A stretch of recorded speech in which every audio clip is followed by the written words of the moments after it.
I'll let you do it, man.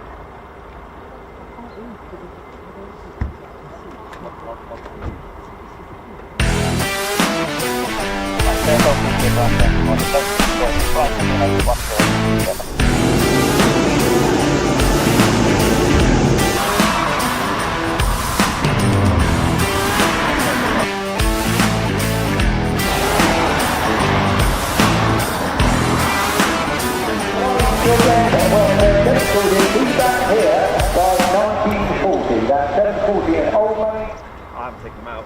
It doesn't self-lock, does it? It shouldn't be. Yeah.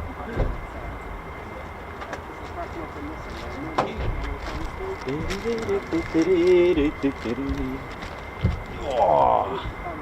Yeah, now they're in.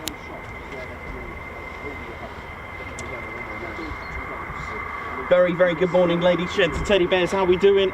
Ted Coningsby channel live. Look at this shot then.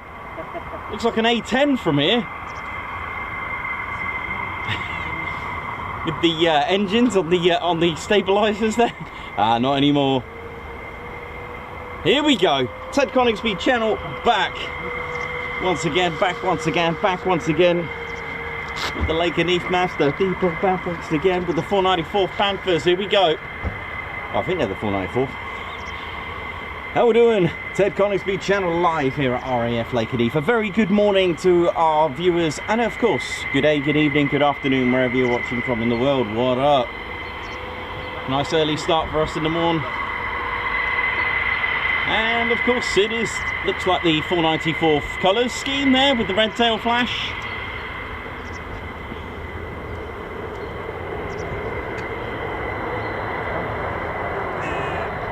Oh yeah. Big shout out to everyone at Lakenheath this morning with a very early start. Officially I think 6:40 was our earliest. This one is now probably beating it. Welcome to the Ted Coningsby channel. Welcome to RAF Lakenheath, a United States Air Force in Europe base. USAFE, that's what the letter E stands for.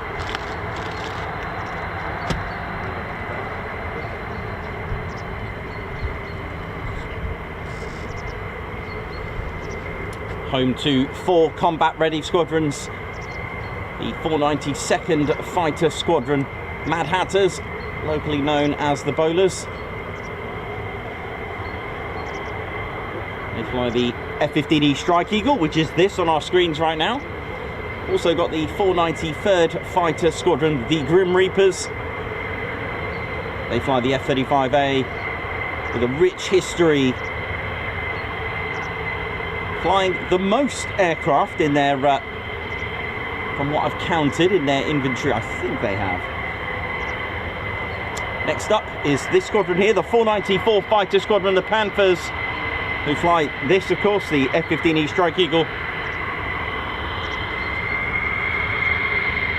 And finally, the 495th Fighter Squadron,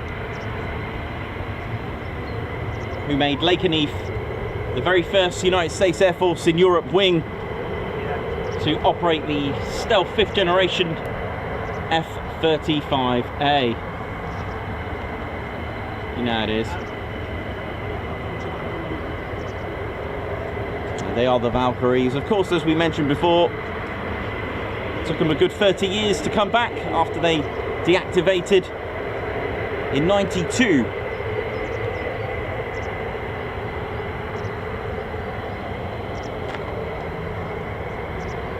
They came back in 2021, delivering the very first F-35As.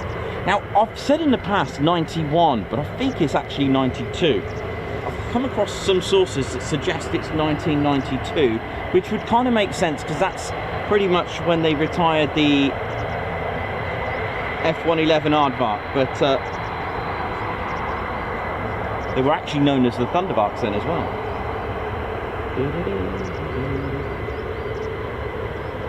Now, whether or not they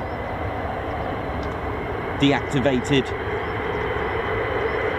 before the retired F-111, that's another matter. No, it does say here 13th of December 91. So, okay, we'll go with my original. There we go. We'll stick with that. Rewind. It's a bit confusing because shortly before. Right, okay. Just ignore that. It will stick to my 30 years of being inactive. There we go. Look at me correcting myself there now. So yeah, it was before. This is where I got confused with the F-111 aardvark. It was actually in 92 that the F-111 totally became inactive. Did a bit of research while I was away as well. Just making sure I got all my facts right about the F-15E Strike Eagle. Found out that was here first. Oh, hello. Before the F-15 C and D Eagle. This was Eagle County once upon a time.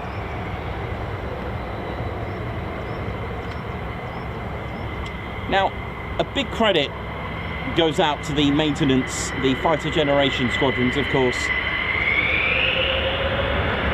to get all these wonderful aircraft ready, these jets ready to go out in mass like they do is a true testament to their abilities, skill and credit to their hard work.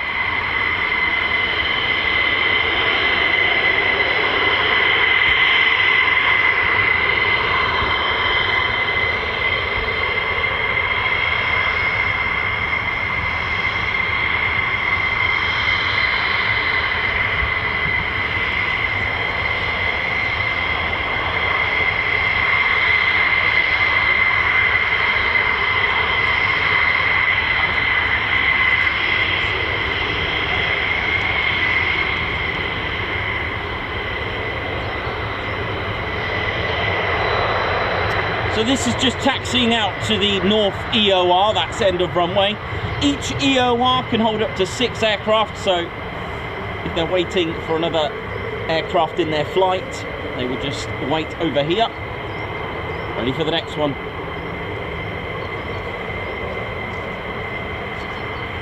This could be a busy day.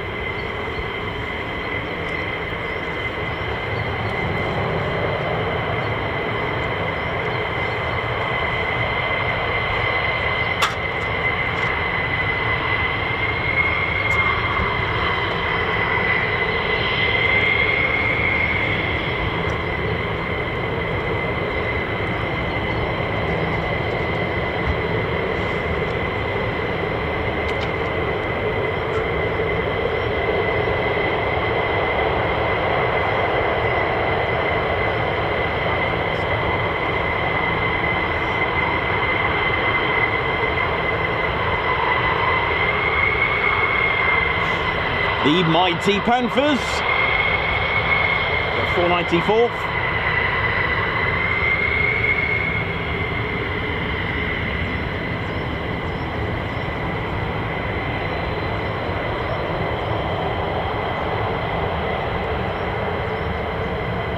Started life in 1941 as the 57th Bombardment Squadron Light, or even dive as well. They were a training unit, they weren't established as an operational unit. The mighty Panthers established themselves along with the other 2 squadrons, 492nd and the 493rd, with the P-47 Thunderbolt during World War II. But, the name from the 57th Bombardment Squadron Light did finally change in 1943 to become the number that we know proudly today, the mighty Panthers of the 494th Fighter Squadron, part of the 48th Fighter Group, which was under the 70th Fighter Wing during World War II, under the command of the 9th Air Force. They do have a proud history as well, in fact more recent as well, which we'll talk about.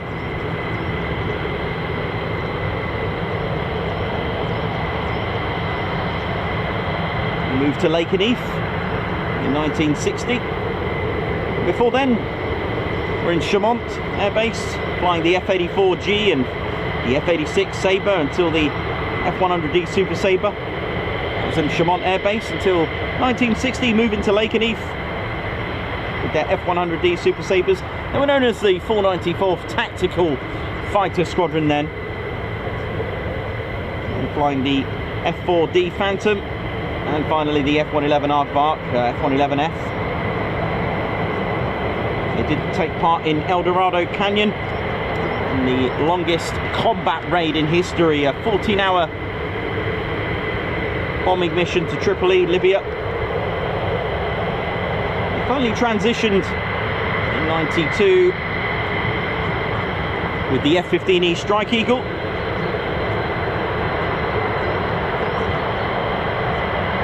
This beautiful multi-role fighter aircraft. Now the Panthers do have a proud history of becoming the first in their history. The first combat missions flown from England to the European continent since World War II. NATO's first airstrikes against the Bosnia Serb command control facilities. And of course, more recently, with I believe it's over 70, they were recently deployed out in the Middle East and took out, I think, around 70 drones. So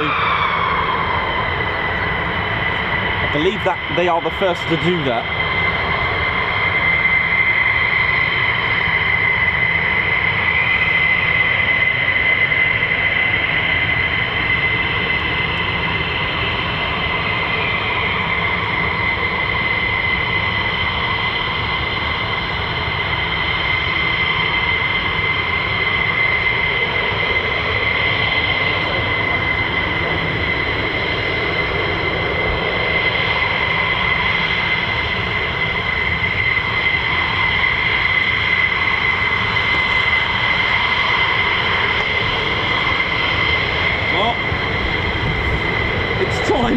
Already, look at this.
With the beautiful air brake decorated.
F-100 229s, producing a massive 29,000 thrust each. It's a lot of thrust, but it is quite a mighty aircraft with a lot of history as well.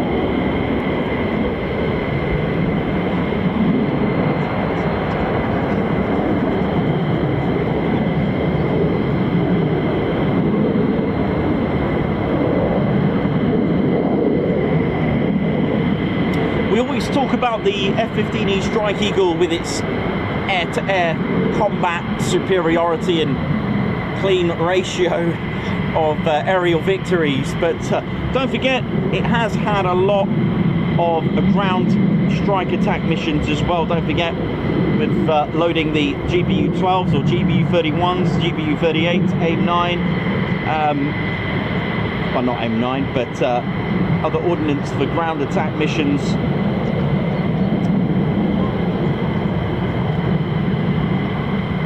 Along with its sniper advanced targeting pod as well, has had a lot of ground attack missions as well. So let's not forget that side of things with its role and purpose.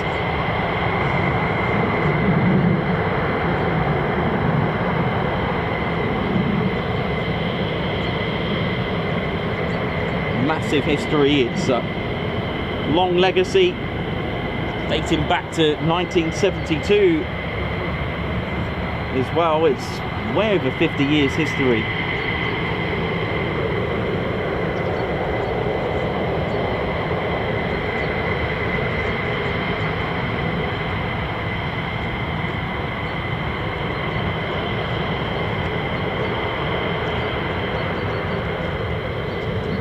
So it took its first flight as the F-15A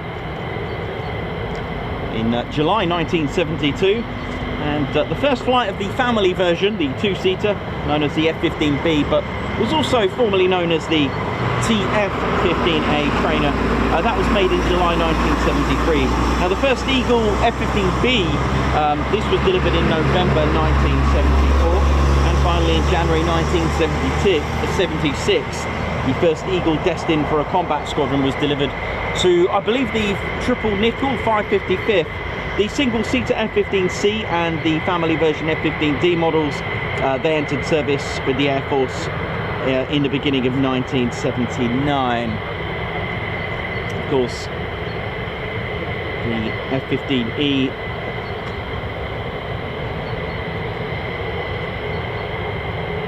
started to arrive later. Arrived here in 1992 with the 492nd and the 494th.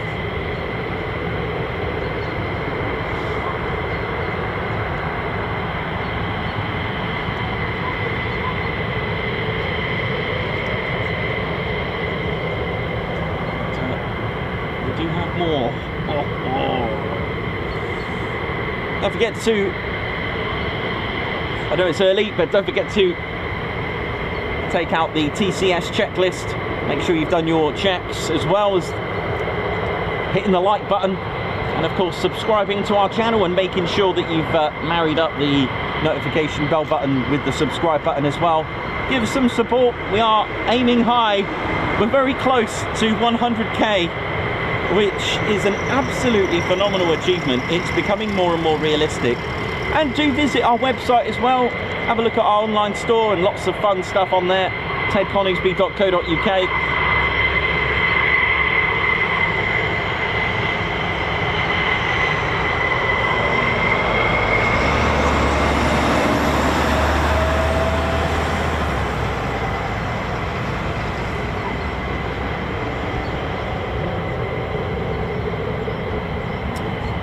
So since the arrival of the F-35As in 2021, in late 2021, so December, I think it was the 21st or thereabouts, 21st, 22nd, somewhere along those lines.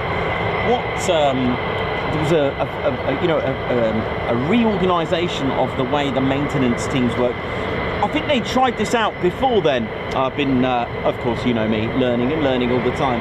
But so this was kind of not totally new, this strategy or reorganisation with the maintenance squadrons. But if you remember, in 92 onwards, before the arrival of the F-35s, this was literally an Eagle county. And with one type of aircraft, okay, so be it with 3 variants, the C, D and E, it was very easy to, you know, have a designated maintenance squadron known as the 748 Maintenance Squadron, and their crew chiefs taking care of all the aircraft. But with the arrival of a completely different aircraft, such as especially a 5th generation stealth fighter, they had a reorganization, and whether it's an old school thing, whether it's a completely innovative thing, regardless of that, it was decided to have a fighter generation squadron. Maintenance squadrons dedicated to their own squadron rather than a whole line of aircraft. So what I'm saying is that the 494th here with these jets will have their 494th fighter generation squadron. So be it could be their own armourers, weapons technicians, basically the ground crew team itself. And you've got to remember, with busy days like this, it's very easy to forget that if it wasn't for them, these jets wouldn't be up. So you've got to think about that in a more of a role of what they're actually supposed to do on the battlefield. Having aircraft doesn't happen overnight and by magic, is due to the hard work of the ground crew as well. So I mean, that is a long legacy of history and a tradition where it's the ground crew's aircraft and they lent it to the pilots. That is a very old school thing, especially in line with history.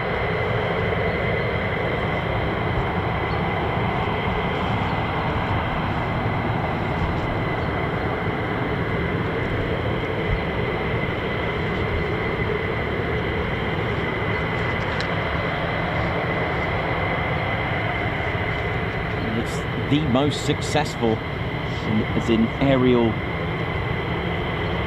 you know, combat fighter. But the thing is, its performance kind of overshadowed by such as the F-22 Raptor, but it stacked up its place in air combat history, and I know it's a lot of people's favourites as well. At this stage, it's got to be over 105 victories for no losses in aerial combat, that is. Okay, don't forget, it's aerial combat. There have been some losses to the F-15s, but in as far as air-to-air combat, it's 0. It is a very powerful fighter.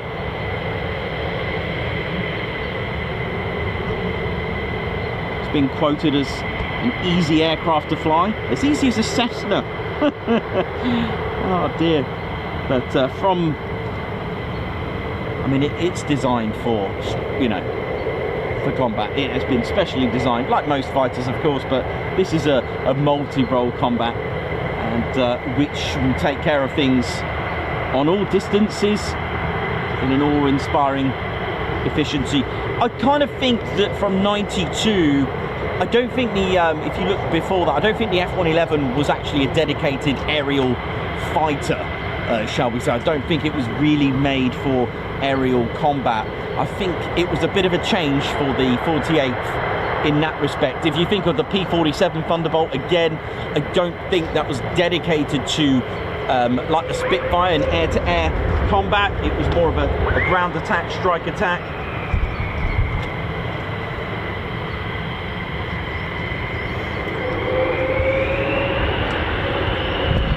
Here we go.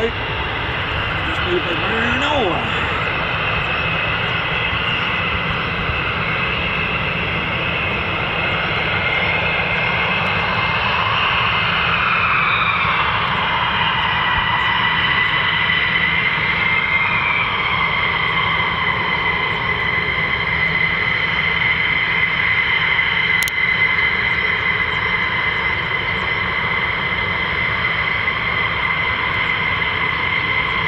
So if you're new to the show, LN, that's the tail code for Lakenheath, Lima, November.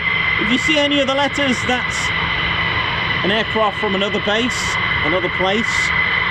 It wasn't always LN, of course. We will talk about the history if we get a chance. Oh, look at this! C5, get in.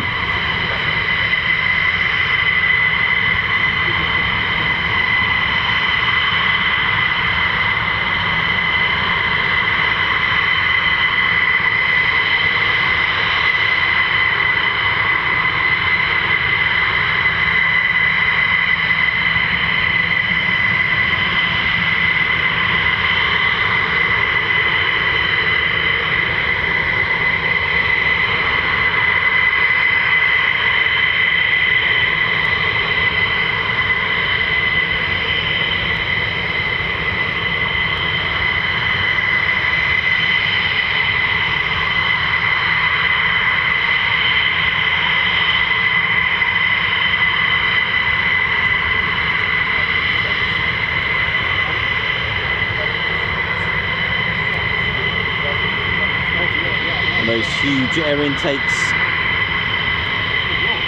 They do move, by the way, they are movable.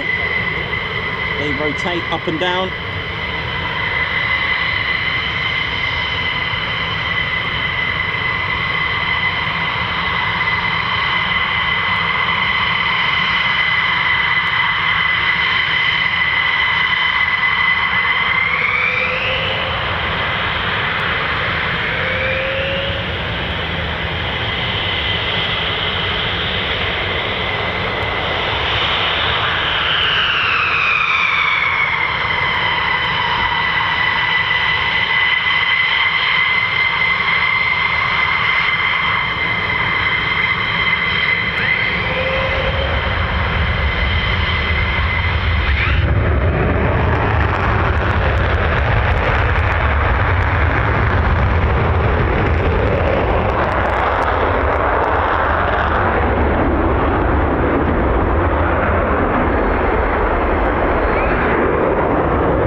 Take out something in space. That's right, it took out a satellite. I think it was something like 105 feet, 105,000 feet. Oh yes, it's taken out a satellite. The US's answer to the Foxbat. I've always said history has a habit of producing some marvellous feats of engineering when it comes to keeping up with the Joneses, if you know what I'm trying to say. If you look at the Spitfire 109, trying to keep up with each other, but it allows that pressure to do something bigger and better. Do you know what I mean? And wow,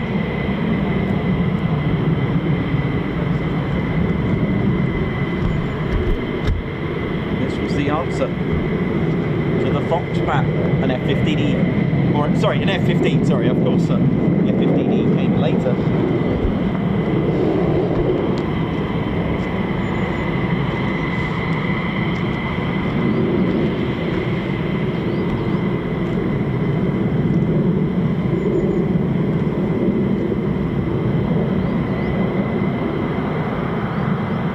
So it's not fly-by-wire itself, but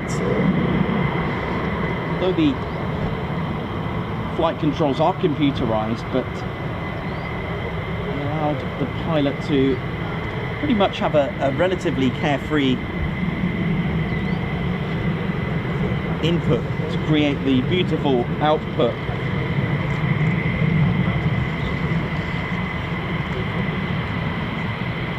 Of course, one of the characteristics of the Strike Eagle, the F-15E, it's a two-seater. Only comes in the two-seater, the E model.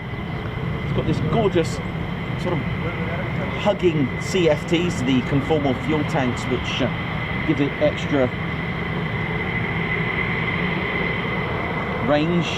They contain about 4,432 kilos of additional fuel. That's 9,750 pounds if you do that in each fuel tank. So goodness me, nearly 20,000 pounds of fuel in total if you filled up these CFDs.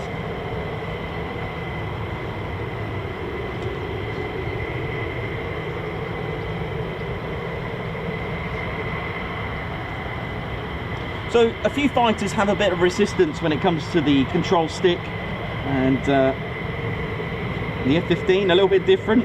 You see, in some fighters back in the past, the more you pull, there'll be a little bit of resistance.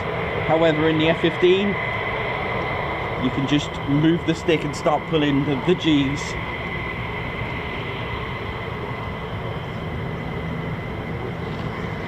So that would mean a very good turn rate as well, the F-15E, as it has no resistance with that. Absolutely amazing.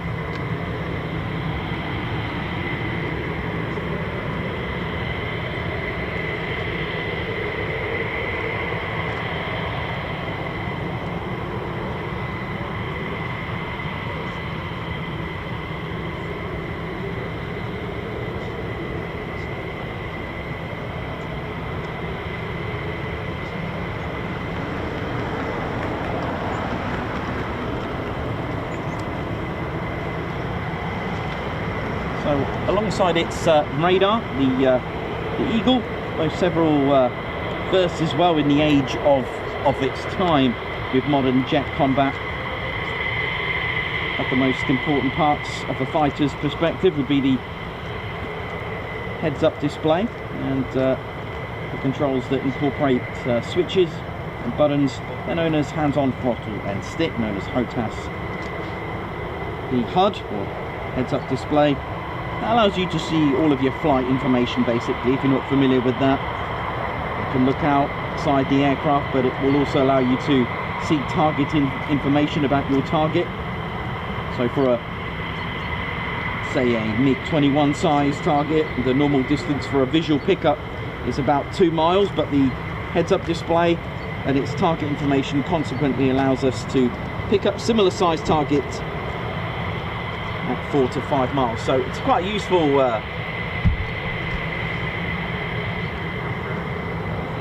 integrations to the F-15s and the Legacy, and it's still going.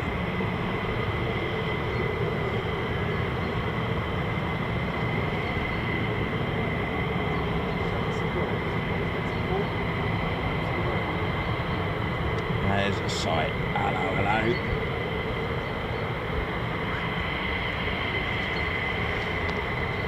Welcome to the show, ladies, gents and teddy bears, and of course welcome to RAF Lakenheath with so much history, which we will go into detail.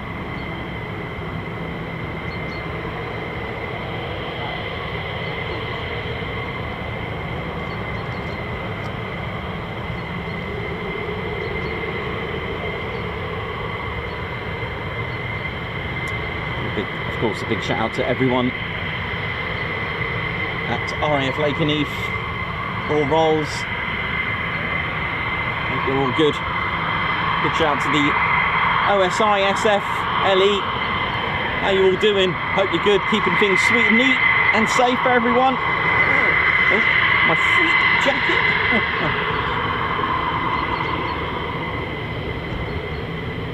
Again, if you're new to all of this, the numbers there, you can see 605. That's part of the serial number. It's not all of it, it's part of it. There are 2 smaller digits just to the left of it. And importantly, those 2 digits actually tell you the date it was put into production, known as the fiscal year. Usually they're around sort of 91, maybe 80 something, late 80s, I'm not sure. Well, if I have a look at this one here, I might be able to see if it... This one's 01-2000. So it was fiscal year for that is 2001. Nearly said 21 there. So you add that fiscal year to the 605. That's your serial number for the aircraft. If you're into that in the respect of traditional plane spotting, of course.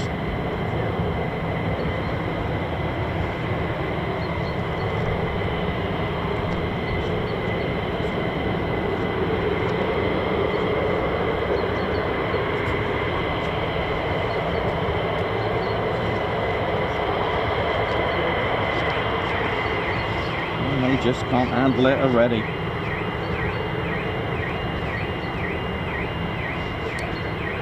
The F-15's legacy of confirmed aerial combat victories started out on the 27th of July 1979 with 5 combat aerial victories. In September 79 another 4, December 1980 another 3. 29th of July 31 to August, sorry, 29th of July to the 31st of August 1981, another 3, and then in Lebanon between the 6th of June and 12th of June 1982, 40 aerial victories.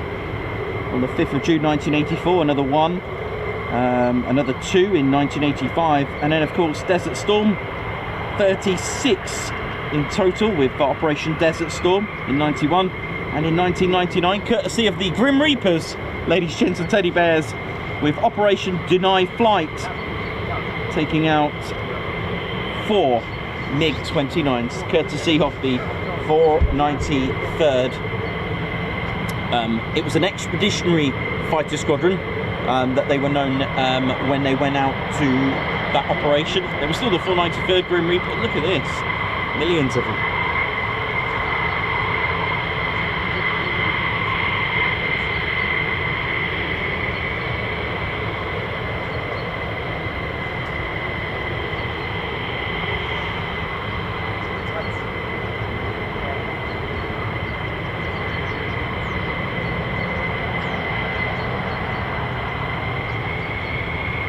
Okay, so now we've got another squadron, I believe, the, well, it could be the 492nd Fighter Squadron, the Mad Hatters, locally known as the Bowlers. Had a story with headgear. I think when they were out in France, I think they had berets on, and when they came here, they didn't need to wear berets, and then they wore bowler hats, and because of it's English.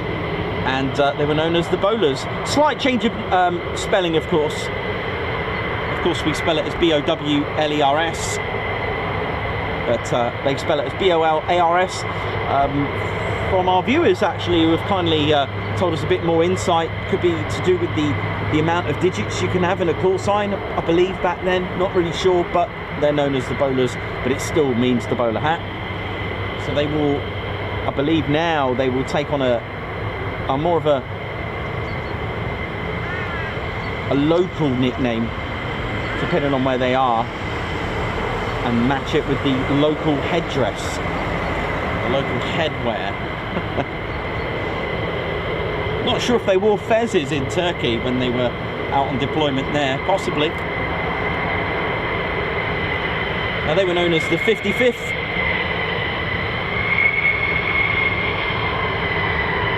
In the early activations of their history.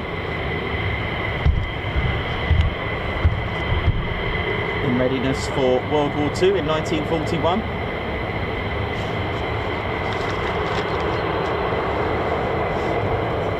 Again, it was the on the 15th of January 1941. Of course, the 48th were activated as the Bombardment Group Light, and this squadron here, the 492nd, were once started life out as the 55th Bombardment Squadron Light.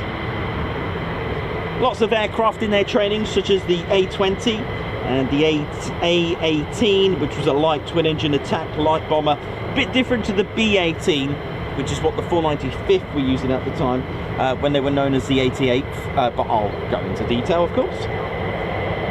But it was on the 15th of August 1943 where the 48th became a fighter bomb group, and the 55th became the 492nd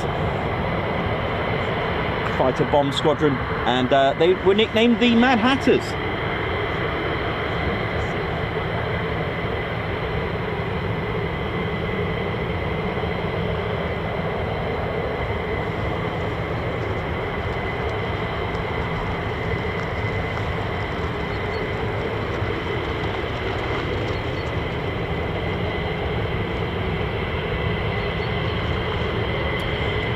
So this could still be the Panthers. It could be just a chance that, or a bit of a mix here, because we still have a Panthers aircraft. It could be the fact that that's the one it's waiting for.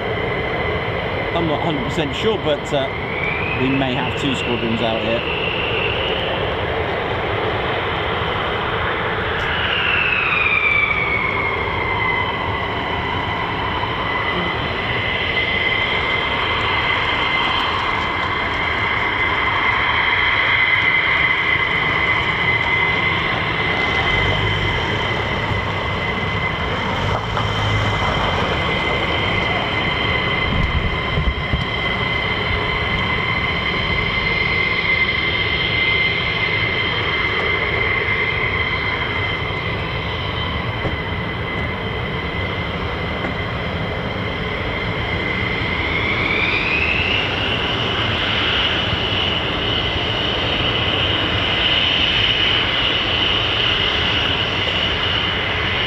yeah, I got a wave. That's what it's. Oh yeah, yes. Woo! So the airman or operator at the back is known as a weapon systems operator. Nickname Wizzo or WSO, but nickname is Wizzo. Now, their role is to take care of all things weapons. It is dual controlled, the F-15E Strike Eagle. The Wizzo can fly the aircraft.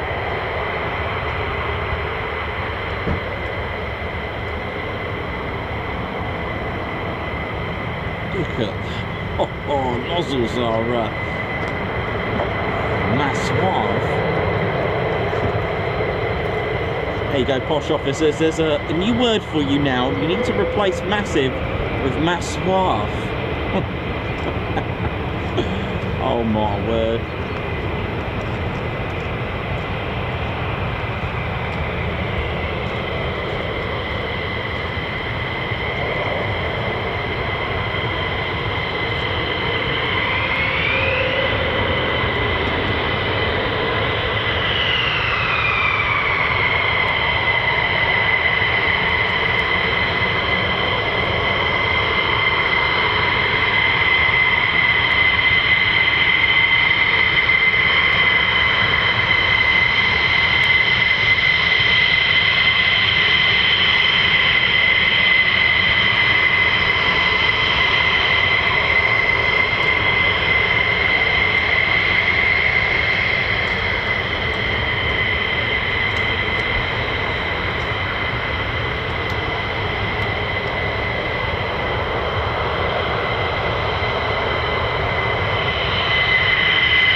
Send it.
They may have a 0 in between now. I can't remember if it's 4-digit like 0316, but as an official serial number, it might actually be that 910316, I think.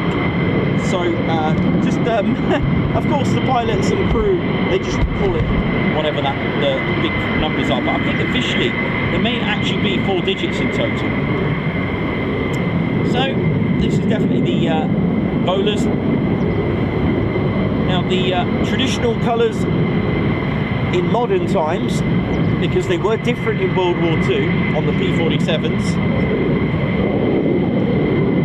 Blue is the 492nd, red is the 494th, yellow was is the 493rd, and green is the 495th. However, during World War II, the colours were a little bit different.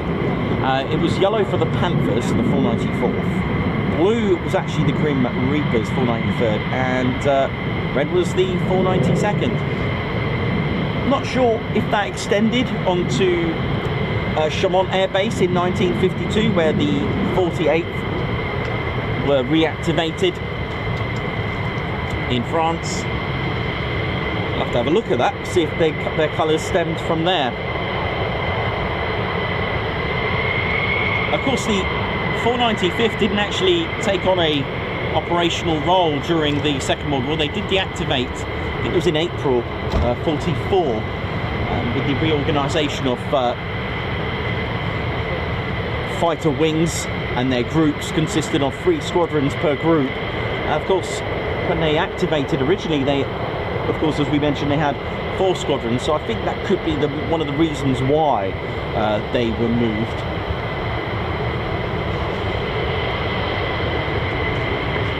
But here we go, the 492nd Fighter Squadron.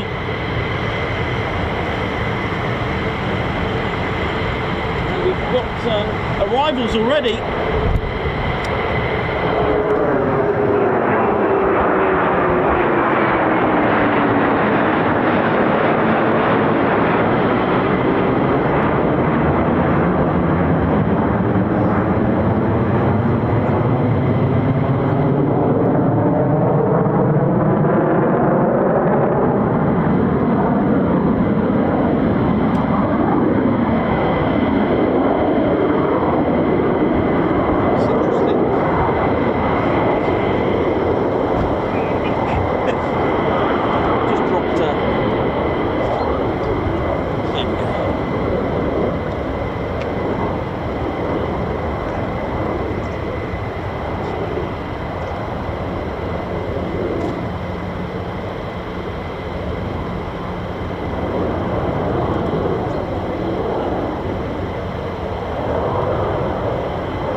Like salmon, that one.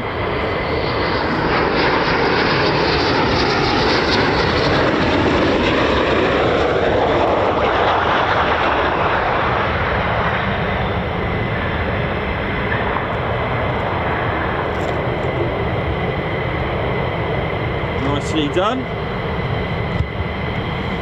It was a nice surprise of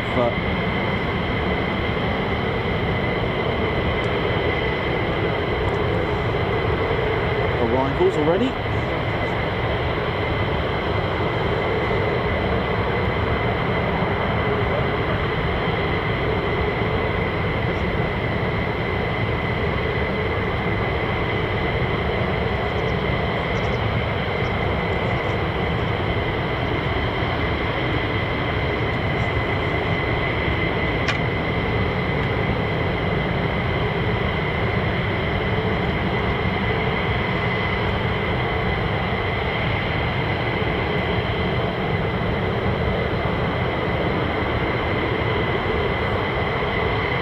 Okay, so to our right, using Point Charlie, are 2 more into downwind.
hello. Have you just seen trouble? Oh, there's trouble. F-35A's coming at us.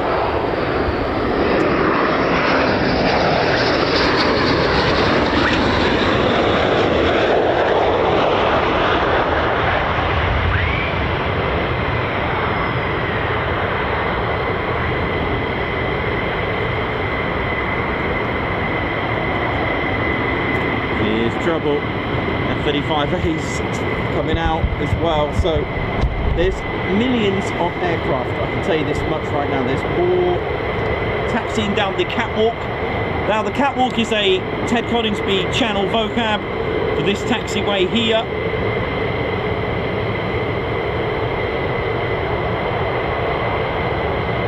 It's going to be a non-stop day by the look of it, so brace yourselves.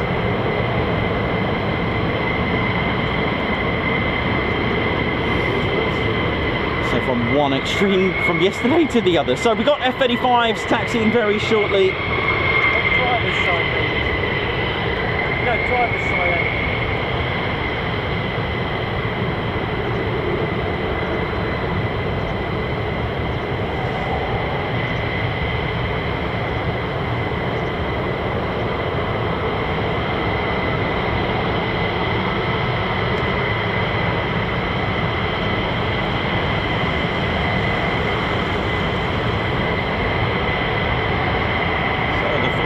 Second Fighter Squadron here. Again, just like the 493rd, 494th. Participated in the D-Day operations of Normandy as well, earning themselves awarded Distinguished Unit citations, flying the P-47 Thunderbolt. Participated in combat operations at Saint-Lô in France, the Battle of the Calais Gap and the Battle of the Bulge. And just like all three of the squadrons, they did become inactive on the 7th of November 1945, but 7 years later, of course, they, like the other three squadrons, were reactivated and were relocated back to France at Chaumont Air Base. And it's this, ladies, gents and teddy bears, this is the reason why this is where the name, their nickname, Statue of Liberty Wing comes from.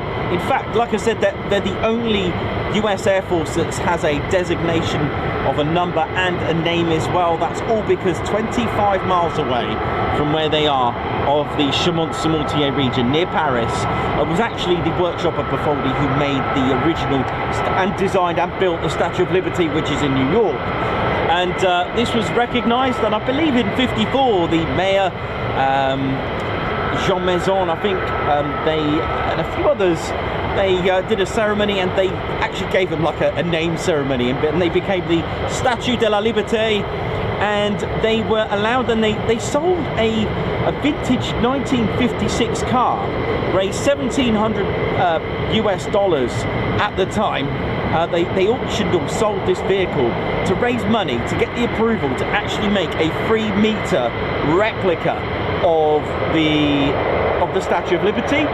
But they also got a replica of that here at Lakenheath. The 3-meter one is there today as a memorial to the 48th. Right, I hear trouble. I hear all sorts right now. There is all sorts going on this morning. Share the stream, smash that like button, let's get this going on. I can hear F-35s, I can hear the nozzles of the F-15s, it's all go.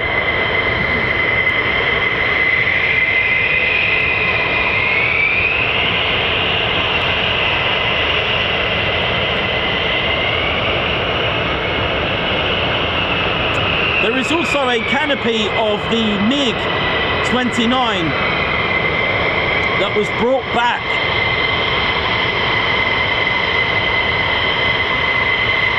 As part of the 493rd's trophy that they took out.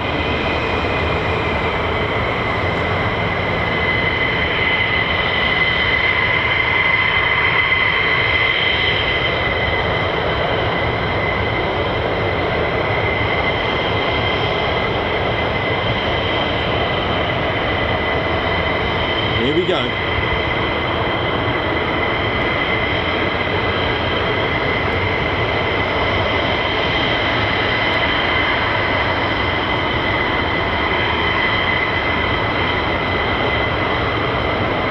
Get ready for the sweep.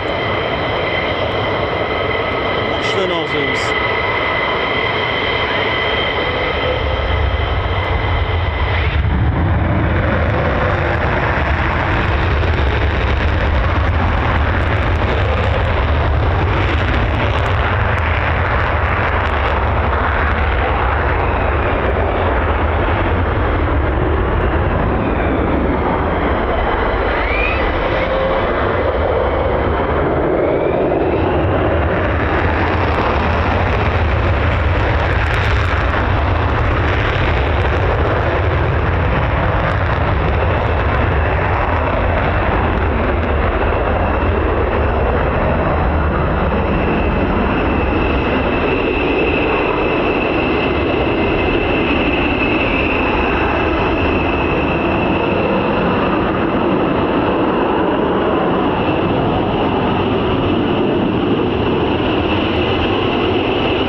Here's a huge turbofan coming out in a minute. Pratt & Whitney's F-135 PW100 coming out. In the meantime, two more F-15E in the into downwind. Here we go.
Goodness me, is that a blue sky?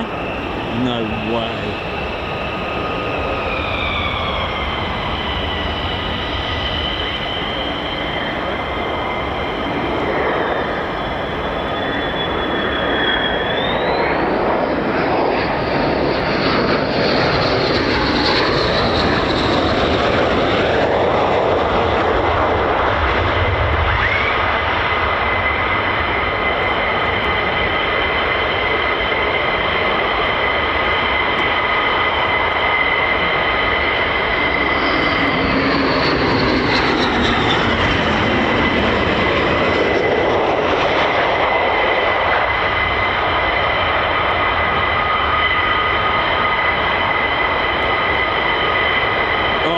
Trouble. There's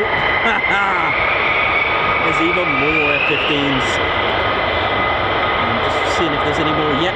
So over here we call this the Warrior Walk, named after the Lakenheath warrior who was dug up in '97.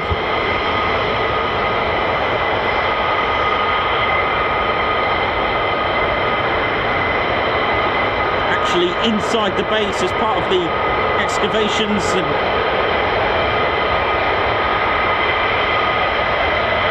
fact, a total of 427 graves were found here at Lakenheath, all dating back to the 5th, 6th century, the Anglo-Saxon period, but the history goes on until about 8,000 years that I could find. Oh yeah.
line of stealth on the nose. Look, I always thought it was round, but if you look at it, it's definitely not round. And that line goes all the way to the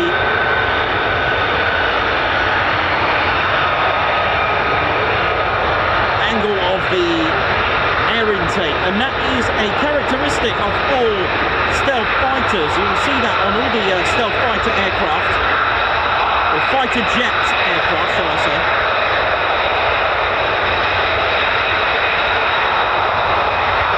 Send it! Oh, a WA! That's right!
If you ever look at the nose, look, the line, if you follow the line all the way to the corners, the inner corner of the intakes, and that is on the F-22, the SU, whichever it is, the other stealth, the JU, all the stealth fighters have this, and again, this is part of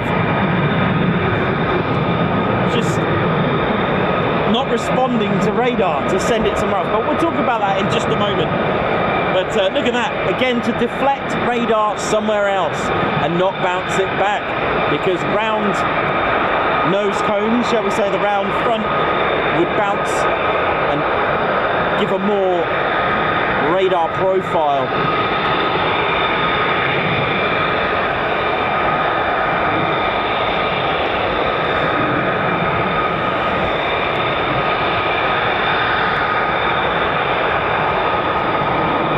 Same as the F-22.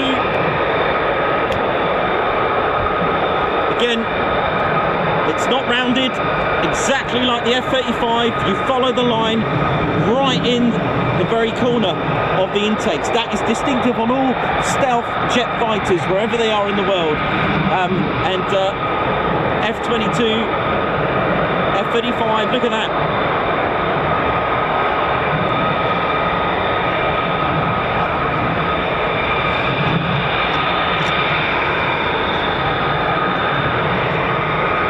Perfect, isn't it? And again, for those that missed it, that line there, you follow it right onto the nose. Cool. And a tractor around now.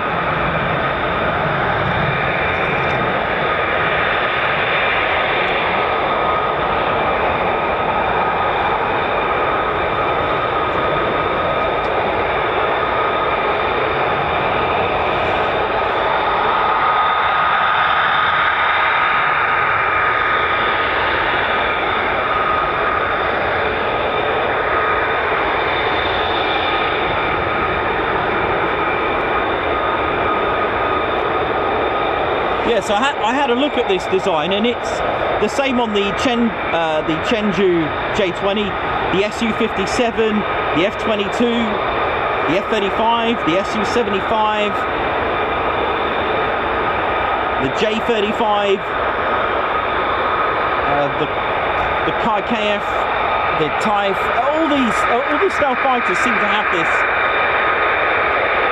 that characteristic from the nose. So obviously it's something that works.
Valkyries wide. Here we go.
So the engine one, that's the port side engine, that's been shut down.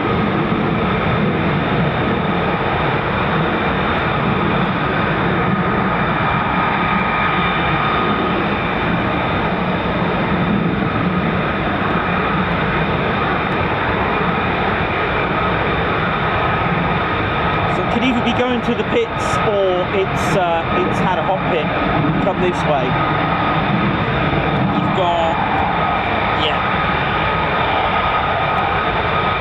yeah, looks like it's just hot pitted. So you're going to get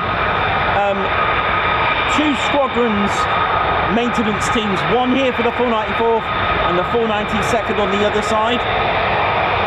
It looks like they're hot pitting when they come back, so that's pretty cool. So you're going to get, so because of this, and you can only have so many aircraft on an EOR, looks like we're going to get maintenance teams here of the 494th and then potentially the 492nd on the other side, but that's just a guess. So you'll hear this engine start up. They'll do the actuation system checks as well, the nozzles open and closing. And look out for the air intake if we get a chance, because we may be looking at takeoffs. But you'll get a good chance to see the air intake move.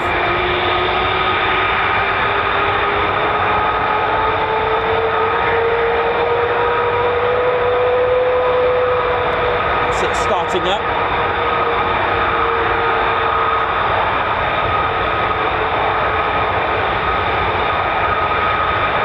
Refueling, so if you're not familiar what hot pit refueling is, it's refueling the aircraft with the engines still running. So with the F-15 they actually just shut down one of the engines.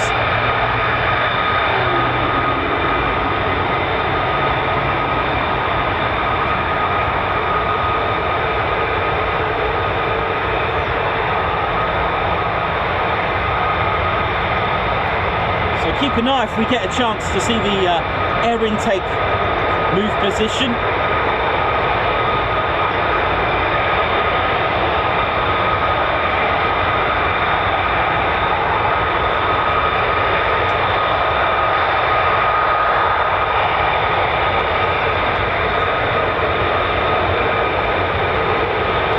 Hot pit refueling is a very important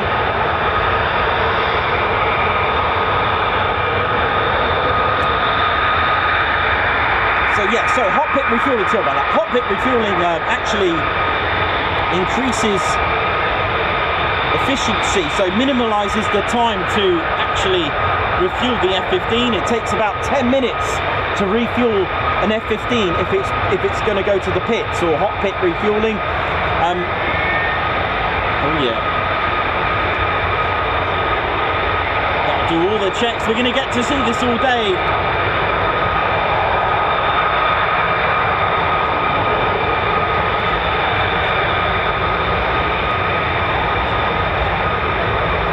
Saves about 66% on the battlefield if you've gone on a mission. Even on training, you get yourself more time in the air, come back, hot pit refuel, done, 10 minutes, gone back up. And the reason for that is because the engines are running, the pumps are going and flowing, so it's easier and quicker to actually fuel the aircraft.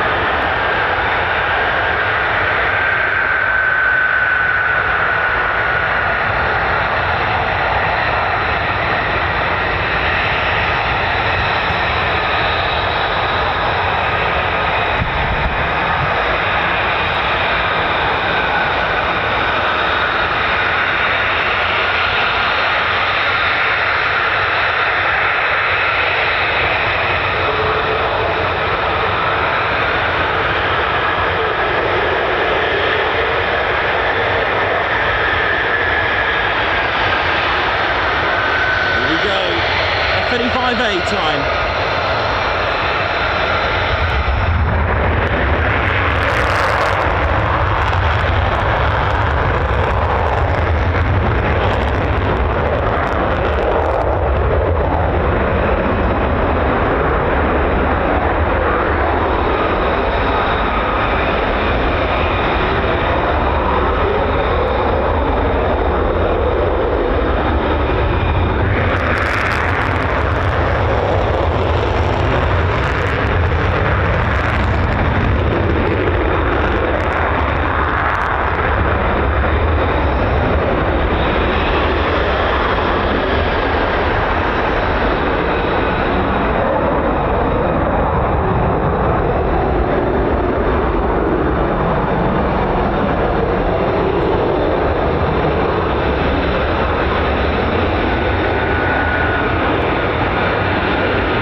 that we missed the intake move there.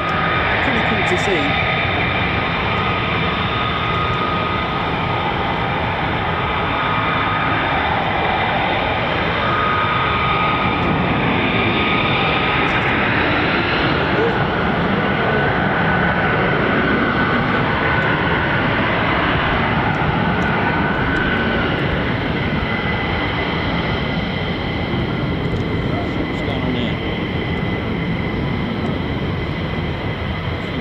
Strutting its stuff on the catwalk.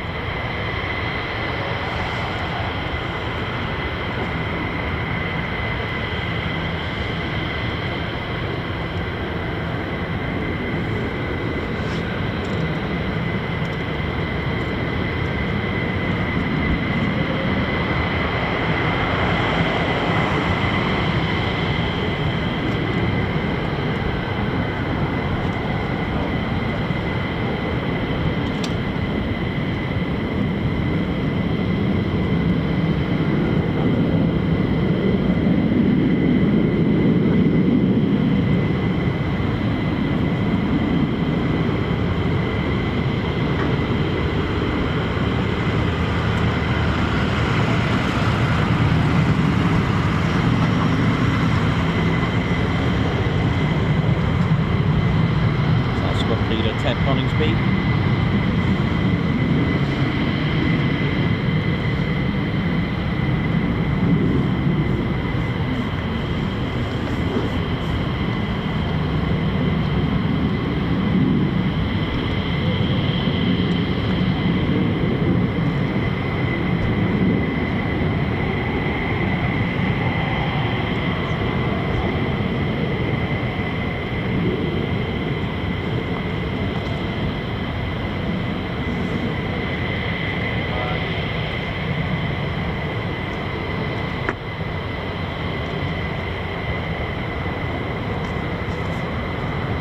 Welcome to the show, ladies, gents and teddy bears, bright and early.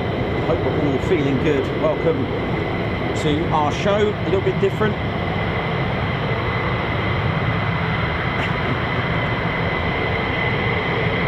"35 movements before 8 AM. How are we all doing? Andrew C, Julie Beard, Paul Mayers, Davey, Alan Gates, Mark Moody, how you doing?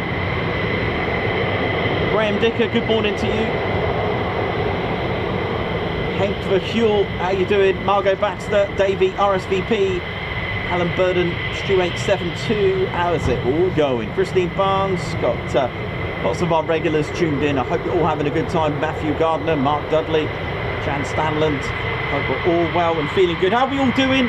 Where are you watching from? Drop us a little line. Are you local or are you far away? Tony Parkinson, oi oi to you. Alan Gates, oi oi. Paul Mayers, oi oi. J-Man, oi oi to you. John O'Neill, oi oi. Andrew C, Nat Sapp, Mark Moody, oi oi to all of you. Babzar, how's it going? Hope you're good. Oi oi to you. Scooter Pete, oi oi. Beth Dunperch, oi oi. J-Dog, oi oi to you. Hope we're all feeling well. Welcome to the show. So you can see the 003003. Oh, look at that, and then 3004. Lovely.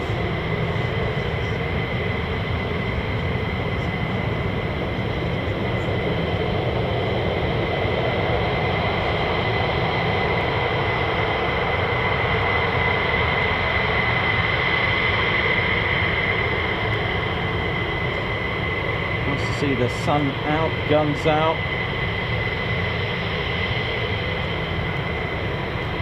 Now F-35 crew chiefs can also hot pit refuel an F-15E as well as part of their sort of ongoing skills and drills, shall we say.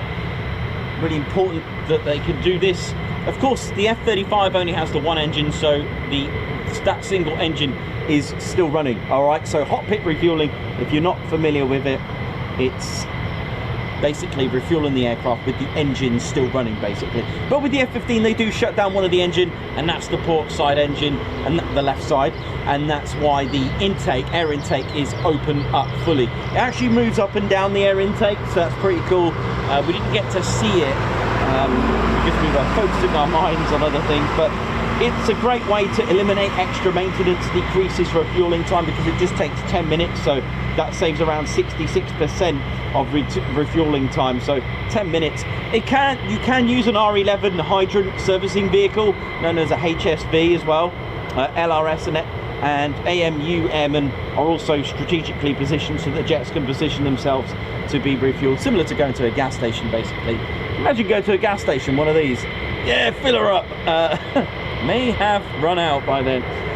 But of course here they do have, I'm not saying that's not the case, but they do have, here we see quite commonly down to the left on our view of the catwalk, they do have underground fuel line systems and fuel pumps where the actual fuel's coming from underground rather than from a HSV R11. But there you go. And you know, if you think about the pilots just been out with the Wizzo, done whatever training they needed to do, come back, and you know, 10 minutes they're back out, getting all prepped again to go out again. So you know, it's a crucial, vital component to the aspect of military aircraft, to be able to hot pit, whether you are the pilot or the crew. And the crew chiefs, of course, the ground crew, playing a major part, of course, in that hot pit refueling, because if it wasn't for them, you wouldn't be able to hot pit.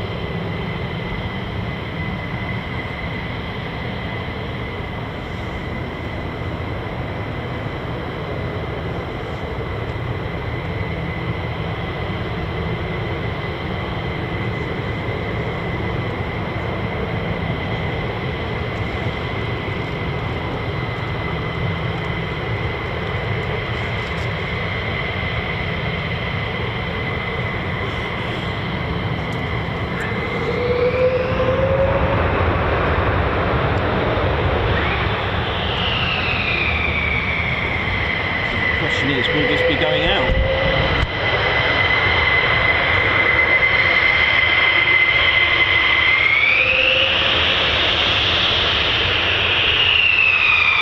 So if you look at the air intake on this one, look, it's quite high, and then if you look at here, look, really low. They're really interesting to watch when they move up and down, you know.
Did you just catch the intake? If you missed it, we just about caught it. Did you just see that intake?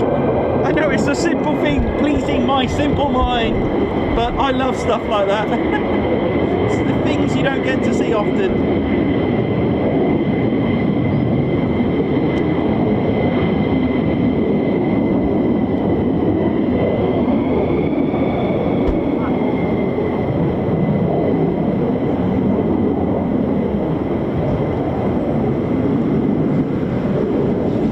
Incredible day already, and it's not even 10 past 8 here in the UK.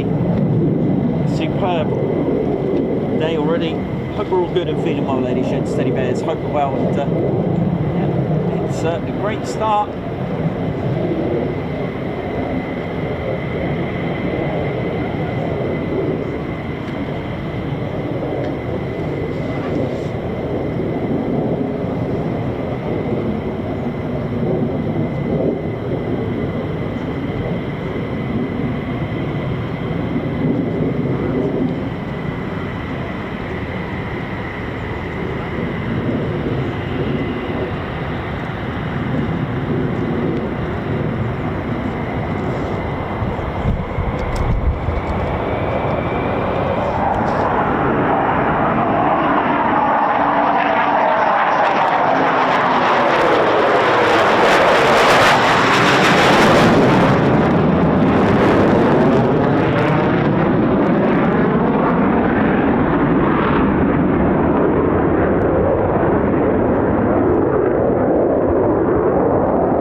good, right? Don't know what's going on down there. Something happened over there, or it could be just training, of course.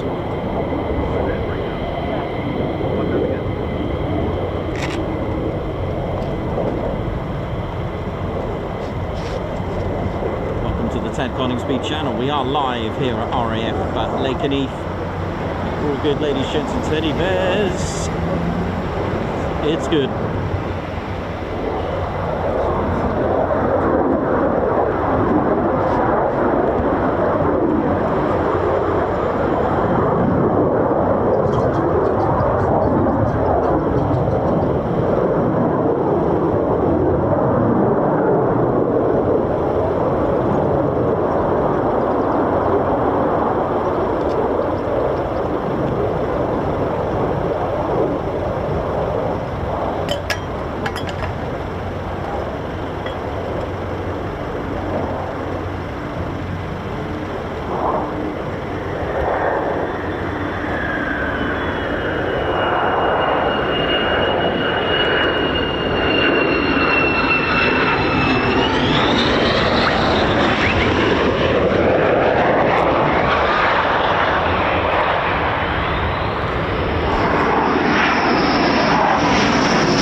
An outstanding looking aircraft, it really is.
Making sure there's no emergencies or anything like that, so we're all good. Just checking.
classic Lakenheath here.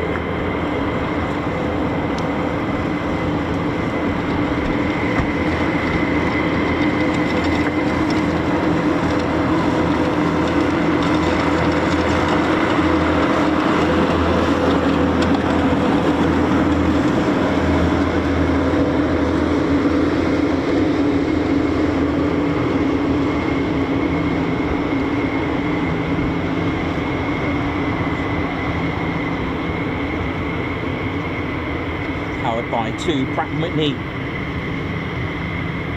F100 PW229s, producing 29,000 pounds of thrust each on these.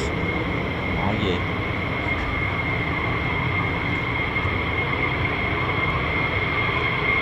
So again, you can see here engine 1 has been shut down, intakes raised.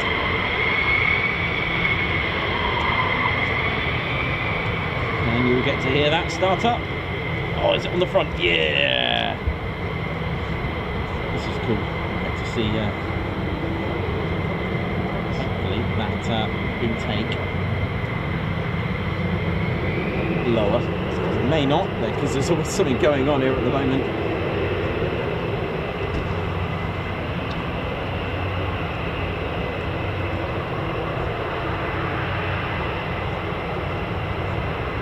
Yeah, that's good. It's very good, isn't it? It's very good. Oh, I love that. Triple nickel Aviano, yeah? Yes, I'm leaving from 1 hour from Aviano. 1 hour. Oh, man. Yes. Yeah. That's good, that's good.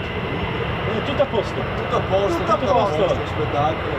I see your video on YouTube. Yeah, you do, yeah? I see now. Oh, nice, nice, nice. Nice, nice, very Very nice. good. Piacere, yeah? Piacere. Congratulations. Oh, nice, nice. That is good. What is your work? This is it. Ah, yeah. Yeah, work. yeah, yeah. This is it. You have understand you. all. Ah, grazie mille. Yeah? Yes. I know a little bit, poco. Easy. Bravo. See you later. See you in a bit. Bye.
Hiya mate, how you doing? You alright?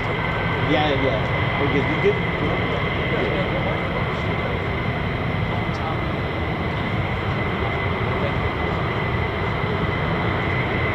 I don't.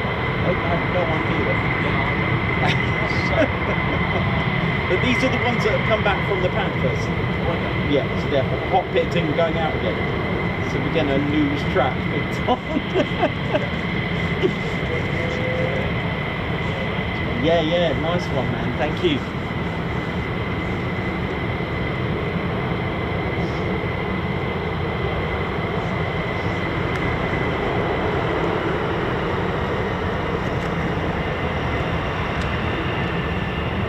Hi again, how you doing? Davey, Paul Mayers, Susan Kelly, Alan Gates, Alan Stratton, how you doing? Hank Verkuel, welcome to the Ted Coningsby channel.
How we doing, ladies, gents, and teddy bears? Hope we are all good.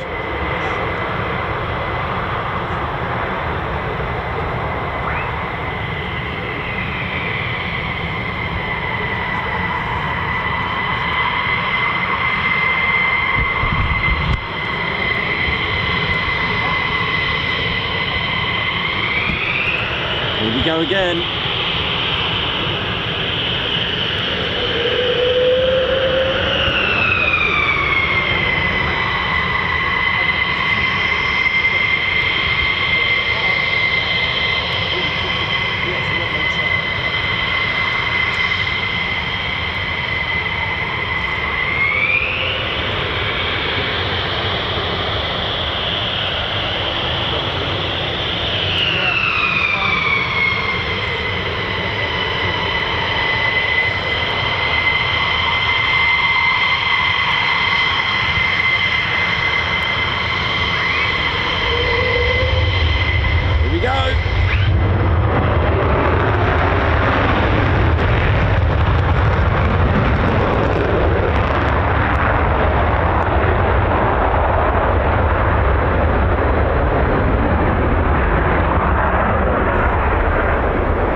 Well, I hope we're all good, ladies, sheds and teddy bears, and enjoying the show.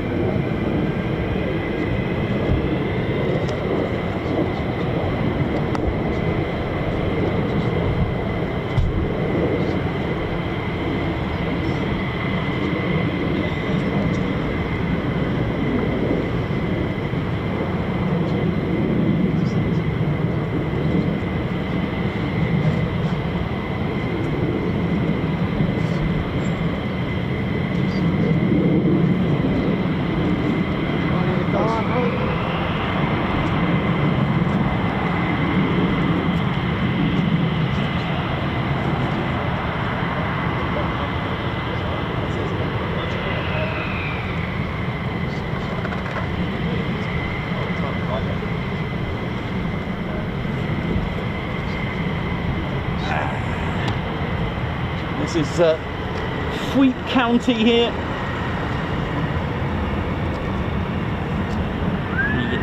There you go, beautiful.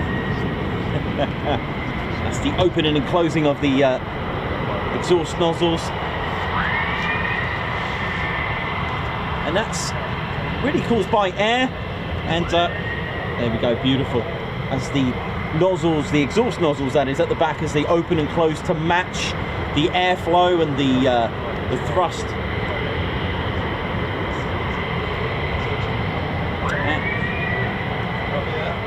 And, just a closer look, there you go.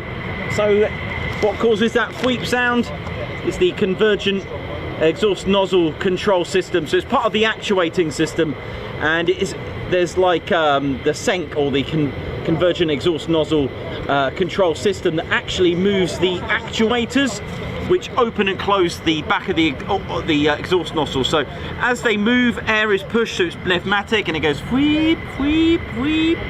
Now you'll notice on takeoff they move, and then you get a wheep sound after 1 or 2 seconds. We are a quarter of a mile away from the runway, so it's that's basically your time delay as the sound travels to get to us.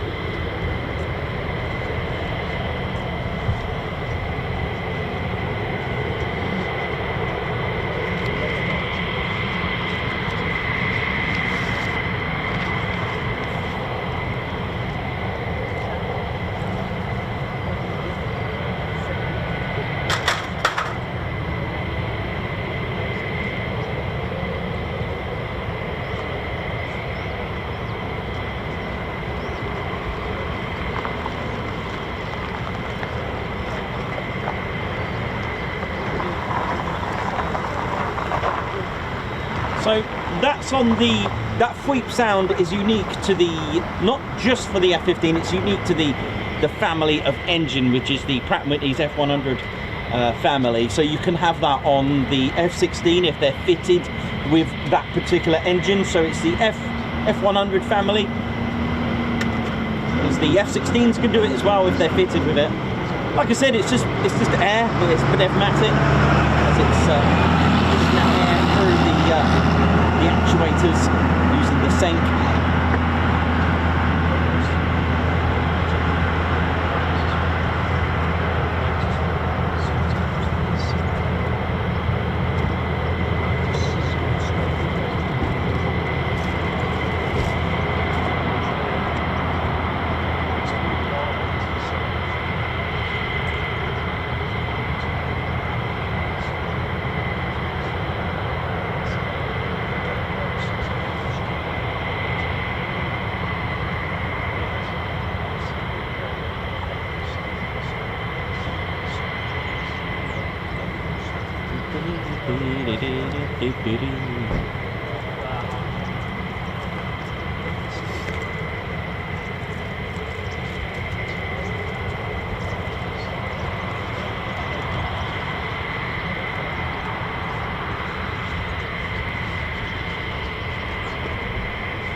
How you doing? All right?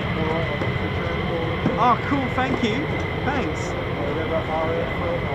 Oh, right. Yeah, that's just 5.5 miles, isn't it, or thereabouts? 5 miles. 5 miles. That's the backwards crow flies. Oh, not yet. You go over there.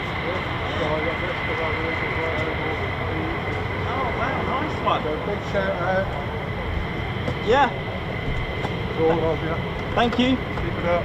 Thank you very much.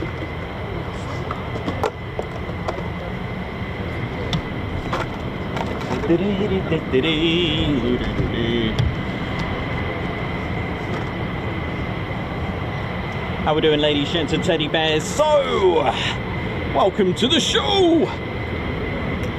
And we're going to get a good example here of thrust, which makes the aircraft move forward, not fly. So, you know, we take it for granted. We watch birds just flap their wings and get lift, but the thrust, of course, needs fuel. Well, how do you get fuel for a bird? Well, they eat worms and whatever it is that they eat. That'll be the fuel, and the air that's pushed towards them, and the way they move their wings up and down, that is their thrust. So that's the thrust when they flap their wings. However, on a jet, well, their fuel is jet fuel. Thrust, well, you need air, you need fuel, and you need something to ignite it. So all the cars and vehicles that are here in the viewing area, or any vehicle, that is pretty much how you get your engine to start combusting and moving those pistons, and then you start generating revolutions on your engine, and then so on and so on and so on. But with the jet engine, very similar. You need air, you need fuel, and something to ignite it. So I've got a generic, it's quite close to the engine, but all behold, there we go. I'm going to show you how that works. For now, let's see the engine's thrust in action.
Pressurize it. Actually, pressurized air is it's a bit like blowing into a balloon. You know, it gets to a point where it will just blow up. So when you pressurize the air, what you're doing is that you're increasing its mass, even though you've still got the same amount that you first started with. Let me explain a little bit about compressed air. See, the thing is, the more you squeeze the air, when you compress it, it starts to get hot as well. And obviously, it ignites better, and it's more economical because you've got, let's say, 1 pound of air. You kind of, when you compress it, you're kind of cheating. You're increasing its mass by squashing it and making it more than what it was there in the first place. And the way to do that, so this is the front of the engine here. So as the air goes in, so you've got your intakes all the way at the front of the any aircraft. This is a generic engine, by the way, and you'll notice it gets smaller and smaller here into the compression chamber. So this is like what they say the cold section of a jet. Now, a jet, this could be a fighter or a A380 or whichever. But I'll talk to you where it becomes an afterburner type of engine. Now, you've got your air going in. Now, when it goes in past the first fan, which you can see quite nicely on when you're going on holiday on those big, I don't know, Chewy and stuff like that, Jet 2 aircraft, the British Airways, wherever you're going, it's met with a high, it's met with first with a low pressure compressor. It's quite big in here because you need the air to go in. You can't have it small first. You've got to have a big space. Now, when it goes through here, all right, this is generic, so my engine has got a free low pressure compressor system here. These blades here, they are like blades, and I'll show you. I've got actually off a Buccaneer. Now, these blades look like this. This is off a Blackburn Buccaneer. Look at that. Now, some of them turn, the rotary ones, and some of them are stator vanes as well, which actually don't move.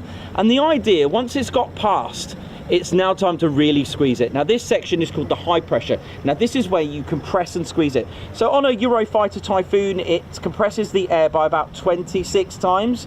The F-15 Strike Eagle, off the top of my head, I think it was 36 times or thereabouts. Or 32. I'm going to just double check my notes. I did have that somewhere. But when it gets to about here, some air is bypassed. So that's where you get a low bypass. So on a Typhoon, the EJ200 engines, that's about 0.4 to 1 ratio. But the rest of it is now going to meet the high pressure. I think I've got about 10 here, which actually I think 10 high pressure compressor stages here at the blades. I think that's off a Pratt & Whitney F100. But anyway, you'll notice it gets smaller and smaller. So you started off with that same amount of air, but you're squeezing it and squeezing it. Now this is where it gets into the hot section now. Now you've got your compressed air. Now you've got to mix it with fuel. Now you've got even spray nozzles here. They're evenly spaced out to make a nice mixture, a nice cocktail of compressed air and fuel. You see, if it wasn't compressed air, it won't be as economical. So you've got like spark plugs, let's say here, that ignites it, and that's what makes it combust. So it mixes it nicely, and when it gets to here, what happened? This kinetic energy that's been pushed through actually starts turning these high and low pressure turbines. Again, different stages. The high pressure turbine powers the high pressure compressor. The low pressure turbine starts turning this whole shaft for the low pressure, almost like a chicken or the egg, whichever, but it feeds itself off the energy. Now it is from here that is basically a generic jet engine, so be it a civilian aircraft taken off from Heathrow or even a Hawk T1A, for example. But now this is where using afterburners or reheat is not really that economical, because what you're doing here is now you're injecting fuel with non-nicely compressed, beautiful recipe'd compressed air. You are now using the air that's here, which is why, for example, the Eurofighter Typhoon uses it increases the power by 30%, but you're using so much fuel to do so. But that's what generates your afterburn or reheat. It's from here. You'll see on the back of the F-15 Strike Eagle in the back, these are, it almost looks like, I forgot these little discs in the those that were born in the 70s were around in the 80s. Do you remember those little discs you used to fire on those toy pistols? If you remember them, they almost like the inside of a vinyl, that bit of a vinyl. If you remember the vinyl records, they still do them now. But yeah, that's pretty much what makes the aircraft thrust. Now those turbines have actually got a stator vane here. I actually got part of this is off a Tornado, and this will be spinning around. So as that energy is pushed through, this is spinning with loads of these. There you go. Pretty cool, huh? And that's the reason why they use compressed air. It's a lot more economical to do so, and it's a lot more responsive and a lot more combustible because it's pressurized. Pretty cool. And that's what makes the aircraft move forward. Now to give it the lift, well, we need to do a little bit of physics and science here, but we'll talk about that if I get a chance in a bit. Pretty interesting stuff with that. A bit of Blackburn Buccaneer and a bit of Tornado. When are you going to see that, eh?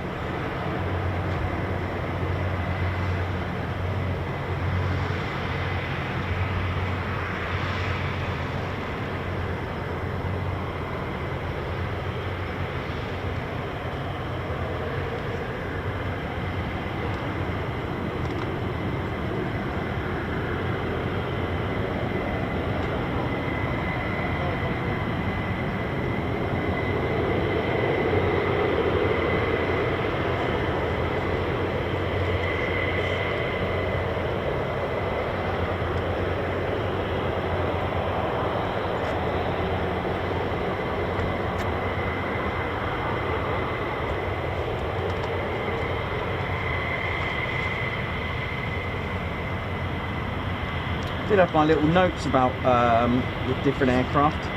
Let's have a look here now. Okay, 26 to 1 ratio on the EJ200, that's the Typhoon, and 32. It was 32 times for the F100 Pratt & Whitney engine on these. So 32 times it's pressurized. So if it goes in at 1 bar, it was now compressed to 32 bar, for example. Wow, that's amazing. To generate that much mass from 1 bar of air is impressive.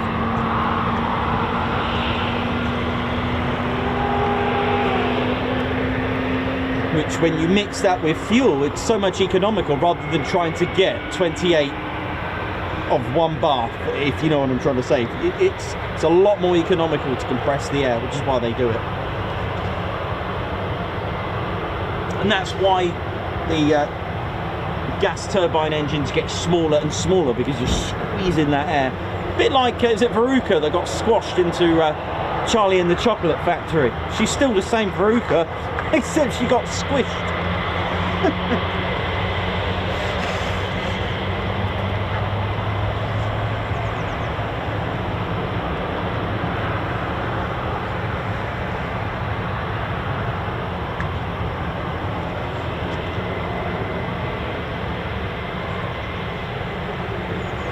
Very good morning, good afternoon, good evening, and good day, wherever you're watching from around the world.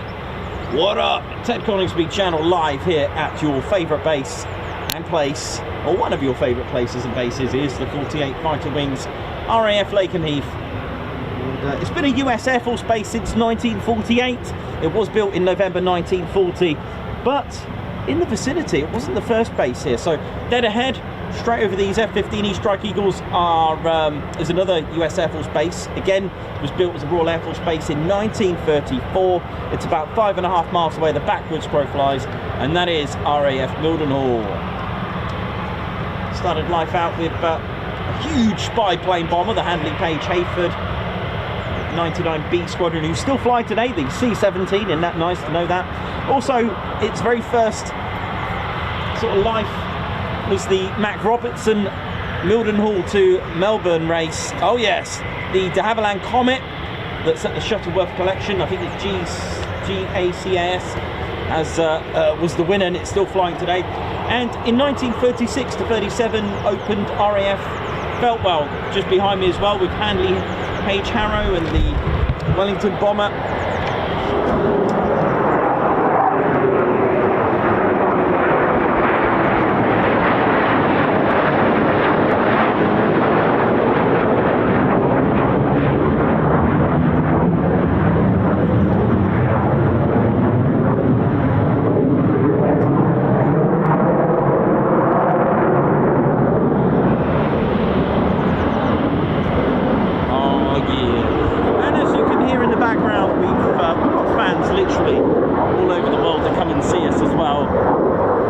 Today we've got some fans from Italy here, come to see the planes, and Ted, of course. Just had a little photo with them, with Ted. I'll grab a better one with them all. Sharp light coming up. Might be time to just yeah, there we go.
sweeps now, as you can just see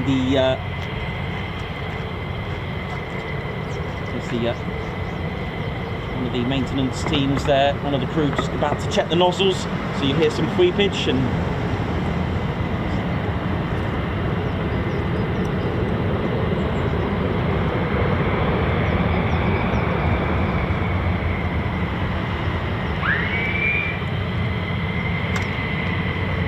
really important.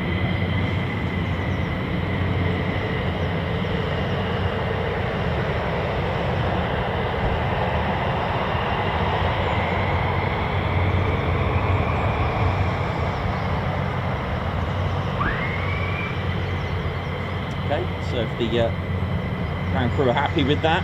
Really important, it might sound, you know, the back of the exhaust system plays a major part. If they don't open and close to match the airflow that's coming out with the thrust, can cause a flame out, and that could cause all sorts of problems.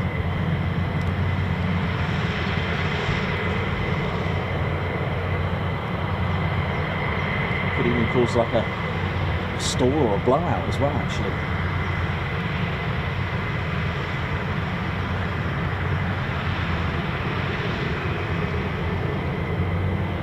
Thank you for getting us to 1,000 likes. Lorenzo Lippi, how you doing? Hope you're good. Righty, Edward Coates, Meth, Steve Evans, oi oi. Mayhem Marshy, Andrew C, Edward Coates, oi oi to everyone. Beth Dunverge, how you doing? It is rocking proper.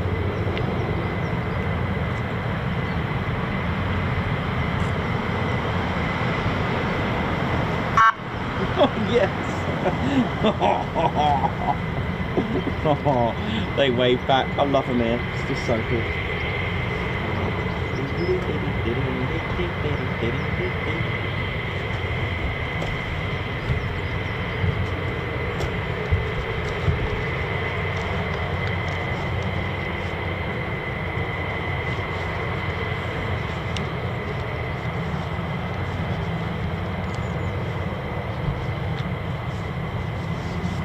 So, been looking a lot about aerodynamics and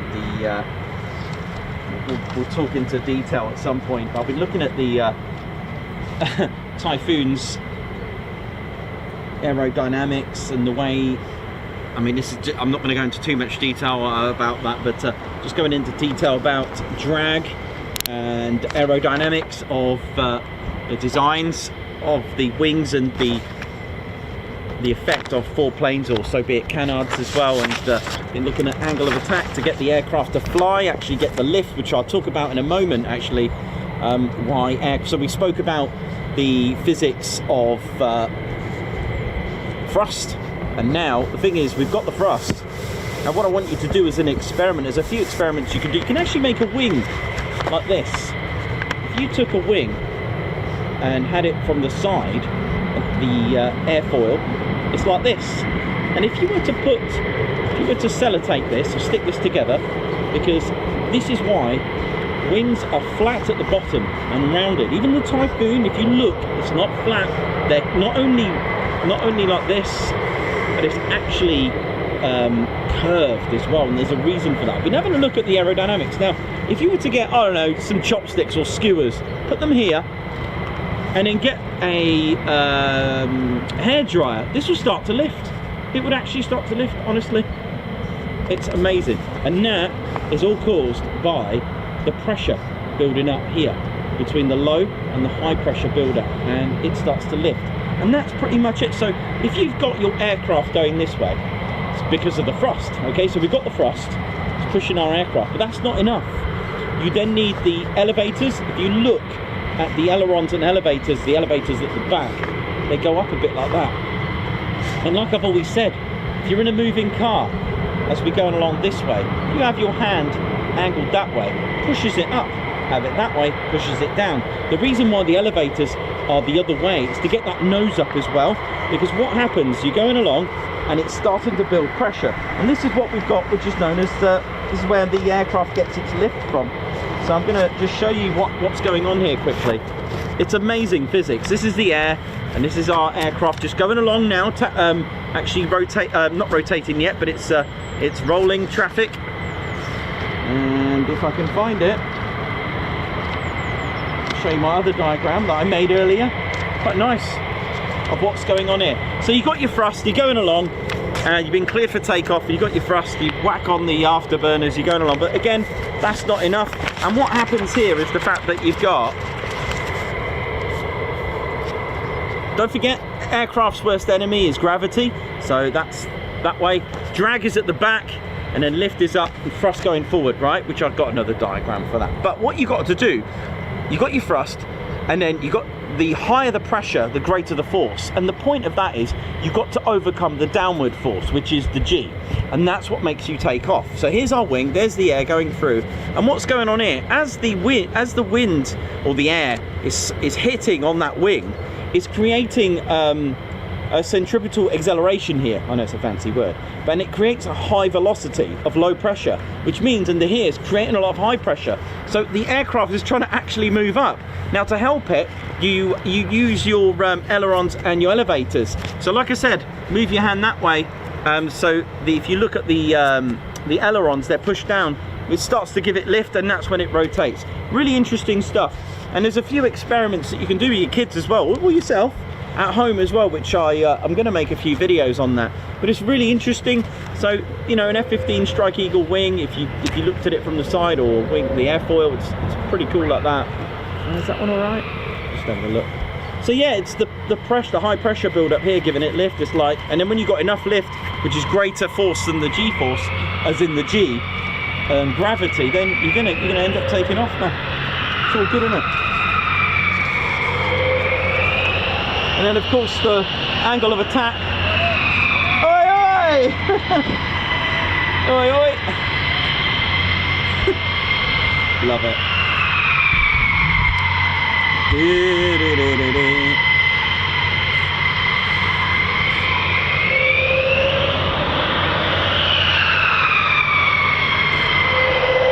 there's the winglet, curved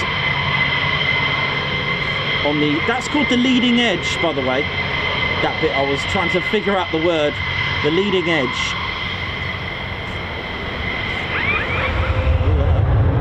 Send it.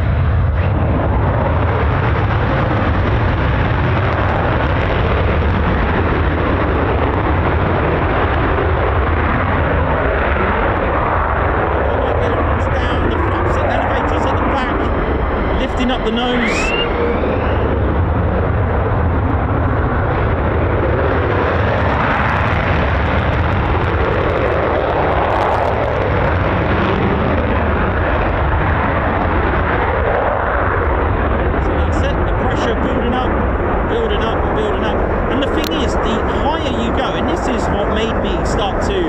Investigate a bit more, is that why some aircraft can, like especially in World War II, as I'm going to look at some of the bombers, yes, weight has got a lot to do with it and the power of the engine.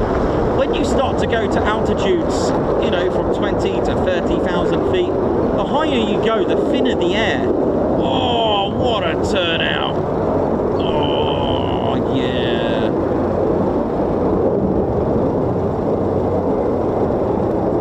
So of course the air is thinner, so you're not going to get much lift. So this is where more powerful engines come into effect. It's going to be a non-stop day, man, today, because I can hear aircraft coming in on Point Charlie. 2 aircraft over Point Charlie, that's just over the trees, here they are.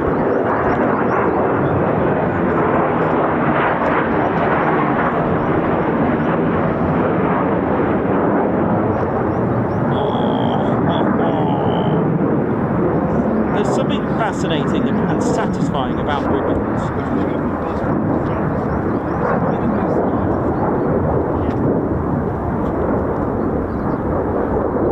Which is caused by changing temperature of the pressure again. Again, as we mentioned, there's a lot of a bit of spluffage as well, why not?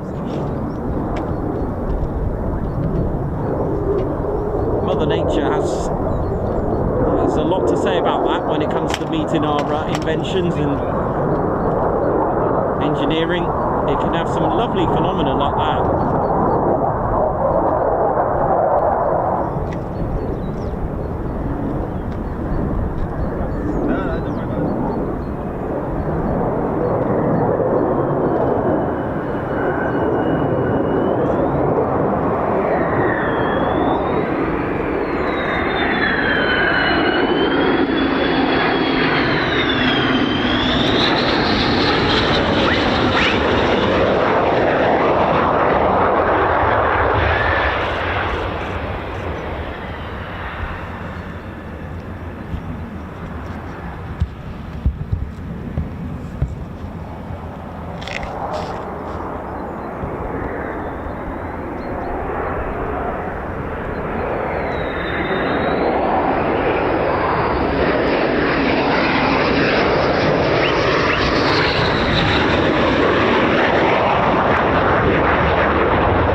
See that?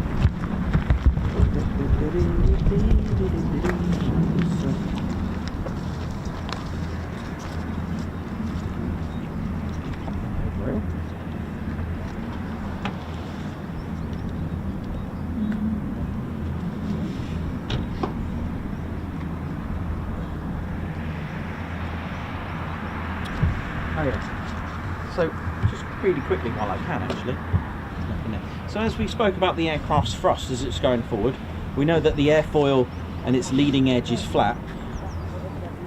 So when you start to rotate, the angle of attack creates even more pressure and it gives you even more lift. Like I said, moving car, we've all done it, we've all stuck our hands out, I don't know, on going 60 miles per hour. If your hand is angled, you start to angle it. So we'll call that the angle of attack. We start to, the higher you go like that to a point, really pushes up. If you're like that, it's not so bad. And you can try it with a little model like I showed you with the paper. You fold it and make yourself an airfoil and you'll get the same effect using a hairdryer. So you'll have to get a couple of, I don't know, some wooden skewers and set it on like a, I don't know, a piece of wood or something, and you can get a little hairdryer. You know, even those paper models as well, they were quite cool. And that's pretty much it. They're using, as you throw it, it's generating pressure to push the aircraft up. Pretty much how gliders work as well.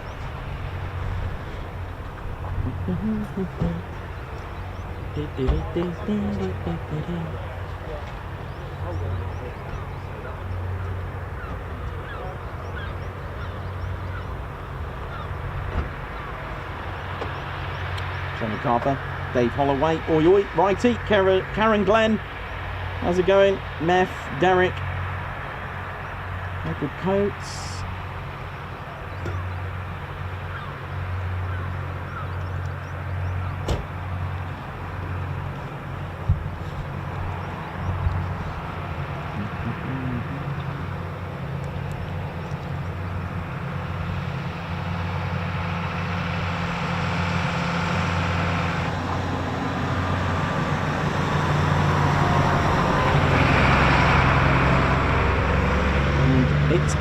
It's just coming up to 9 o'clock and it feels like we've been here all day.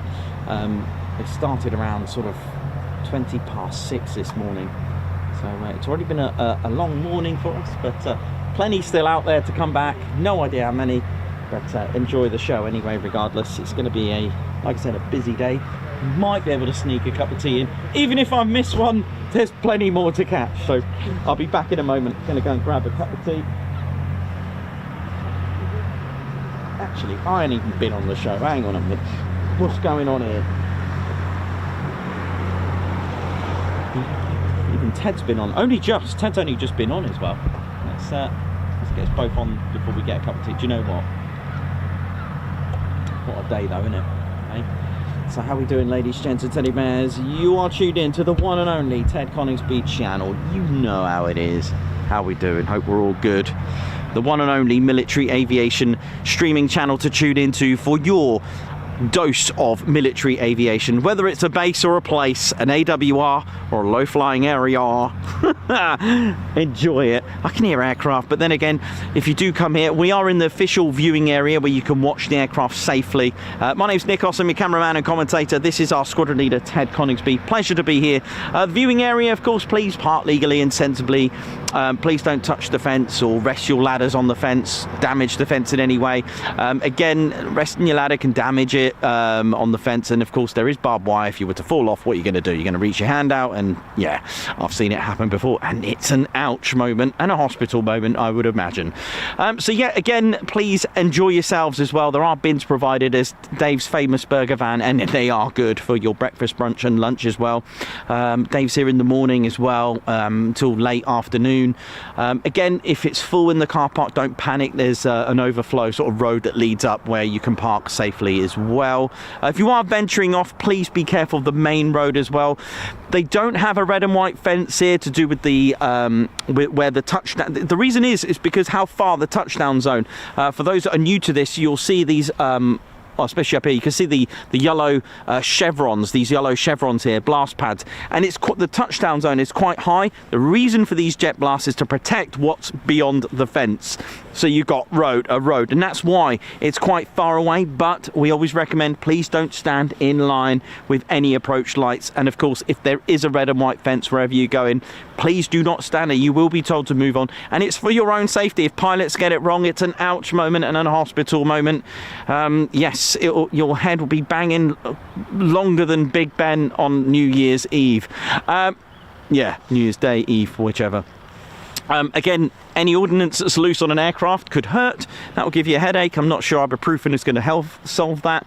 Again, just again, you know, nice, sensible attitude. Enjoy yourselves. That's the main thing. Have fun. If you are coming at night, not that it's mentioned, but I have seen a post on it from pilots or crew. Please turn your flash off at night. If you can, put the pilot off.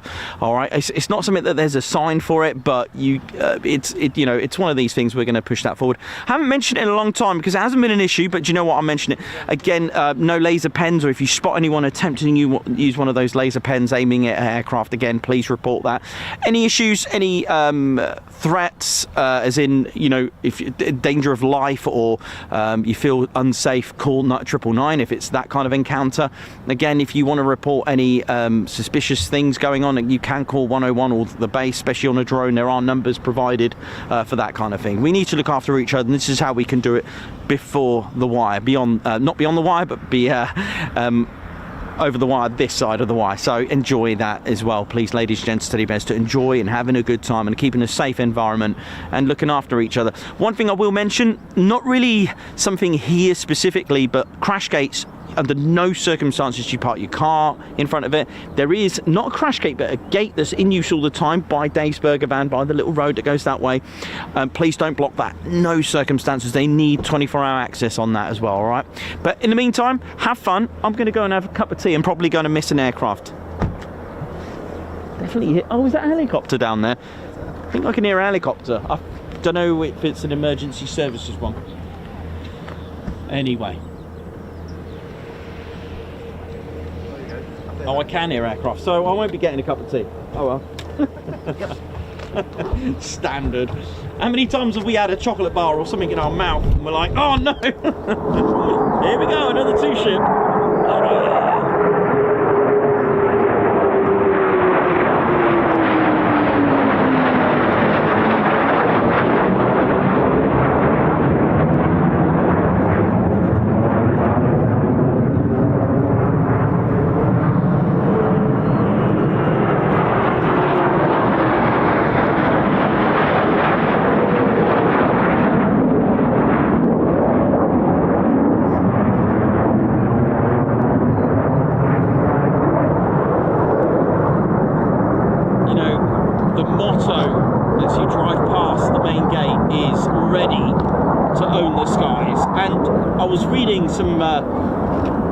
Some articles on the official Lakenheath website, and it says we train like we're ready to fly, and I'm like, wow, you know, that, I mean, you could tell the way they train every day. I mean, this is all training. Everything we catch is all training. So nothing to be alarmed about. You know, train like you own the skies. I mean, that is exactly the attitude, isn't it, really? And it looks good for us as well when we're aviation enthusiasts when they fly it like this. It's pretty exciting, to say the least. I know my mum wants to come back here. I didn't think she'd like it. There's a lot of people that don't like a lot of noise, but it's the sensation, the feeling, the frequencies produced, low and high, of these wonderful aircraft and their engines just make you feel good, unless you're a car alarm, of course, which really can't handle it.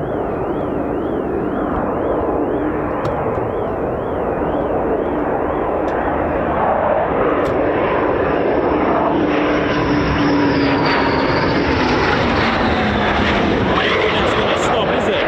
God, that came in quite fast. Whoa, nice. Some speed on that.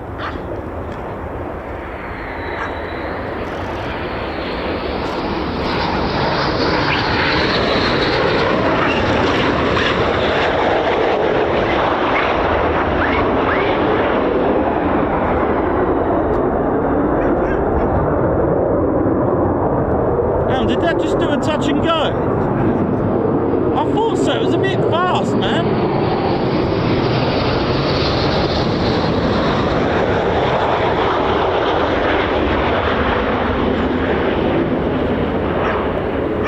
If that was deliberate, but I thought it was going to do a low approach. It came in a bit fast.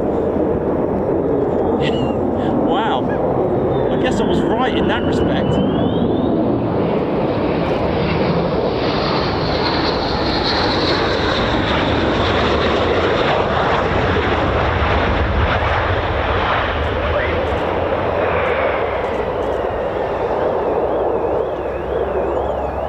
You know, when you do this, you know, quite a lot, you get to realise that that's a bit faster than normal. It's like how I can tell the acceleration between the F-15 and the F-35 is a big difference on the, especially on quick climbs. I'm panning a little bit harder on the F-35. But whether this was deliberate or not, it came in a bit fast. But anyway, rectified, sorted out, all good. We'll just say it was deliberate.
So they are taxiing down the catwalk. I'm wondering if this is the 493rd maybe, or it's definitely not a day for getting a cup of tea. Here we go. 2 more on the in the circuit now, with more coming down the catwalk. Here we go.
Going on here now.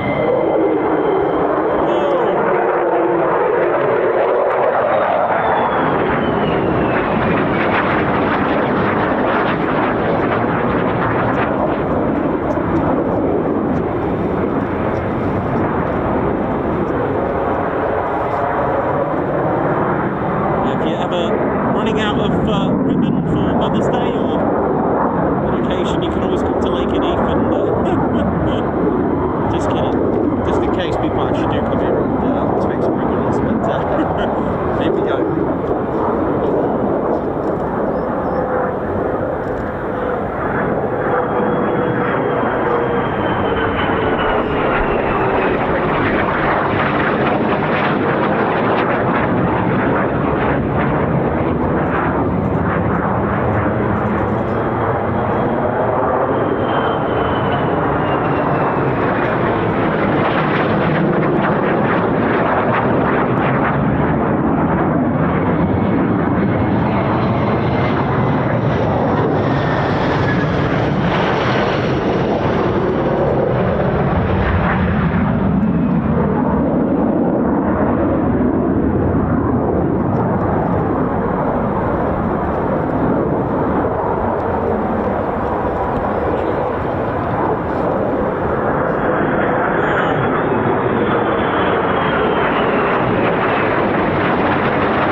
Was set at Lakenheath, it would be like this.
one more coming into the circuit from Point Charlie. Another 2. What have we got now?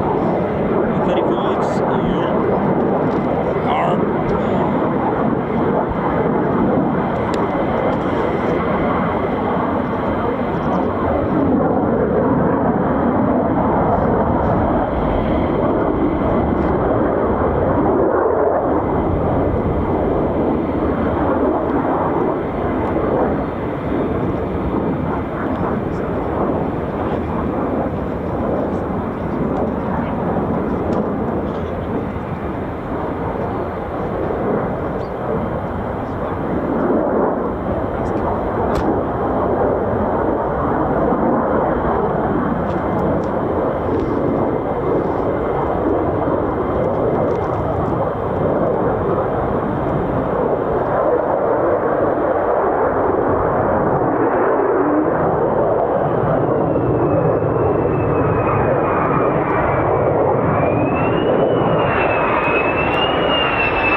Air intake.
Got to see that.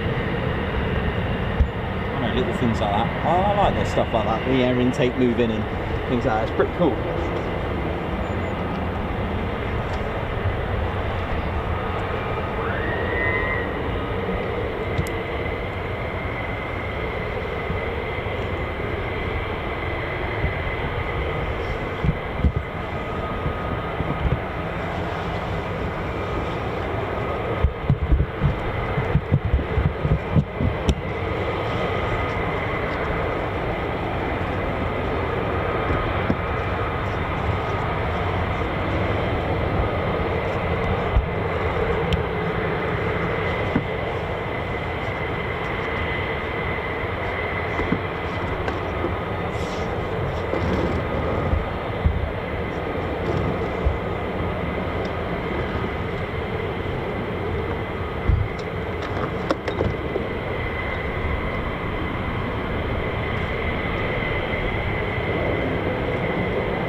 you've just joined us, welcome to a very, very busy RAF Lakenheath.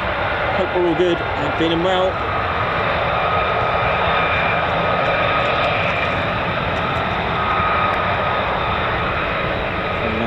From Nellis Air Base, WA Whiskey Alpha.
tea then, but I thought I'd just swap the batteries over just quickly, just to keep us flowing, get the camera a bit of tea in there, you know.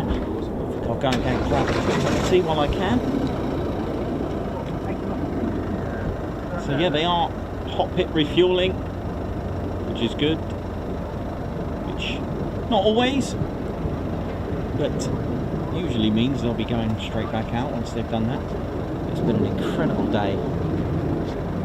Tell you what, while I can, I'll go and grab a quick cup of tea. If we miss one, we miss one. There'll be another 5,000 later.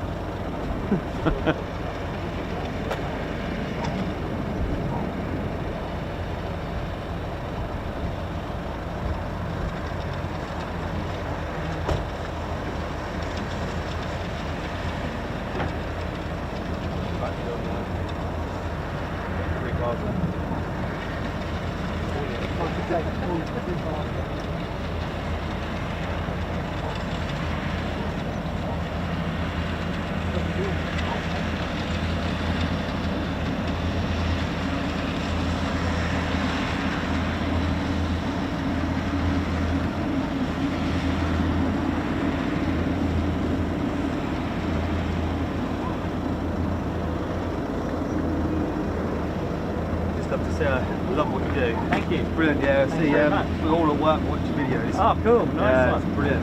Thank you very much. Keep us entertained. Yeah. Yeah. We love it. Every day we try to see if you're on or not. Oh, thanks. Watched yesterday. Oh, thank you. You do Yeah. a brilliant job. Yeah. Brilliant job. You make our day. Yeah. Thank you very much. When we can't get up here, Yeah. Honestly, we were Devon, right? we have you on the TV at work and everything. It's brilliant. That's great. Oh, that's good. Thank you. yeah, this is only the second time we've ever been here. So well, apart from me, years and years ago when we were flying F-111s on. Oh, wow. Yeah. How was Dartmoor then, alright? Yeah. It's just Dartmoor you went, was it? That area? Yeah. So we should have gone to Brixton. No, it's a nice area. It's a long way down though, isn't it? It's a long drive. It's fine.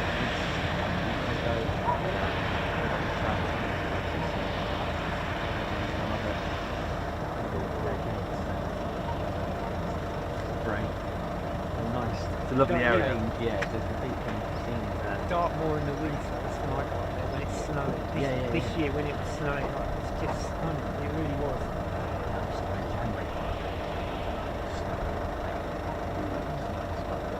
We had some really good snow on the moors this year. Yeah. The condition, I went up there and I didn't know where to point the camera. It was just everywhere. Really good. A bit like here. With Yeah, a bit like this today. Yeah, it's exactly. Yeah, it's the next best thing. Yeah. I'll tell you the only other thing. It's the next best thing to this, and that's the lifeboat. I go out on the lifeboat. Oh, And that's hang really on. cool. Okay, cool. What we got? Oh, here we go. Running in. High and dry. But making noise.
climb into a Fiat 500 after that. That is just incredible stuff.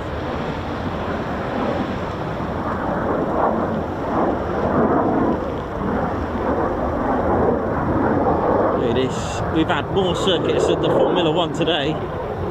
More takeoffs than Heathrow. It's probably not far out, you know.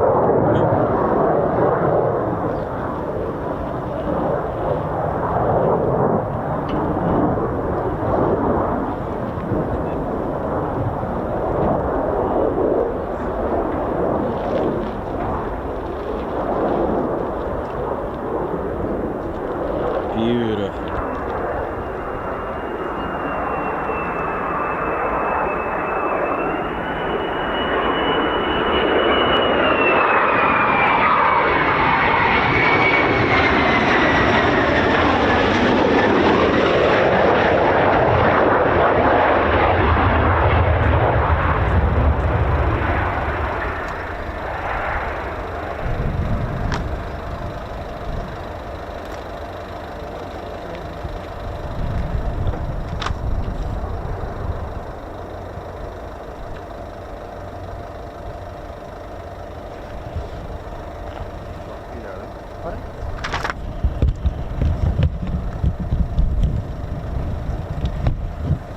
Here we go.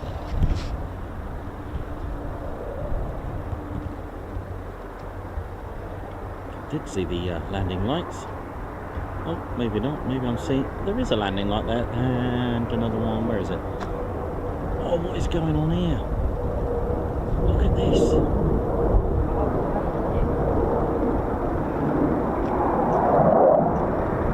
It's a classic go around. Oh, there's the aircraft into land.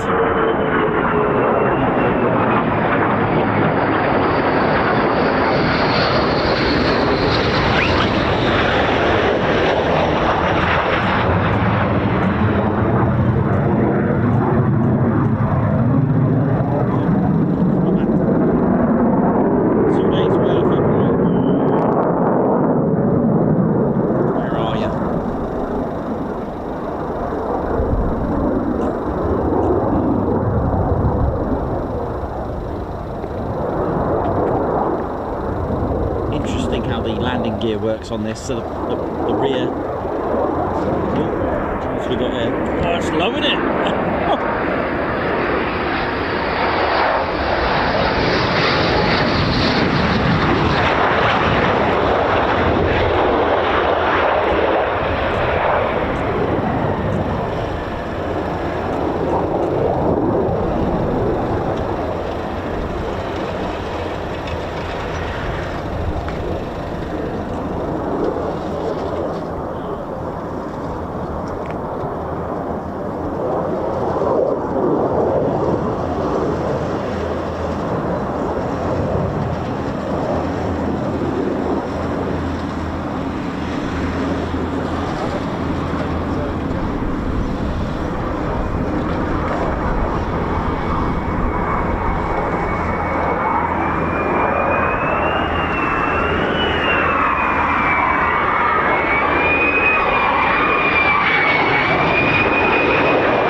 How we doing, ladies, gents and teddy bears? Hope we're all good and enjoying the very busy RAF Lakenheath today.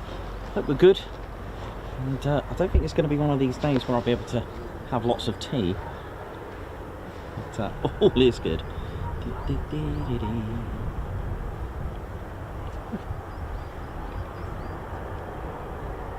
that's the AWCU, Airfield Wildlife Control Unit, taking care of things wildlife, formerly known as a BCU, that's Bird Control Unit, but of course it's a lot more than just birds that can cause an issue on the activities on any aerodrome.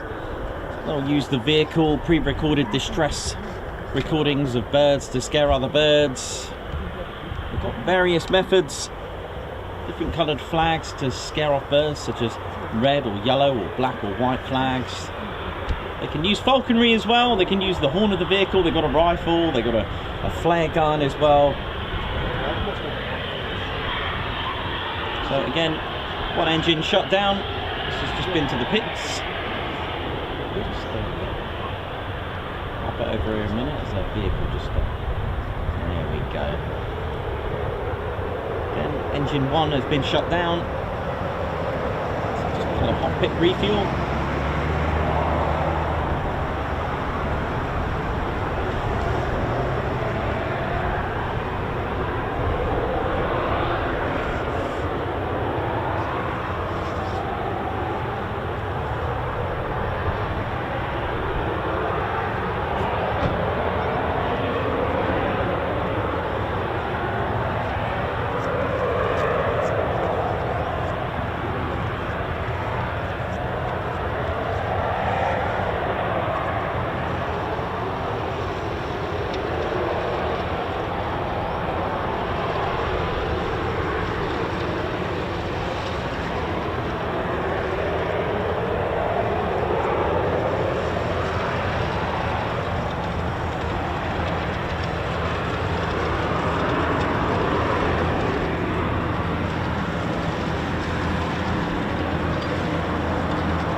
As this is on its own, you'll get to hear the whole process and see the whole process after the hot pit refueling. The engine is restarted or started back up. It's been shut down. It's just had hot pit refueling. Again, if you're new, hot pit refueling is refueling the aircraft with the engine still running. On the F-15 they do shut down one of the engines, so engine 2 is still running. On an F-35 for example, or any single engine aircraft, that engine is still running. Reasons for that, as all the fuel pumps are working, it's actually quicker to refuel the aircraft. It takes 10 minutes to refuel an F-15E Strike Eagle. That's 66% of time saved. They can use an R11 vehicle to hot pit, or use the, if available, I think they have this at Mildenhall as well, you can actually start pumping fuel from underground networks of fuel.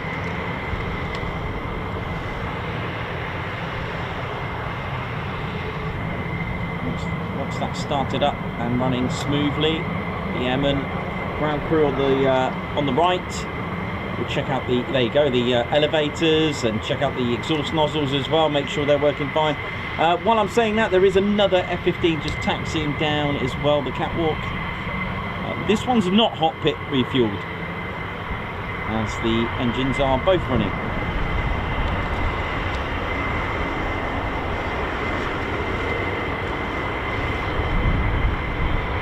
So the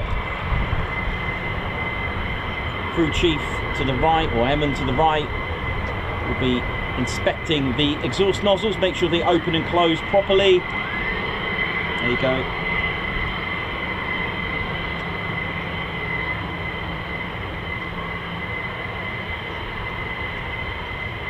I would imagine they're checking for any fuel leaks as well from that hot pit refuel, any leaks, cracks. Yeah, look at that, beautiful teamwork there.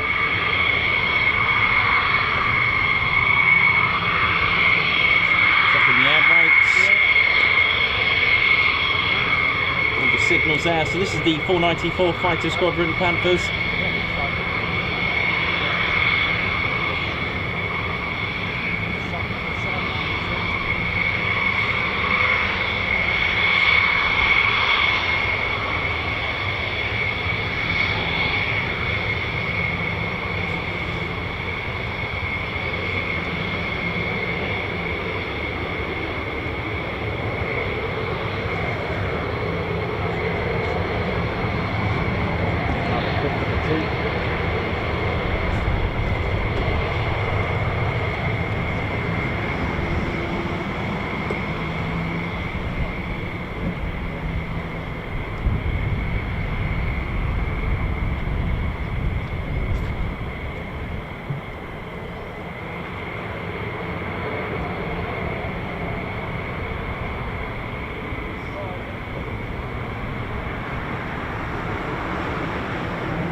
Coningsby channel. We are live here at RAF Lakenheath. I'm just having a little look down there, look.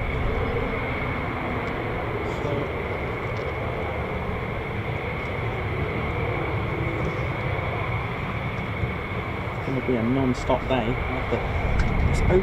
It's just coming up to 10 to 10. It feels like I've been here all day. Oh yeah.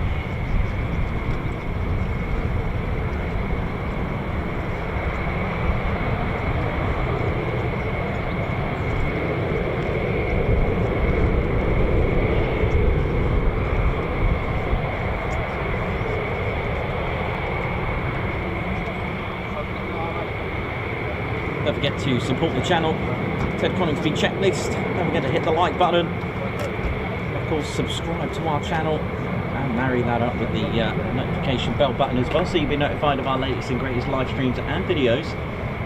And of course, do visit our website, tedconingsby.co.uk. That is a nice car, nice, quiet as well until the throttle's open.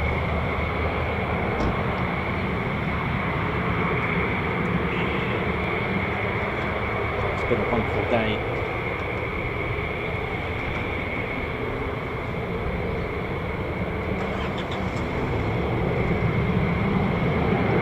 I mean, that beats any garden for this grass cutter. Look at that.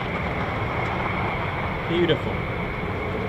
You know, you might have some garden gnomes and some fancy Zen fountains, but when you've got two Strike Eagles behind you, lovely.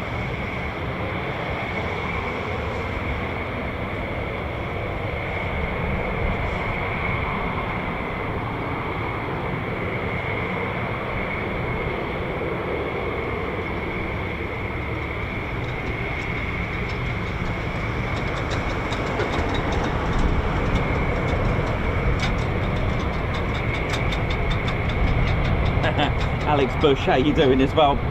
There's Perry. How's Perry? Oh, here he is. Perry, how you doing, man?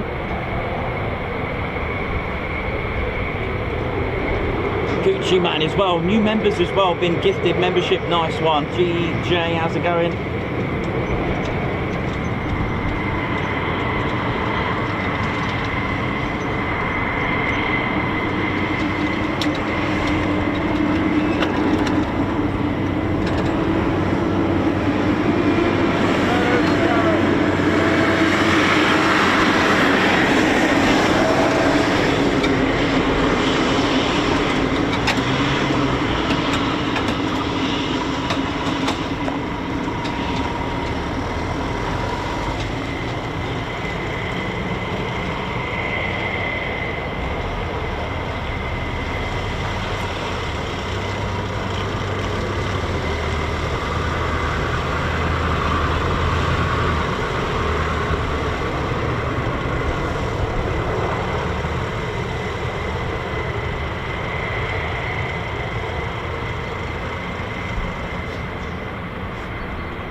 Just had my second cup of tea, which to me that's a result. That is lovely.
Ladies, gents and teddy bears, of course the F-35A been the latest and greatest aircraft to arrive at Lakenheath in December of 2021. But let's have a look back through the years in 1941, when the very first unit, all the way from RAF Lakenheath, number 20 operational training unit, came with this, the beautiful and wonderful Vickers Wellington bomber. An OTU is like today's operational conversion unit, training the airmen on a particular aircraft. 29 Squadron, for example, training the latest and greatest crew and ground crew and armourers, and of course pilots on the Typhoon, whereas number 20 were training pilots on the Vickers Wellington bomber, which is quite ideal because behind us and in front of us, RAF Mildenhall in front, they were also operating the Vickers Wellington. And just behind me, about 5.5 miles again, the way the backwards pro flies, was RAF Feltwell in 37. So a bit later, operating the Vickers Wellington as well. And Vickers Wellington bomber, maximum speed, Mach 0.3.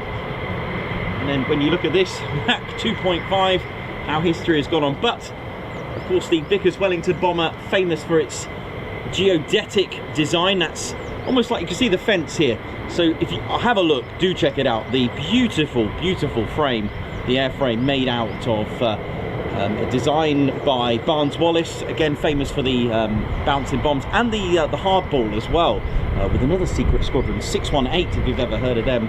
But amazing, you can see bits of it here, and it was a wonderful design to be able to, easy to repair and maintain if to suffer a lot of battle damage as well. Really phenomenal aircraft really for its time as well, and served pretty well with good reputation. It was one of the last of the twin engine bombers until the Air Ministry and the Royal Air Force put in a requirement to have a 4-engine bomber. With this, the Hampden, the really bad reputation, bless it, the Avro Manchester, and yeah, with the Hampden, the Manchester, and of course this Vickers Wellington as well, serving proudly until of course the arrival of the short Stirling bomber, although that didn't have a great reputation as respect to its ceiling height as well. But there we go. I'll tell you what I'll do, because this also served here with 149 and 199, I do have to scale, if I can get it,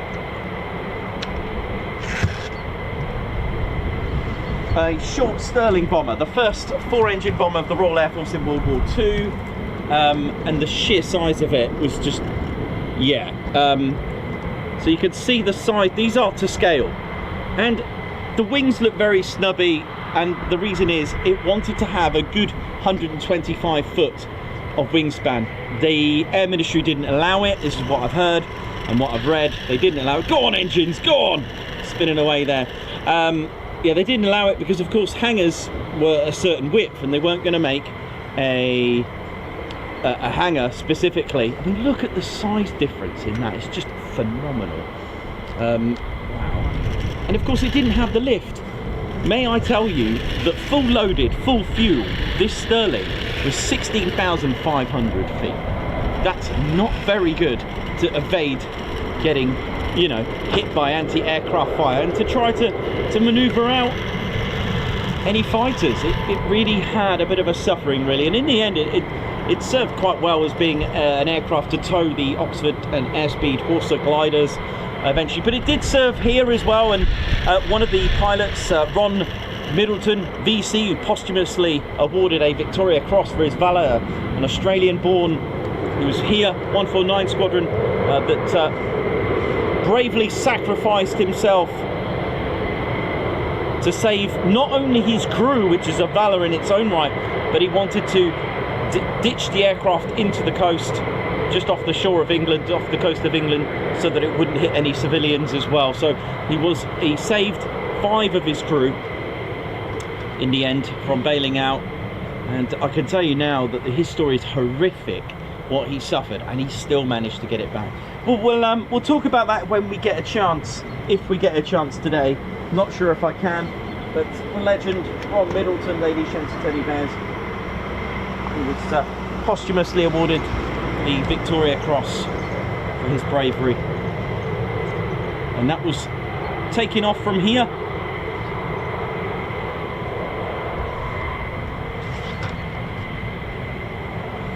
It was a raid on the Fiat Works in Turin. It didn't even go very well either. In fact, this is most scary, is the fact that Ron, even though it was a bumpy ride through the Alps, by the time he got to Turin,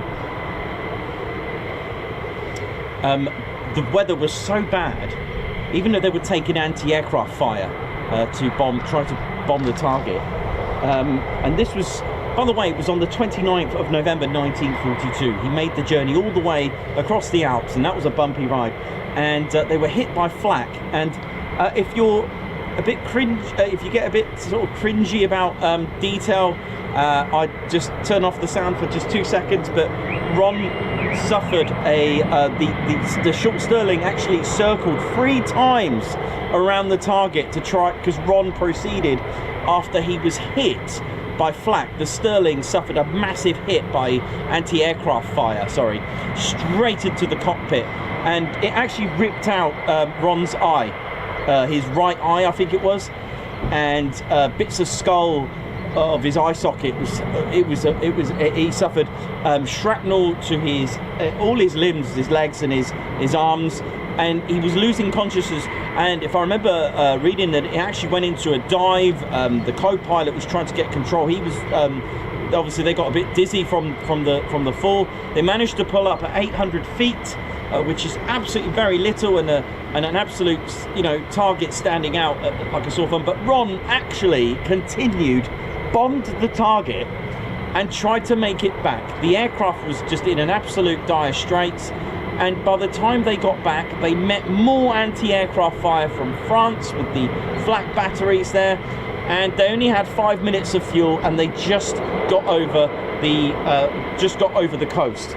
So they managed to survive that, and Ron gave the orders for his airmen, his crew, to bail out.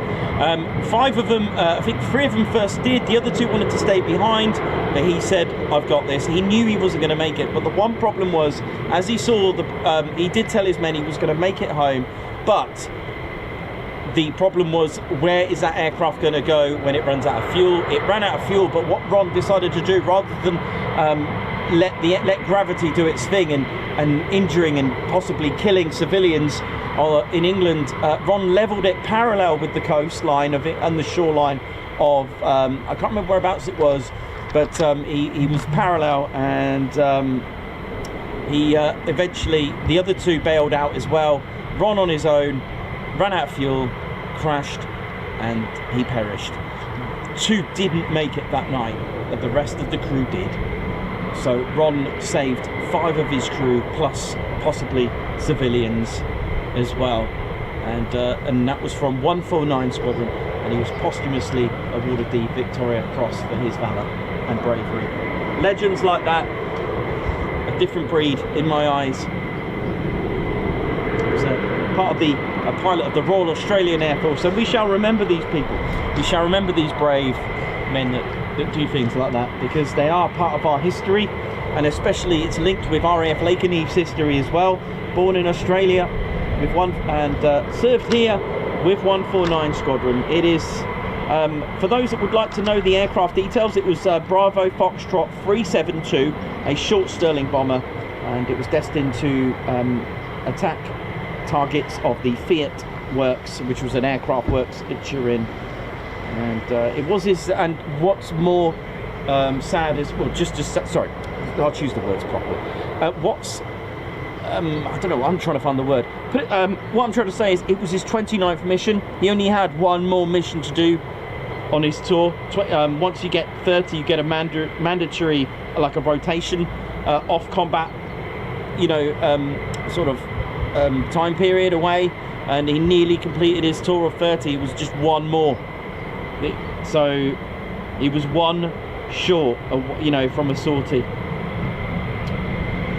So yeah, rest in peace, lest we forget.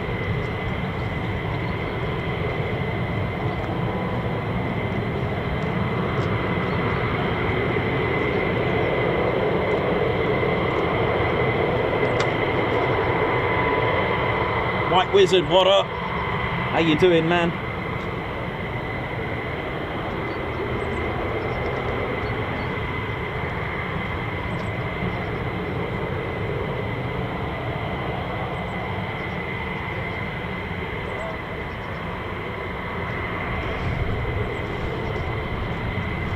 So Lakenheath was, in its time, was also serving under the control of Mildenhall as well during the time around sort of 1941. Mildenhall was the main station. There are quite a few ex-stations here, like RAF Downham Market, Bottisham, Methwold as well. There's quite a few here that are no longer, quite a lot.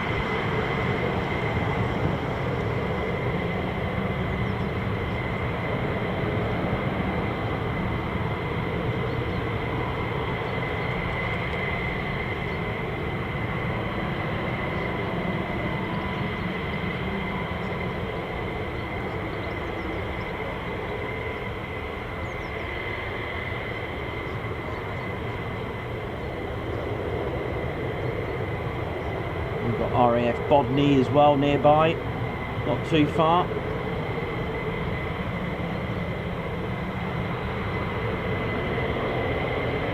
Of course, RAF Feltwell actually was a flying station. RAF Methwold as well.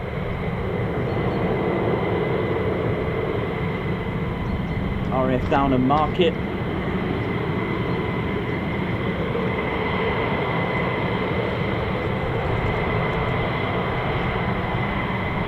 RAF Barton Bendish as well. There's actually quite a few. I'm having a look now, actually. Quite a lot here. And of course, as you start to get close to Marham, you've got RAF Narborough. But, of course, strategically, if you think about the geographics of where we are, the more you get to the coast, like Essex and Suffolk, Norfolk, when you start getting that close, you're going to have a lot more fighter stations as well when you get more close. And the bomber stations were more set back because, of course, you need to protect them. And, of course, you need more of a fighter protection, such as Bottisham as well. Ibsley, when you start to go further actual south of England, near Bournemouth. And Eastbourne, that direction as well. Again, Ibsley, a lot of connection with the 48th as well for a very brief time.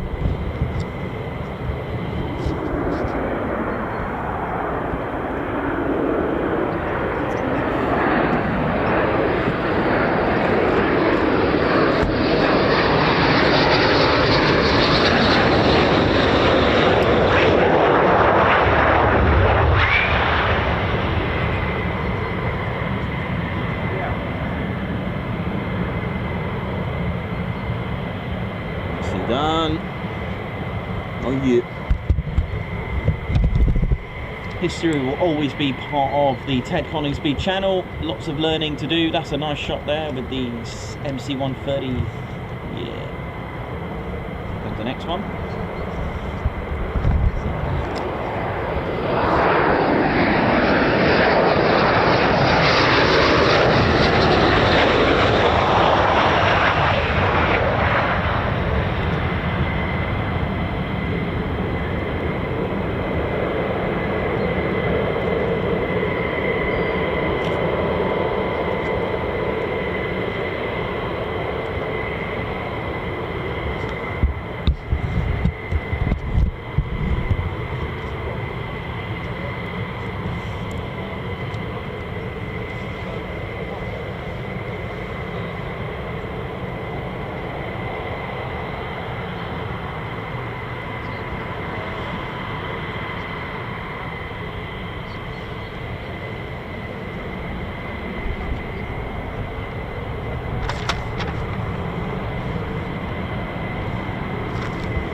we're all good, ladies, gents, and teddy bears. Welcome to the show. A little bit bright there.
Hey man, are you right? Good. Yesterday. A little bit. Just a little bit. Yesterday, that's alright, it happens. Good.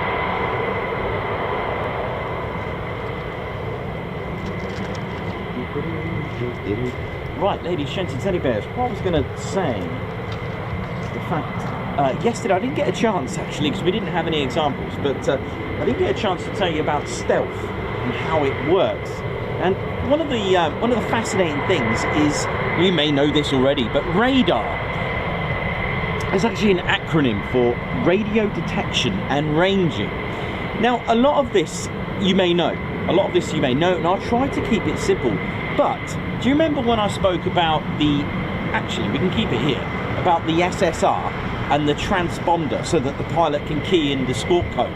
Do you remember that? I don't know if you remember that, but pilot keys in the squawk code, whether any aircraft, we're talking about civilian or military, any aircraft has to have the transponder on. We haven't said this in a long time, but the reason why you can't see it on any of your apps is because there are different modes on transponders.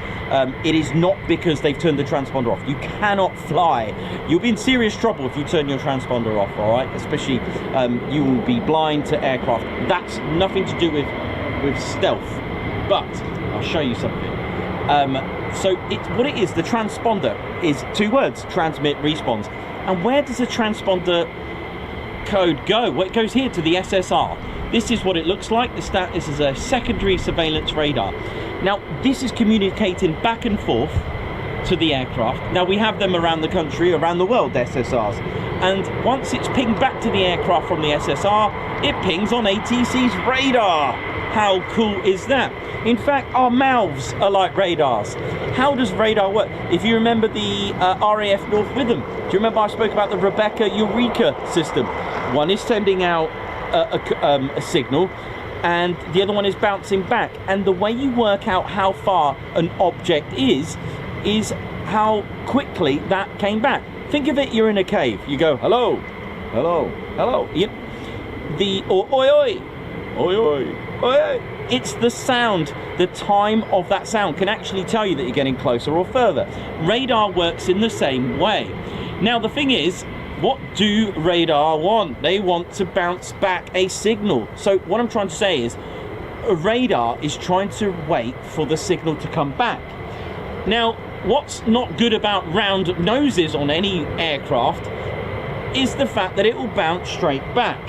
If you look at the F-117, for example, F-117, let's take an F-22. Oi, oi. Now, on the F-35, on the JU, on the SU, their stealth fighters, this is not round anymore. In fact, it's very similar to the SR-71, this sort of beak, shall we call it. But the reason for that, so if this was round, there's our shouting, we're the radar, bounce and straight back, got ya. This is different. This is angled. In fact, the characteristics of stealth fighters have the nose ridge right into the corner of the intakes. That's on all the stealth fighter aircraft. It's really interesting to see that. There's our F-22, same thing. This is our F-35. Look at that, same thing, right in the ridge. I don't have the other aircraft that I mentioned, but look at this design. So what happens here, there's our signal, bounce, and it will go over here, hasn't gone back, so they can't see it. Also, it's coated with what's called RAM, it's radar absorbing material as well. Now, stealth aircraft, this may strike you as a bit of a shock. They're not actually entirely invisible. They do have a certain profile. In fact, an F-35, or shall we say the F-117, actually had a profile of a size, if it was a real object, let's say, it would be the size of a tennis ball on a radar. So it makes it really faint, or sometimes doesn't even appear on the radar at all. How cool is that? Which is why these stabilizers, it's sending a radar signal, it's sending all these, it's actually just radar, it's actually frequencies, radio frequencies, and it's waiting to bounce back. But this is going to go, nah, sorry mate, you're going over here, and it can't see it. This is why they're angled, but they are coated with RAM as well. Now you probably think, what about the heat at the back? True, but they have a special cooling material. I can't remember if it's porcelain, you know. Trying to remember the inside of the nozzles to stop a bit of heat, but some can even be the size of an insect. So they do have, sorry about the blue tack, that's my stealth, this is the new thing, this radar absorbing blue tack, by the way. But there you go, that's of course, thing is, when you start opening your loading bay, you are going to get seen to the last. So what you've got to do is to attack at the last minute. And of course, if you know the story with the F-117 that kind of was the first one to be ever shot down, the very first stealth aircraft from, I think it was Serbia, that will go down in history.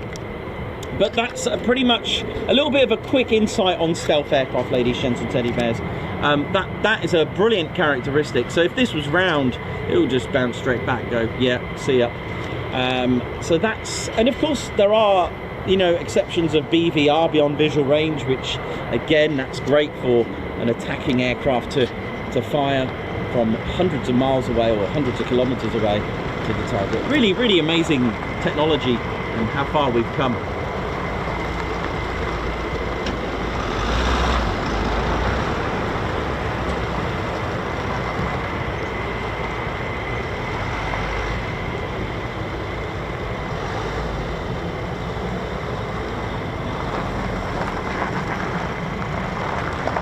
But yeah, I hope you enjoyed that. It was just a quick insight.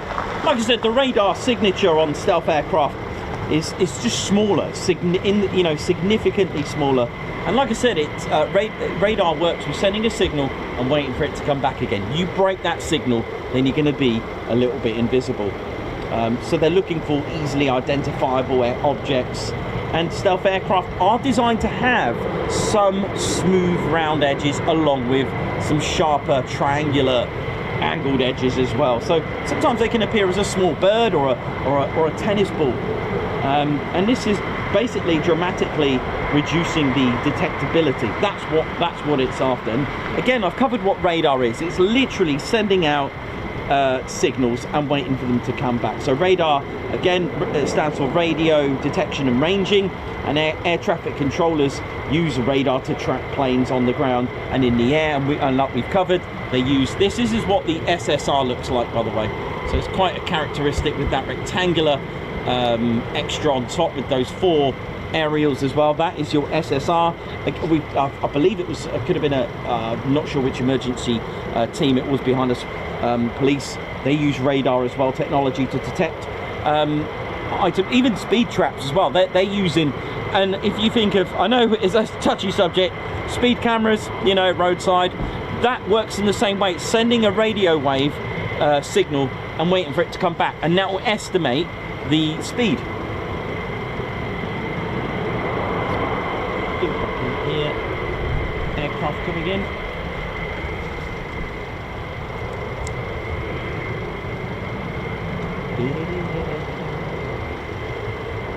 But yeah, the F-117, might have to get a model of that. I believe it was the world's first operational stealth aircraft.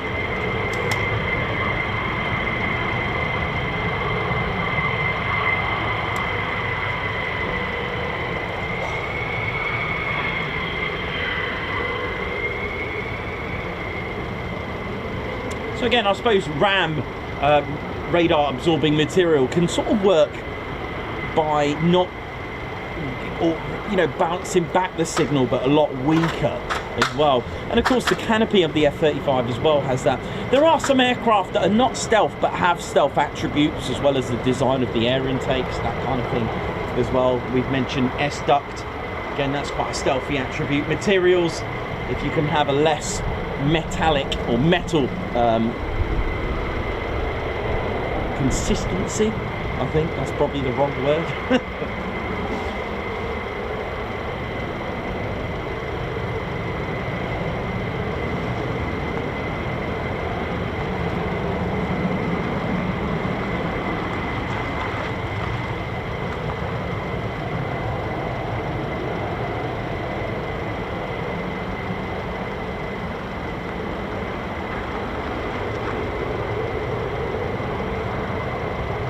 Thanks a lot, Ian. Thank you very much.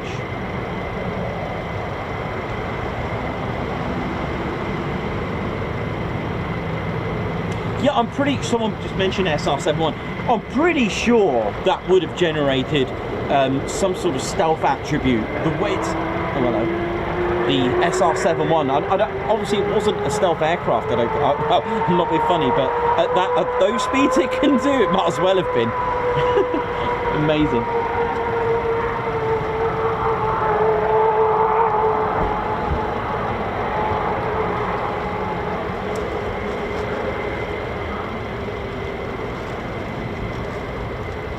Hope you're all good. Hope you enjoyed that explanation.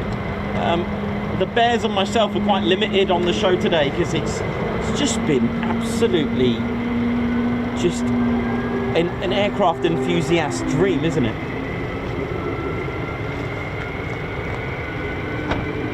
That's the engines starting up from the hot pitting.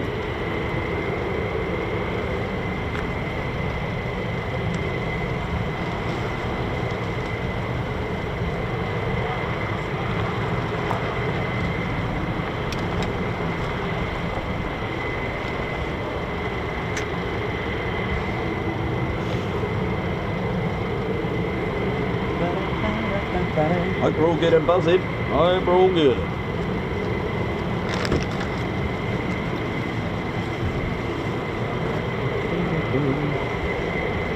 Again, just a quick recap on the history. Like I've mentioned before, for those who don't know, it's got a long history, RAF Lakenheath with the vicinity. I'll make it a little bit brief because I'm clearly not going to get a chance today. Oh dear. But I'm always learning. I'm always trying to give you some new info. Actually, I do have some new info today for you as well. Let me go and dig it out. Do you know what? I'm after one more bit of info, actually. Maybe you guys can, girls and teddy bears, can help me out, actually. Obviously, me being a 48th fighter wing geek with the history. Let me see if I can find some extra info.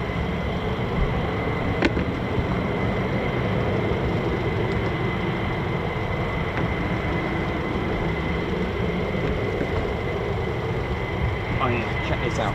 Oh, this is what I get up to in my spare time as well. Look at this, you're going to love this. So obviously World War II bombers, haven't finished it off yet, but I've got a little chart here of so what we got altitude, so surface ceiling, speed, and yeah, speed and surface ceiling. Look at this, B-17, 300 miles per hour, surface ceiling of, you know, around 40,000 feet. You've got the Lancaster, 28,000 feet, which could probably do about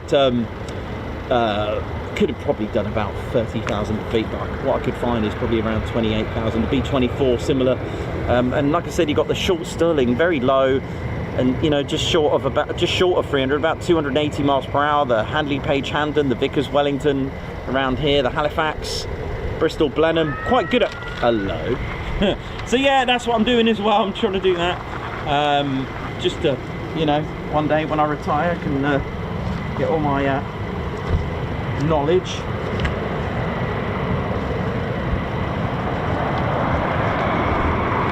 I have been going into a lot of detail.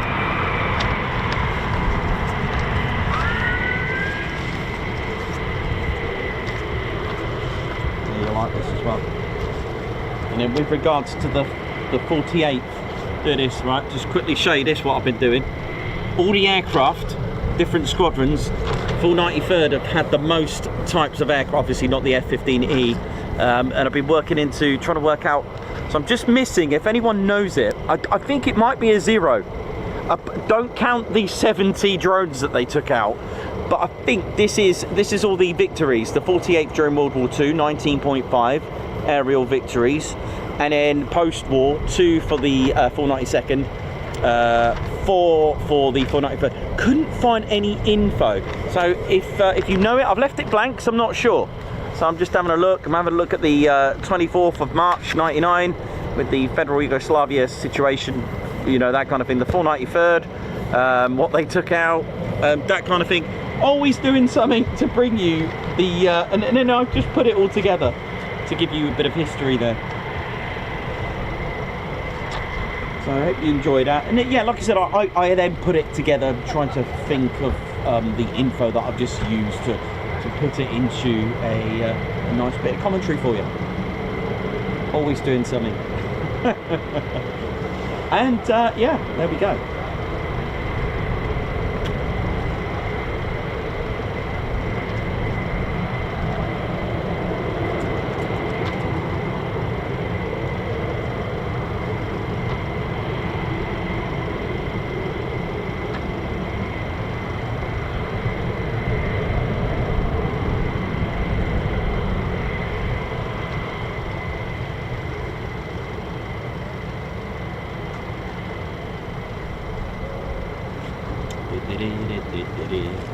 Yeah, actually, now that I've got that, one of the MiGs that was shot down in 1999, the canopy is here, that was shot down by the 493rd Grim Reapers.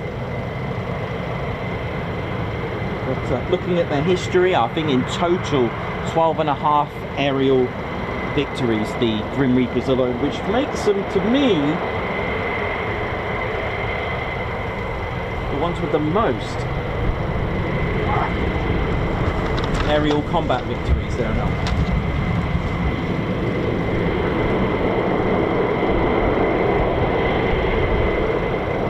Okay, so these two F-15E Strike Eagles are ready to ride. I believe they're all back now.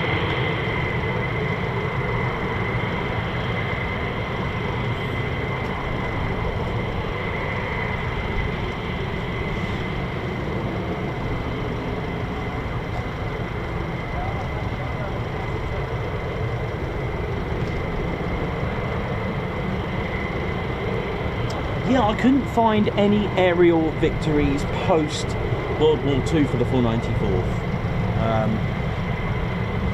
Not saying it's not true, but amazing that the 493rd have flown the most variety of aircraft.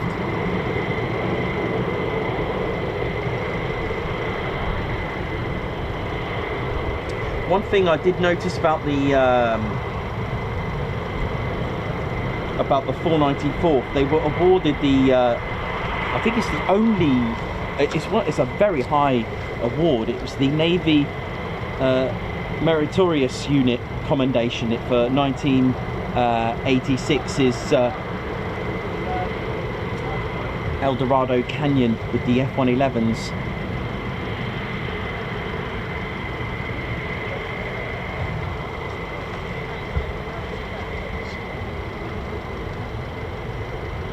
Constantly learning, always you know, always trying to learn something and bring it to the channel just for you, to make it really a versatile channel, where it's got education as well, and doing it in a fun way as well. That's the thing. And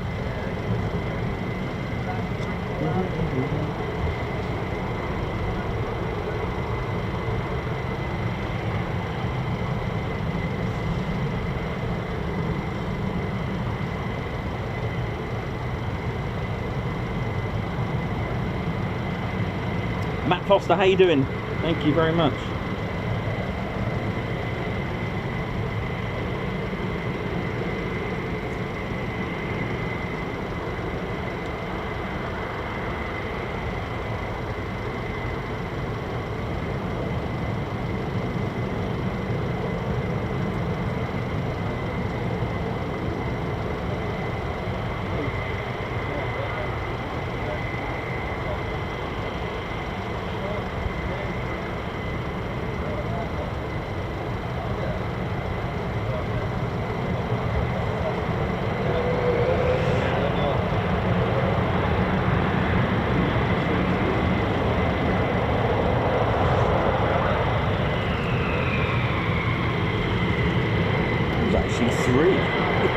know there was 3 there. I thought it was 2. Here we go.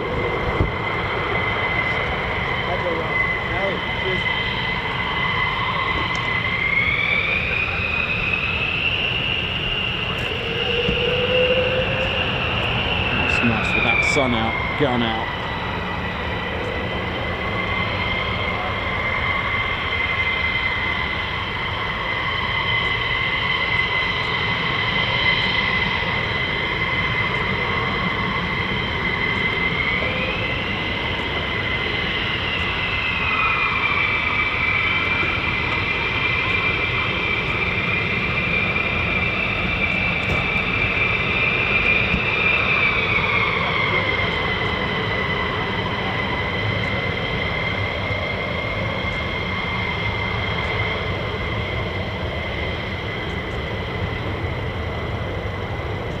Here we go, it's time to ride.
You see quick climbs, but that was just straight up.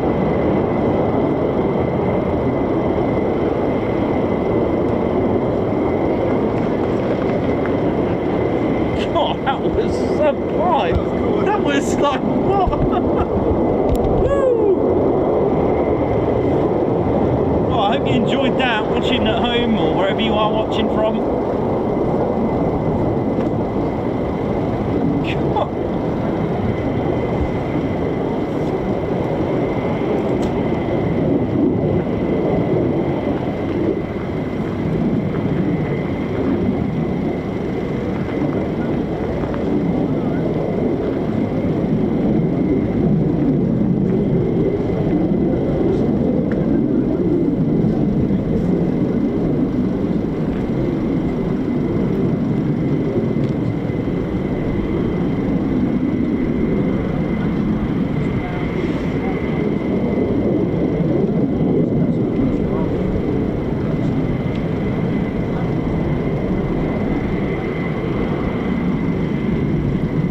Incredible. That wasn't so that's not a quick climb, that's that was almost more of a performance takeoff, really, wasn't it? It just looked effortless as well in some ways, but had a bit of a steep climb. Magnificent takeoff.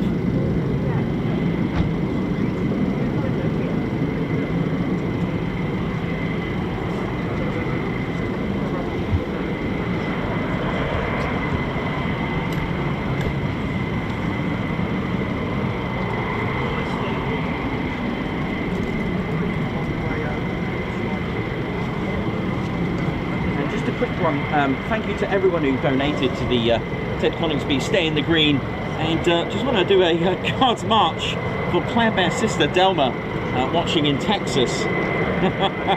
Right! Thank you very much. Ted there with the Texas flag. That's Delma Lewis. Oi, oi. Hang on. Start again. I've done it. Oh my! might get fined. Start again. Rewind. Right. This is a Guards March for Delma Loomis. From Texas, it's Claire Bear's sister who's watching the show from Texas. And big shout out to the Loomis family in Texas. Keep riding. Big shout out to the Rattlers, actually. Texas Rattlers, how you doing?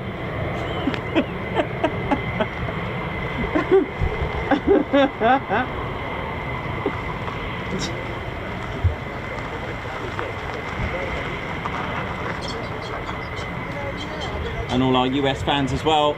How we all doing? White Wizard, what up? I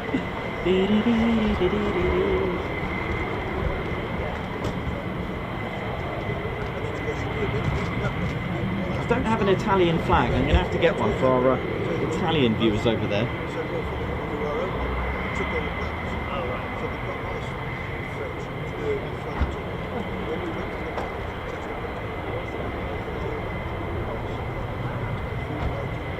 And Philip Turner, member for 16 months as well. Thank you very much.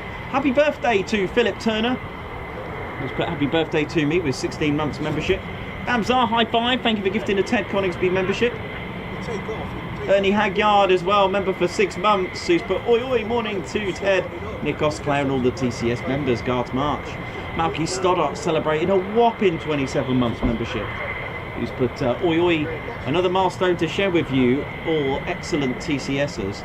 Cheers for all you do, everyone. Stay awesome. Drops away. Marco, thank you very much for the super sticker, Guards March. Mark Moody, thank you for the super chat. He's put so grateful to be here again. Thanks, Nikos and Ted. Thank you very much, Guards March. And Kieran Harvey, 13 months member, who's put oi oi, everyone. Synchro Tones, who's been a member for 18 months with the Ted Coningsby Posh officers. He's put, whoa, 18 months of fun, magnificent airplanes. TCS are the best. Thank you, Nikos, Claire Bear, TCS, and of course, Squadron Leader Ted Coningsby. Thank you very much. Guards March to Meth. Glad it's not showing. Sorry, glad it's not snowing at LN. Guards March. Thank you for the super chat. Belinda Morley with 22 months membership. Guards March. Well done. Steve Sedman with a cracking 29 months. Oi, oi, love this channel. Guards March. Margot, thank you very much for the super sticker. Guards March. Rock8 Chappie 54. Thank you for the super sticker. Thank you very much. Guards March. Gucci Man, high five. Thank you for gifting a Ted Coningsby membership. A Guards March for that. Thank you very much. Kevin L, who's a member for 6 months, who's put a salute and a thumbs up. John Parrott, Guards March to you, who's put oi oi. Thank you for your 5 months. Goofy Goober 892, first month. How is everyone today? We're good. How are you? Douglas Shepherd, member for 2 months. Nikos, hope you're good, bro. Are you at Coningsby tomorrow? Yes, I am. We are, aren't we, Teddy? Marcus Canfield, thank you very much for the super sticker. Super chat, thank you. Is it a super sticker? Yeah, it is. Okay, Guards March, thank you very much. Right, back to the. See what's going on with the F-15 there and all.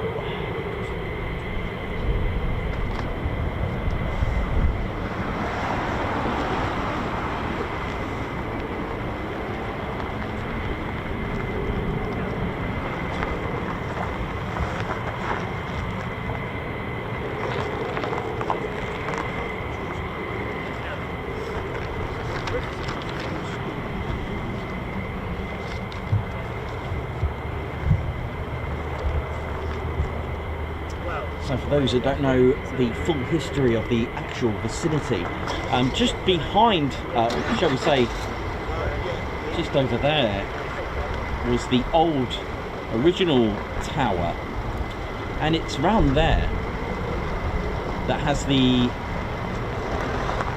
natural springs. That's right, a natural spring dating back to about 8,000 years, I think. From what I found. So I managed to date the history back here to about 8,000 years.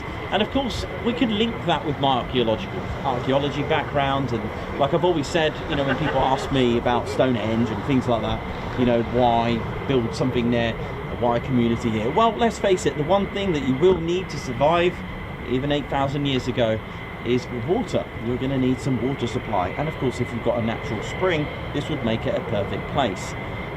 So that's why when we move into sort of the 5th, 6th century, we then start to have here an Anglo-Saxon settlement. In fact, it's thriving here with the Anglo-Saxon artifacts and evidence of their of them settling here. So in fact, excavations are the way forward to find that information out, apart from kicking the tripod there.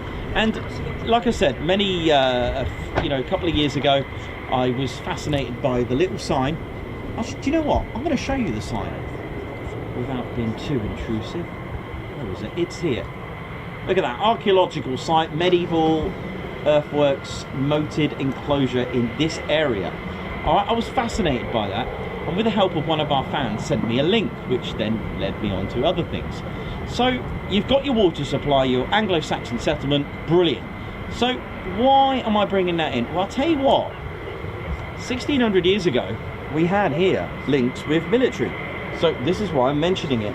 And in fact, in 1959, a lady under the name of Lady Briscoe, who, if you don't know who she is, she was a very posh, very well-known lady, and she actually founded the Mildenhall Museum in the town.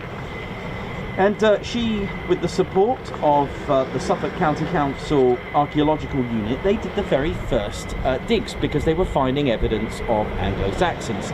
It was about 3, I think it was, that they did, and they did find human remains. So it took another 40 years or so to have the opportunity to investigate. Now, there's a lot of history here. So if we go in this direction, over there, that side, in fact, to be even more precise, you know, when you drive into Lakenheath, if you're using the A1065, you see all the newish buildings just before the main gate. They're not new now, they're like early 2000s, sort of late 90s. Well, before they were built, in fact, there's a baseball stadium there. Before they were built, they needed to do the groundworks. This was a perfect opportunity to do the excavations. So it was funded in line with the new dormitories, all right, the new houses. So it was finally done in 1997, and they found a fully armed Saxon warrior. In fact, total finds were around 427 graves. In those graves were 6 men with swords and 2 with horses. That is amazing. 3 minstrels, that's men buried with liras, 1 man buried with a quiver of arrows. There were a total of 96 females. They found other stuff as well, like 2,500 glass beads, those arrowheads, all that kind of thing.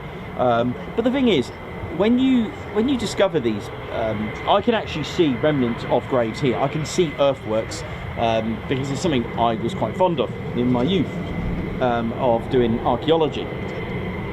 But the thing is, glass beads, that tells you the time period of who they interacted, the jewellery. But one man in particular that they found was buried with his horse, but he was done up like a proper warrior. He had his sword, he had his shield, he was buried with his horse, he was buried with offerings, a goat in there, I think it was a sheep, to obviously they believed that food, you know, in the afterlife, etc. So they named him the Lakenheath Warrior, and you can actually see all this at the Mildenhall Museum. All right, that's actually in the town itself.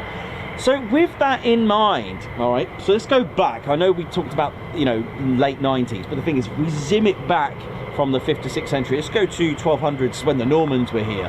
They brought with them rabbits, all right? And this got a bit of a link with the Mad Hatters, the 492nd, right? You're probably thinking, what? So the 492nd, known as the bowlers with the bowler hat. So the Normans brought food with them. That was rabbits. Well, what do rabbits do? Well, yeah, they multiply like Gizmo with water and Gremlins with water, etc. They multiply and they go on and on and on. So, with that in mind, give it to the 18th century, and then we start to go on to the 19th century. There was lots of game keeping here, rabbit warrens. In fact, this whole vicinity, with all the trees and the forests, this was all known as Lakenheath Warren. In fact, there's some very posh lodges here, like Erisvale Lodge, and there was also one called Lakenheath Lodge as well. But, of course, with all these rabbits, they were used for food. They were also used to make hats. Sorry, vegans, but that's what they did. They used the felt. If you're squeamish with animals, I'm really sorry about that, but this is what they did. In fact, there's a connection with Brandon just behind me, and possibly Thetford. They're not sure which hat company it came from, but they were using the rabbit felt to make hats. But the problem is, what did they bond it with? Mercury. And what does mercury do when it gets into your bloodstream? It makes you go a little bit like a Mad Hatter, hence Mad Hatter. Mad as a Mad Hatter. That saying comes from this area, believe it or not. That's pretty cool, right? So that's really interesting, because we've got a Mad Hatter's squadron here, the 492nd. Anyway, as time went on, when we start to get into the early 20th century, World War I, this whole vicinity was used as a bombing range. So you would have had biplanes dropping bombs by hand as well, if you have a look at some of the really cool stuff in history. So you would have had biplanes here. And then in 1918, of course, it was the RAF's independence. They became an independent air force. 1st of April, 1918. And literally just over these F-15E Strike Eagles now, in 1934, about 5.5 miles away, the backwards crow flies. On the 16th of October 1934, RAF Mildenhall opened, operating firstly Handley Page Hayfords, then they had with 99 Squadron as well, who still serve today. They had various squadrons, 149 Squadron. In fact, one of the squadrons blended off into RAF Marham, and they became 115 Squadron. I think it was from number 83 Squadron that were here. They formed from there. And then 2 years later, 1936, the development of RAF Feltwell, again 5.5 miles to my right, operating the Handley Page Harrow first, until eventually later on operating the Vickers Wellington as well. That sounds good. What are you saying up there? So 1937, with the Fret, the Continental Fret, of course, just before the Second World War, 5 bomber group, bomber command formed at RAF Mildenhall. That was in September of 1937, but they actually moved. They did a reorganisation. If you have a look at the mapping of the bomber command groups, but they moved in October to Tedds County near Grantham at St Vincent's Hall in Lincolnshire. Right, let's get this shot.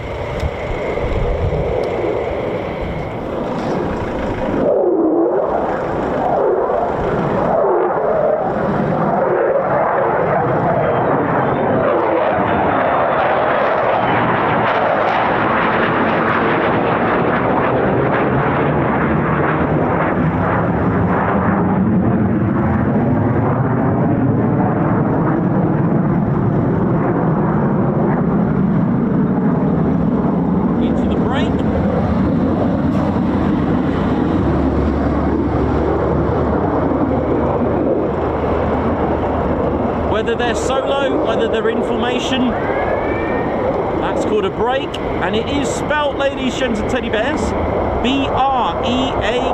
You're breaking away, breaking into downwind. It's B-R-A-K-E is when you are on the ground, or using it with your landing gear, or if you're going to use an air brake.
So yeah, ladies, gents, teddy bears, as we talk about the history, like I said, you may, of course, start wondering, especially those that are new, not to get confused. These are US Air Force in Europe, or USAFE aircraft, United States Air Forces, but it does carry the name Royal Air Force because we'll explain. Just before we do, the village of Lakenheath, by the way, in 1939, they actually raised money, about £9,000 of World War II money, for a Spitfire. Now, this wasn't uncommon, by the way. And of course, now that we've mentioned Mildenhall, just 5.5 miles over the other side, and Feltwell just to my right, this left them quite exposed. There's only so much anti-aircraft weaponry can do, so they decided to make a decoy airfield, ladies and teddy bears. This was a decoy airfield. And what is a decoy airfield? Well, it's a method to decept and deceive your opponents, your enemy. The idea is to make it look like Mildenhall. So what do? You actually make a fake runway, fake hangars, and also make fake aircrafts. They actually had fake Wellington bombs. I believe the plywood was supplied from the village of Eriswell, again, which kind of hugs the, just trying to think of the bearings here, that's sort of the southwest of Lakenheath. Pretty cool, isn't it? So what that would mean, in fact, they even did decoy cities and villages. It was under Operation Starfish. I know that's another subject, but the whole idea of deception as a method to deter and to make the enemy think that they bombed their target. So what they did was make Lakenheath, there were two types of decoy airfields. There was a K site and a Q site. K for day, Q for night. Now what that would mean is you're going to need an officer to operate, you're going to need an officer to operate lighting system, making sure it's all good and make it look like it's active. And Lakenheath was actually struck 5 times. In fact, here's a little fig. If you ever struggle to get to work, how about a poster of inspiration? When the officer went into the bunker to start his shift, there was a poster that would say your job every night is to try and get bombed. So if that's not inspiration, but that was the idea. And Lakenheath was actually struck 5 times, saving Mildenhall 5 times. How cool is that? But eventually, like I mentioned earlier, it was time to actually use the airfield. I don't know what, not actually sure the reasons why. I mean, 3 bomber stations together, I suppose, as you know, we're talking about 1941. We are thick into the war now of the Second World War. So number 20, like I said, operational training unit, came all the way from Lossiemouth, and we're flying the Vickers Wellington. How cool is that? I wonder what happened to the decoy or the fake Wellingtons in the end. Maybe for training, I'm not sure. I'm not sure what happened to them. But the Vickers Wellington, ladies and teddy bears, look at this. Beautiful. Bristol peg engines, I think it was.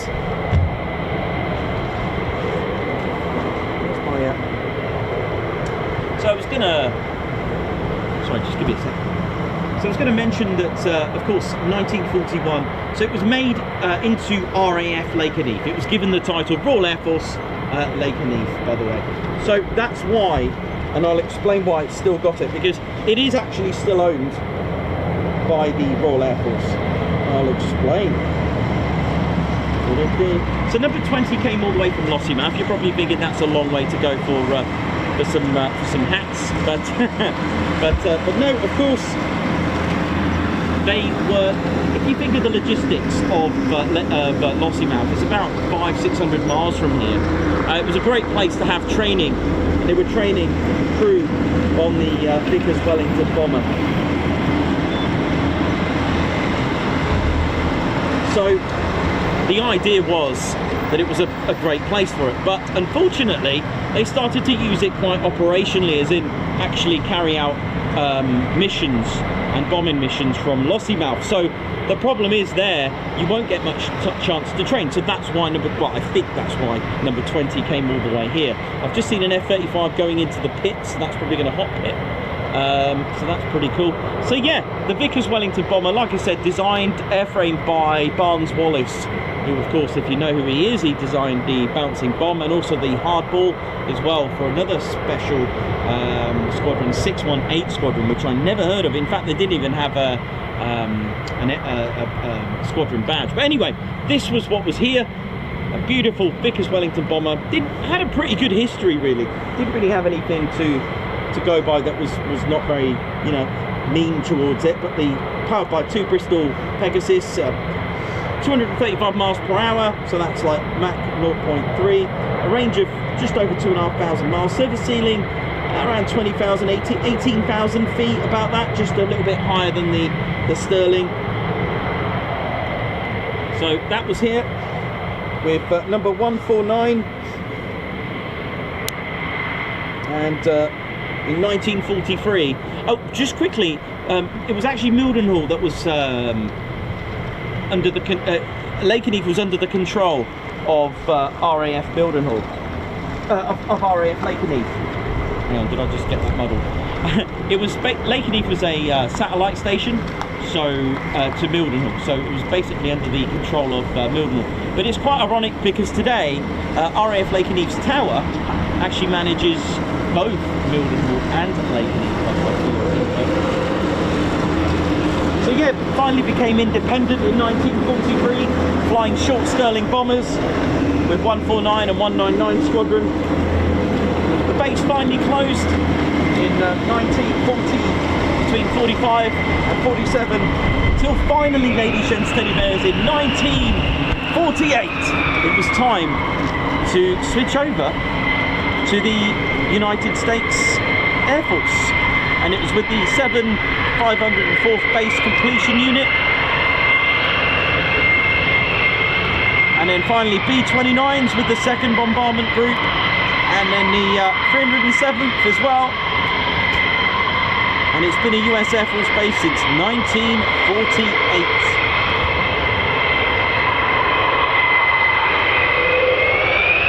B-29s, and then finally B-50s, oh yeah, and B-47 Stratojets. Until 1960, when Lakenheath's 48th came.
Feeling how we're doing, hope we're all good.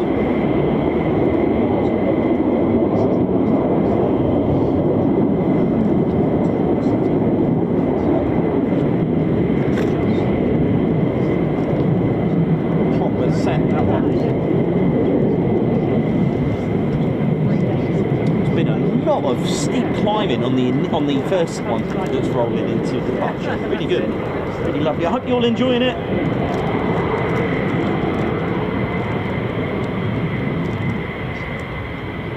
Lorraine at the Manic, hope you're good, hope you're well.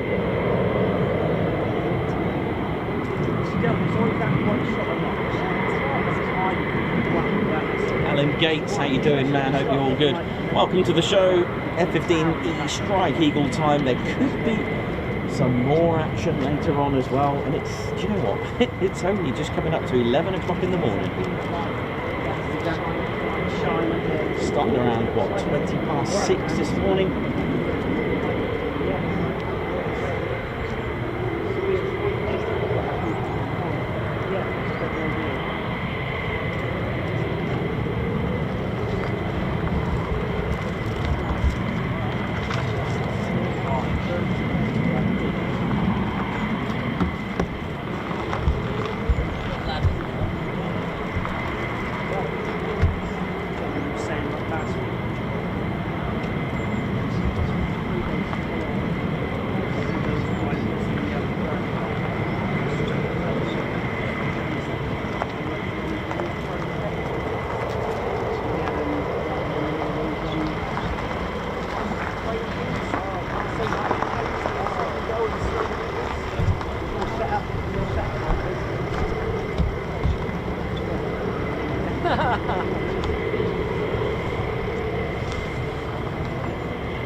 hopefully we get some F-35s as well, which we have done anyway, but we need more.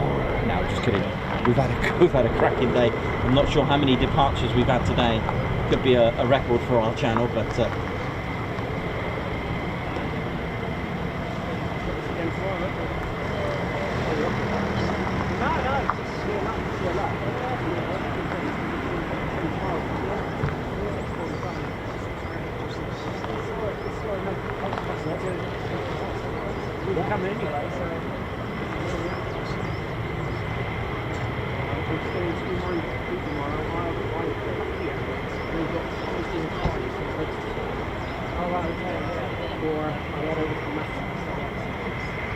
you know how it is.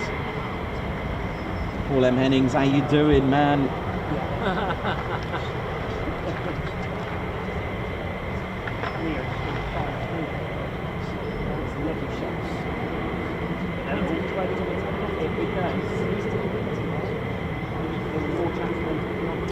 Yeah, good to see you on here, man. Oi oi to you. Oi oi, Alex Blackcat. Neil NG Auto Art, oi oi to you. Lorraine, oi oi.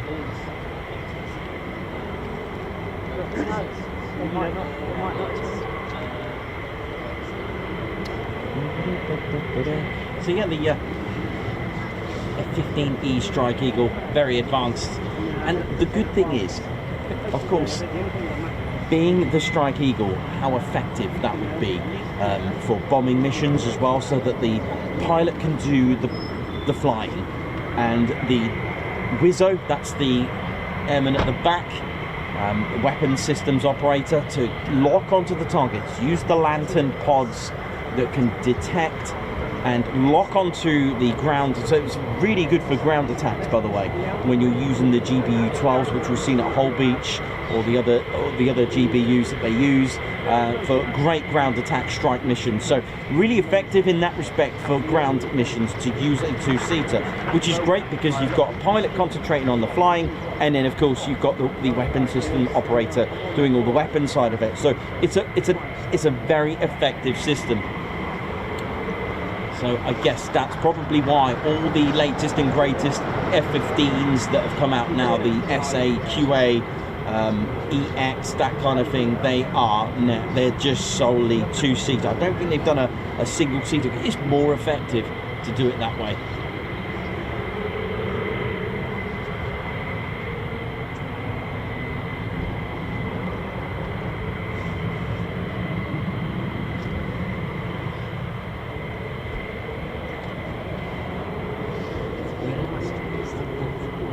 Ironically, I've just seen a question about that actually. How we do it? So yeah, it's dual controlled as well. The Wizzo can fly the aircraft as well, I guess, for if the pilot's unwell or if it's on a long haul flight.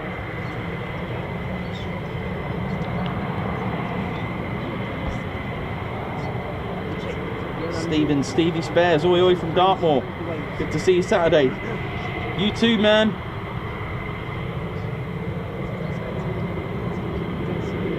Yeah, good to see you, Stephen, mate. Good to see you, man.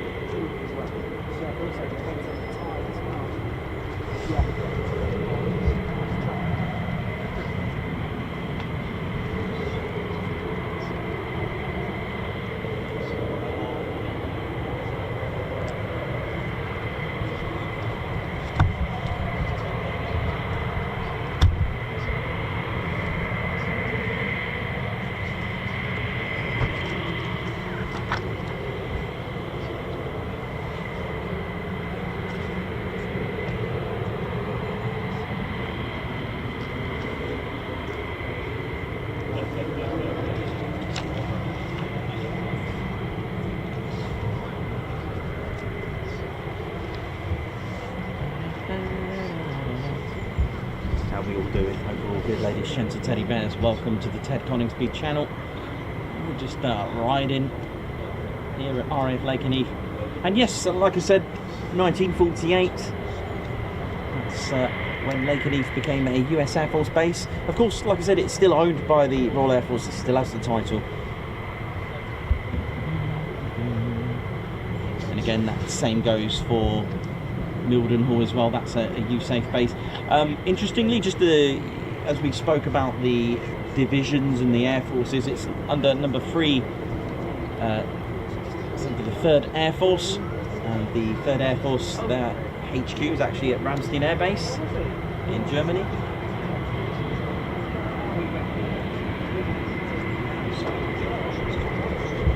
Something. For flight tanks.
So on the F-35, the rear landing gear goes down first. On the F-15, all of them go at the same time.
doing, ladies, gents, teddy bears? Hope we're all good. Welcome to the Ted Coningsby channel. We're live here at RAF Lakenheath. Hope we're all good. It's sounding a bit like Peterborough at the moment, but I can assure you we are in Suffolk.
Okay.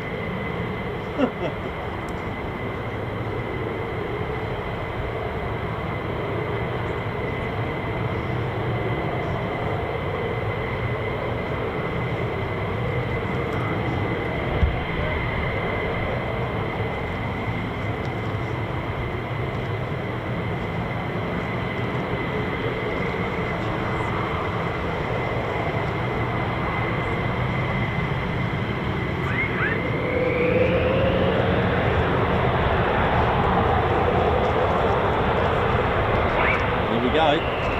It's time. Is this going to be another steep climb up? Seems to be the first one. Seems to take off really steeply.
Ah, just gonna have a cup of tea.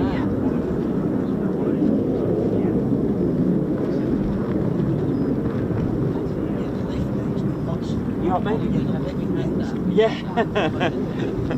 Yeah, definitely.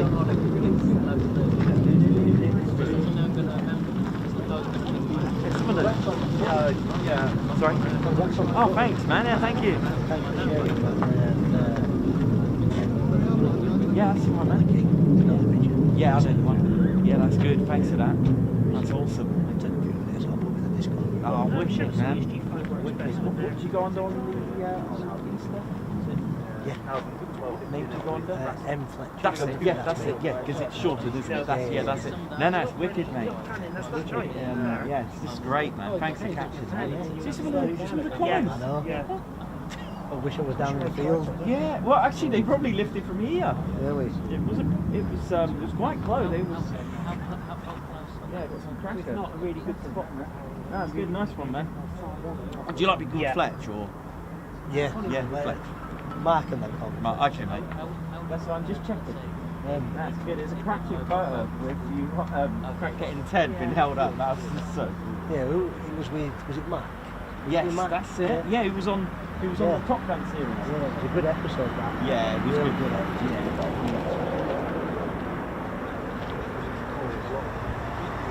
Yeah, there is, isn't it? Maybe in a couple of weeks when I'm going up to Waddle after. Yeah, okay. It'd be nice to I see. got on that enthusiast thing for this evening. The F-15s out doing it. There's only one to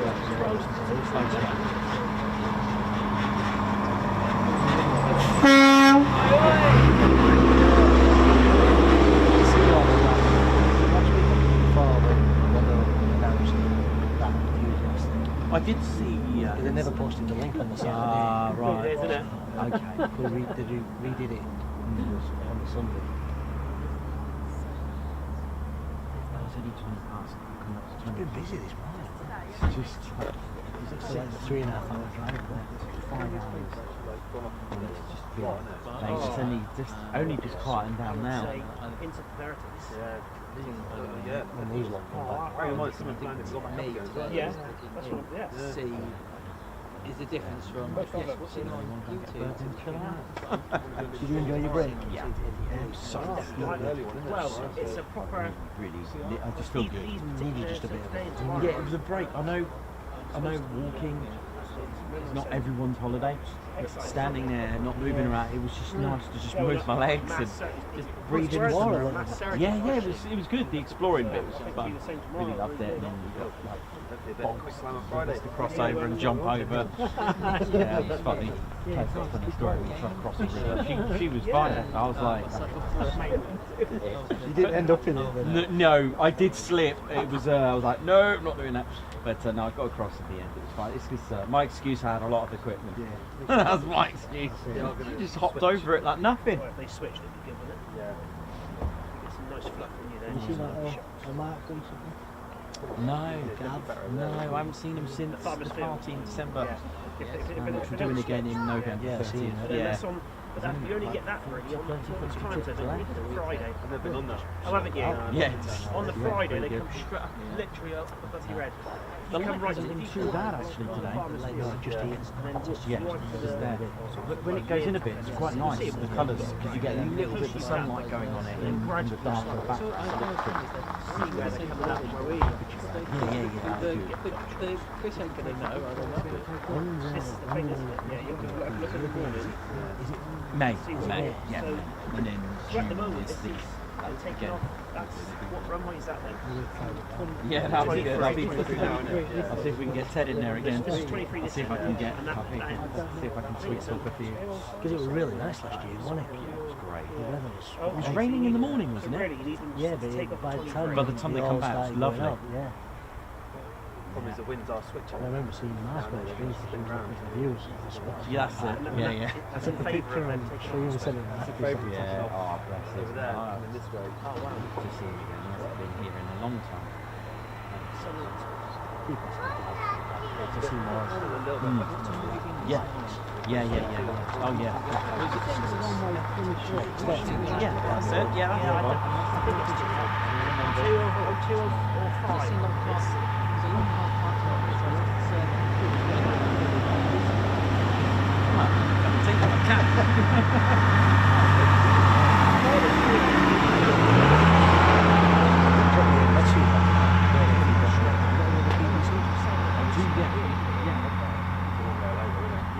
Get it now? 'Cause it's just there. No, everything. Sure? Yeah. Yeah. Okay, mate. I do have them. It's like just a rolling stock. Yeah, I do have Stock and do have it. Yeah, that's what I was thinking. What is this? But rather than order it online, They're a bit cheaper, of course, than some postage.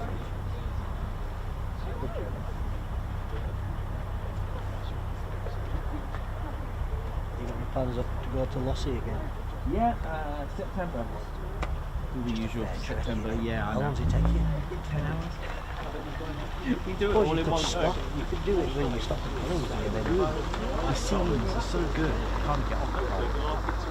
Bit in playing little games, like counting shoots you find on the road. It was really impressive, actually. Really impressive. We did a tally. I can't remember how many it was. It was a lot. When we see the shoes Yeah, no, that was yeah, it was good fun. To be honest, it gets so scenic up there. We just. Have you done that 500? No, it's Monday. Have you ever done that 500? Yeah, it's like you. I can't remember what it was called. Some at 500 where it takes you around all scenic routes in Scotland. No, I mean we go. I mean, there's two routes we did. We did the scenic one, which took a lot longer because I wanted to see the border, which is always fun. If you haven't done it, it's worth doing. But we go through Carlisle. Yeah. Oh, you go up that way, up M6. Yeah, and then through, then to the left through Cairns and then Albion that way. Friday, yeah, for an hour. Have they really? It's the quickest way on Google. So by the near area On Google. How did you find York night? Oh yeah, it was good You fun. went up to it with me, didn't you? That one. It's back to lower down. It's lower, isn't he? 8 out of 10 options. So the weather's right next couple of days. Yeah, It's lower here. Did he? Way down, Oh, yeah. right, yeah. Yeah, that was posted yesterday, I think. Posted that. Yeah, he said he's done 8 out of 10. And he's got 2 more to go, and then he can lower. Bowler hat in for bonus. Lower the altitude down. Card, yeah? That's Hard good. deck, that's it. That's better. Yeah. We do that before you It gets get to come a lot lower. Yeah. Yes. Yeah. Can you imagine standing here and he goes over your head so low that the wind blows Because it's all up a there. lot.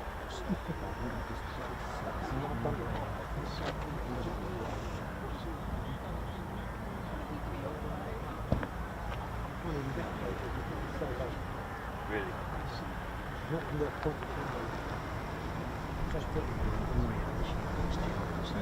Doing the same.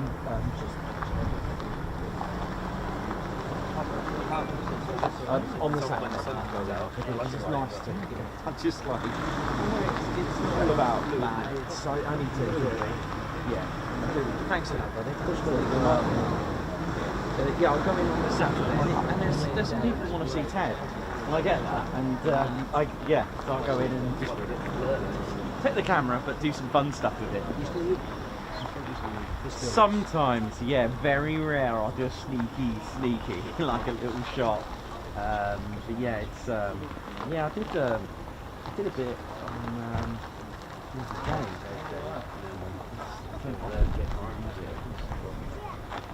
I wonder how many batteries is there with you on I'll be stressing now, I think. I might have been on one battery on the Z8. So we only have 4 batteries. It's not a plane to start with. You may have seen it. Yeah, don't look back now. Don't look back anymore. It's it was good, but stressful. What was your 7 that? What? Vision 6 now. Mine's on 4. It's got knocked. Didn't do a photo. Your frame.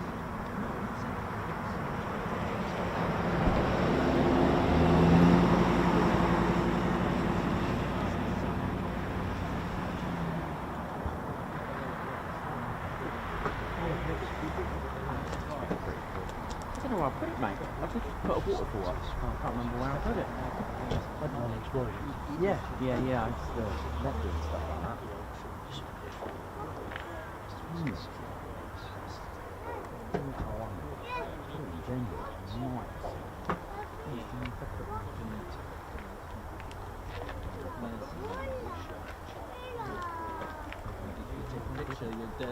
You'll go to jail. Even some European ones.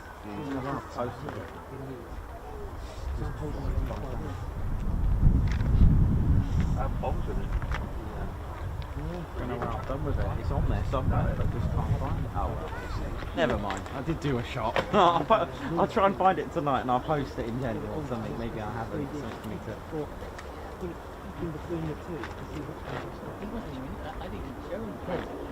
Oh, here we go. Here we go. One coming in. Yeah, even timing my walk up casually up the stairs. Don't panic, everyone. I'm still here.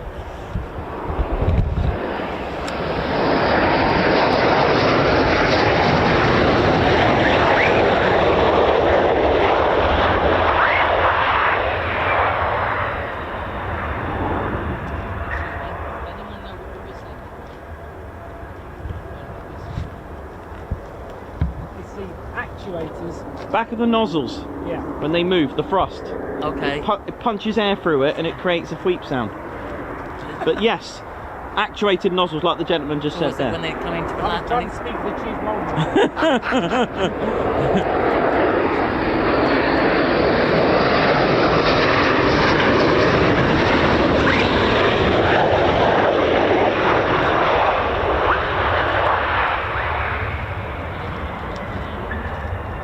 Lovely.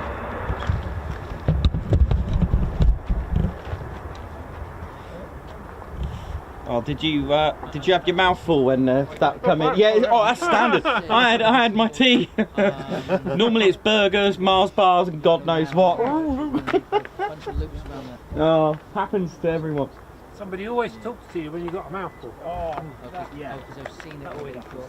Someone says you can't go into this section of military. I'm thinking, why you got military and they got water? I was over at Silver. And that same thing, I was waiting for this herald to finish. Oh, I found it. Finally, Mark. It was on my personal Facebook. There it is. Oh, that's just the latest one. I haven't done it in ages, but let's have a look. There it is. And they're doing like showing off. They do, isn't it? Oh, it's gone. Oh, there it is. Oh, it's not in dark mode. Yeah. It's actually not in dark mode. How weird is that? There you go. That's it there. It's good to have all the boss. Yeah, it's nice. Thought I'd have a go, but I might actually take a few tips at night. I might do some photography. Been a long time.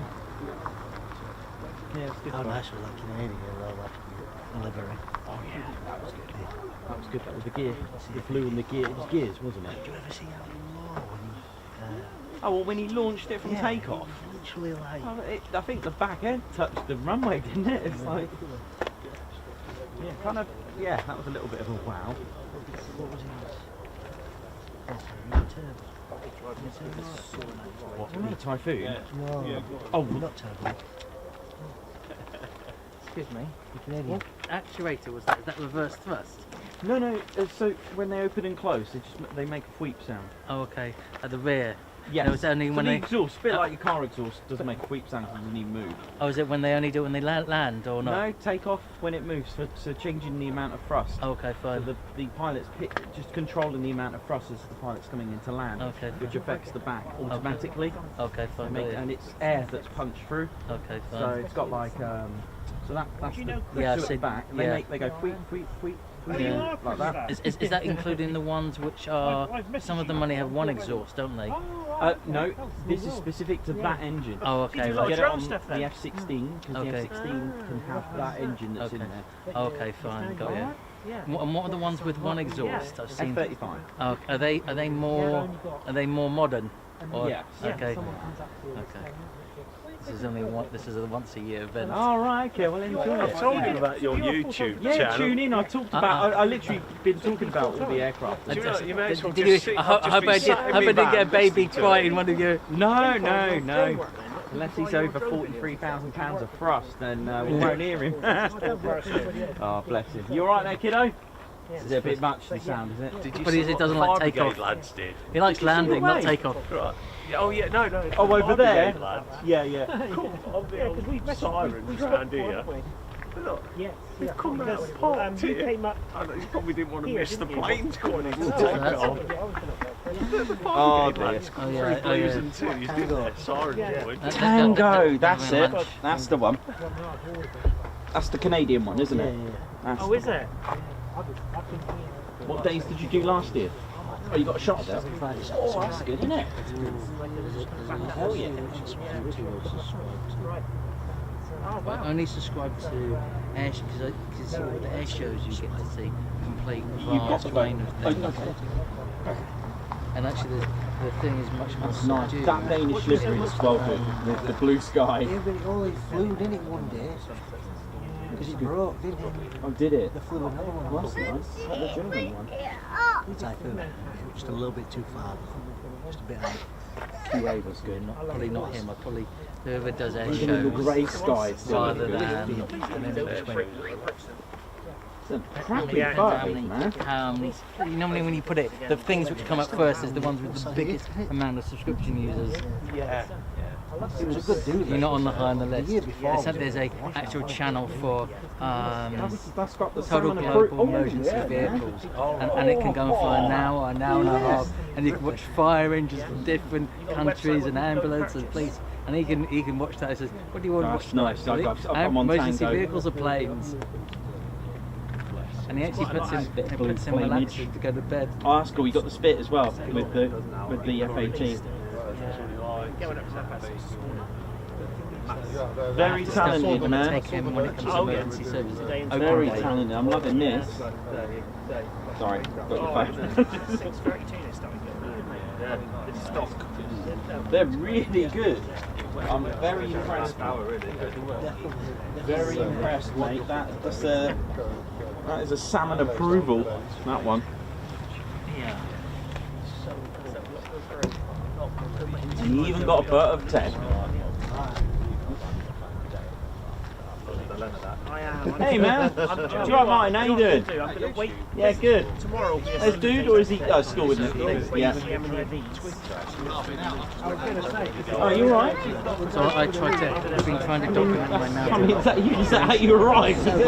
So hard Talk work. about the I don't know cervix. how to do it for Are things. you alright, yeah? I don't mind putting my Did you videos on have a good if I birthday? can, but I have to spend time, and I don't It's been really on there have for a that while. sort of time. Battle Dev, isn't it? The thing is one thing Yeah. easy way you do it is that Mind you, when I was away, I Get- thought the schools were away, I think. or something like that. No. and also what I'm trying to do is Are you alright I'm though? trying to That's good. his cycling, but I don't show his face on social media. It's people some people do, but I won't until he says, "Yeah, Daddy, I want to go there." Space has gone, like, I would say, earliest. You should ask your child's permission if he wants social media, whether he wants his face on there. Will you come down to that footpath? Do you know what? What happens is some of them, some of the mountain biking things, time goes, they sponsor. There's no point, is there? So if you go on Instagram, Yeah. sponsor you. So I'm thinking maybe once I document his cycling, maybe they'll sponsor him, and then you can make him go, and then they pay for all the bits and bobs, and that's a very good. last year they come through, didn't they? The Canadian came through. They did, yeah. Right in front of me. But so some of them, if you get loads of over a million hits, you get loads of money from YouTube. Cool. The only ones I wouldn't know. Oh, you got that one, didn't you? Yeah, I've got the PPC blue standard I think there's more on chance me at that the minute. on the way out than on the way out. Pretty sure. And I've got the baseball hats here. Yeah, I And then the usual fruit and Wednesday. stuff like that. I sent that photo to Claire, didn't I? With the, Yeah, that was good. That was really nice. It was a nice one. took blue, brown, PVC. Yes, we went. I took the whole family, everything, dog, the lot, Blue, cat. brown, PVC, and red. Oh, that's all This year we're four going to then. be sweating up a little bit, so I can go up with the camera. And they're going to do Coningsby bingo. Fairford And then camping. there's Field? that, Where do I choose? TCF. Ah, so It's that's a all you hard sort out, one to isn't get. it? You can't get pets there for little money. One, it's I've seen That's another level. Facebook So videos, where we are, doing you're that. Yeah. It'll get more likes than a man who's a professional. Even a girl As long as you're right, man. is better, gets more likes. And it just where you are. It's one of those. I mean, that's only the third time that's The happened. trees are growing up, so you're losing the view of the runway every You are. year. Tried. But that's not really what you go there for. You go there for the fast jets that come right over. Still plays When the it. planet area. And then shit over to like say Oh yeah, Yeah, it happens could be. to all the tents and away. then the Valkyries have redeemed themselves this morning. Oh yeah. Where we? Days worth in one go. That It's one. not too far from. I think there's two or three camps. That's great. Yeah. Because we were in 15 since right next door to the park and ride. I have no idea what's So happening. you were watching them coming in. With emergency going on. It's sure they had to try to avoid. Emergency going on down. They don't come over as much as they used to. They do still come in. Oh, look at that classic Volvo. Sorry, look at that. It's a tank, isn't it? Yeah. Really? Yeah. I'm looking after multi-million-pound projects. I used to be at the taxing council, and for my exams didn't equal the pay that I did, so I went into the university. It's been a really good pension. I used to work at UCL. I've now moved to Hertfordshire, but it's the pension is very, very good. So it used to be 10% in, and they give you 20%. There's nobody in there. Oh, okay. From what I could see, it was the one that had I the don't lid. know, whatever. So you put 10% in for the year, they put 20% in. And all the little perks, which you get bonuses, but the perk, but it's job security at a university for me. Yeah, it was great. It was really good. So the only reason I moved was promotion, and they've had an infrastructure change. I've been there for 6 years. That is proper, isn't it? They're close, isn't they? They are. Yeah, I've I've been there 6 years. Yeah, I only know a couple of places that's about. I know where they are. That's always the worry. Oh, that's the one I know. That was easy.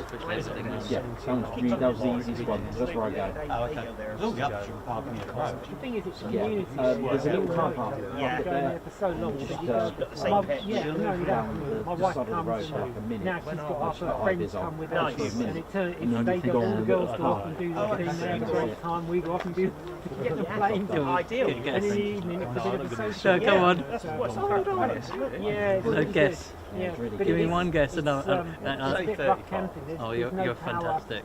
There are I'm much older than you think. Right. 44. It's exactly the same as it's a bit It's rough. all the Back on now, we're doing ladies, gents, teddy bears. Take care, man. Yeah, drop me a line and I'll, what I'll do, I'll screenshot the map and I'll put the X parking stuff up. Alright, okay, mate. Because obviously the supplies still in there. How we doing, ladies, gents, and teddy bears? Welcome to the Ted Coningsby channel. And we've managed to get lots of tea. We go pretty well set up. Oh yes, they really. I went to the mechanical engineering building, and it's unbelievable. It's a different world. It's more Bless stuff you, all underground of than you. there's above ground. Lots of support on the channel I can see here. Thank you all so much. Do you want down? Purely because of the security. Yeah. and all the stuff that's happening. I'm gutted I'm leaving. Because we had a new director. Ted's just about to 40% of my get the latest Guards marches from you all. Thanks a lot, ladies and gents and teddy bears, for the amazing support that you give to the channel. Oh, did you? Even though you've got loads of people on yes, the salary. A little bit, is that better? Everyone's having a good time, aren't they, Ted? Yeah. My wife And, do a bit more charge. Guards march to Geraint Williams, thank you very much. Oi oi from Conwy. I mean, my current Geraint, thank you very much. A Guards march for you for that, thank you so much. That's most kind of you, thank you. Steve Hubel, who's the 7 months celebration there, thank you very much, Guards march. Captain Jerry Donnelly, high five. Guards march, thank you for joining the Ted Coningsby Squadron. Edward Coates as well, member for 16 months, a superb channel being a member of Nikos. Thank you very much, Edward. Look forward to seeing you all at the Ted Coningsby Party 3.0. Tickets are available and we'll be posting every month as a reminder as well. We've got Christian Burton, congratulations, check this out, who's put best channel on YouTube, but Christian has just reached 2 years milestone being a member with our channel. Thank you so much, and a Guards march for that. Congratulations. Ali Leyland, thank you very much for your super chats, but great to have you and Ted back. Hope you had a good holiday, and thank you TCS family for your kind comments for the loss of my friend. Bless your heart. I hope you're okay. Stay strong. Blue skies to your friend Ali. I know it's tough, but we're all here. Here's a bear hug for Ali Leyland, and also Ali, thank you so much for your donation as well, and that goes for everyone as well. Thank you all who donated to Ted's Stay in the Green charity walk. Captain Jerry Donnelly, thank you for the super chat. Ahoy, the 142nd Fighter Wing, Portland, Oregon, USA. Thank you very much. Nice to see that. Thank you. Kino Sender as well. Guards March member for 14 months. Guards March, and you've got a Point Charlie with 2 F-15s just coming in. Thanks a lot, Kino. Ted, I need the camera, mate. Thanks.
Nicely done. Do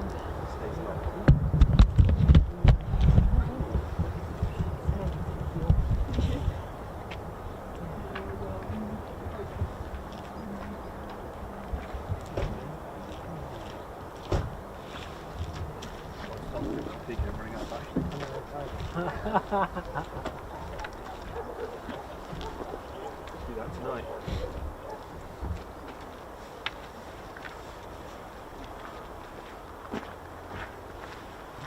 12 o'clock yet. You've run out of battery. Yeah. 6 hours to go. It's never happened, ever. I can say, Chris, you're a bloody expert, mate. What's going on? It's never happened to me before. These are rookie mistakes you're making. I've never been, well, Do you not want to put a boost in it then? no, I'll leave it as is. I'm just interested to see how long it goes actually. But, You can run it off the power bank anyway, can't you?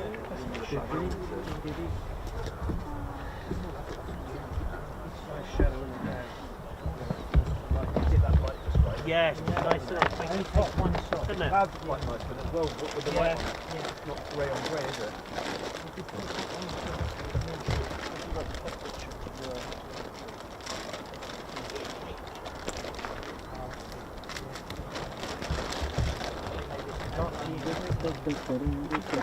Yeah, so yeah, but I went with my phone, so then after that I went and took the camera and the lens and everything. Yeah. Sorry for the rustling, yeah. I'm just trying to find something for you. It's all about retail therapy, isn't it? Yeah. Oh, goodness, do I not have any of the blue ones? Yeah, rainbow. Yeah, ladies, gents, teddy bears, don't forget to visit tedconingsby.co.uk and go and visit our shop. We've got a range of patches to choose from. I've got just a few of them here. I've got a Blue Skies patch here. We do ship globally, and of course, if you are a Ted Coningsby member on any level, you do get various discounts on our merch. That's, we've also got our regular patch as well. Look at this, beautiful. And of course our PVC patch. We've kept them spearhead, so if you have, it does come with Velcro, so you just peel that off. And for anything like me that's not the best at stitching, you can cover your worst work. Now, you can cover your worst with this great idea. So you stitch that on, and then you can hide your amazing work of your stitching. And of course you can swap them around, so we kept them the same size. There is another one as well. There's the red limited edition. I don't think we've got many left. Around 40. They are exclusive to pilots who win our Ted Coningsby Display Award, or those who are given an honorary patch to take Ted up for a flight. So we made 150. They do come with in a special box with a certificate of authenticity to let you know which number you've got. So what's that then? So that's our patches as well. We've got various key tags, and of course for those that love the Fweep sound, we've got the Fweep keyring as well. Look at this.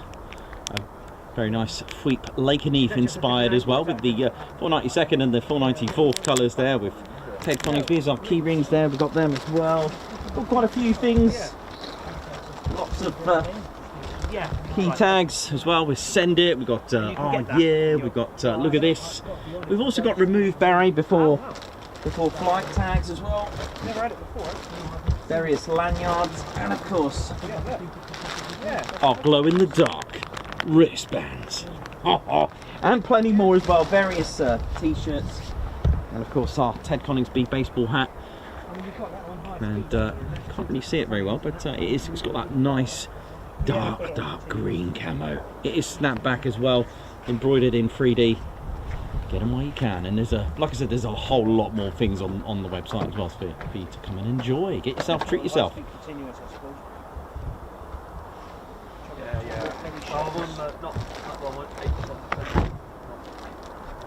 No, that's anything. Yeah. Otherwise you'll be editing. it's bad enough as it is. It is, isn't it? Just dots from the sky. Pick and choose really, isn't it? So it's just gone a bit quiet now for now, which is fine. Yeah, no, you're as well. Normally that's the way I do it. I just follow them and just, it just depends on how desperate I am. If it's something that I really, really want, then I'll just press the button. But if it's something else, I'll normally just call it and get it just for three shots of the otherwise when you get home it's really boring. Well, I don't think you ever get round to it. I certainly don't. Yeah, well I do because I have to. You actually don't. Yeah.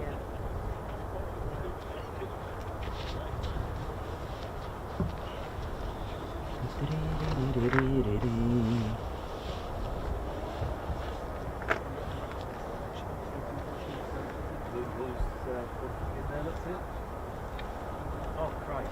Yeah. What is it? Not sure if the F-35s are going back out, because I can certainly hear a lot of them spooling at the moment. That's the AWC there, just very past.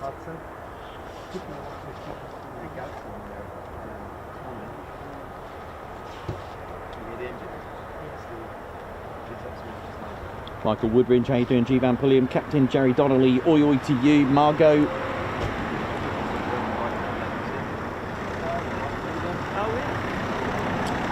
So the two aircraft that are based here and operate here are the F-15E Strike Eagle and the F-35A.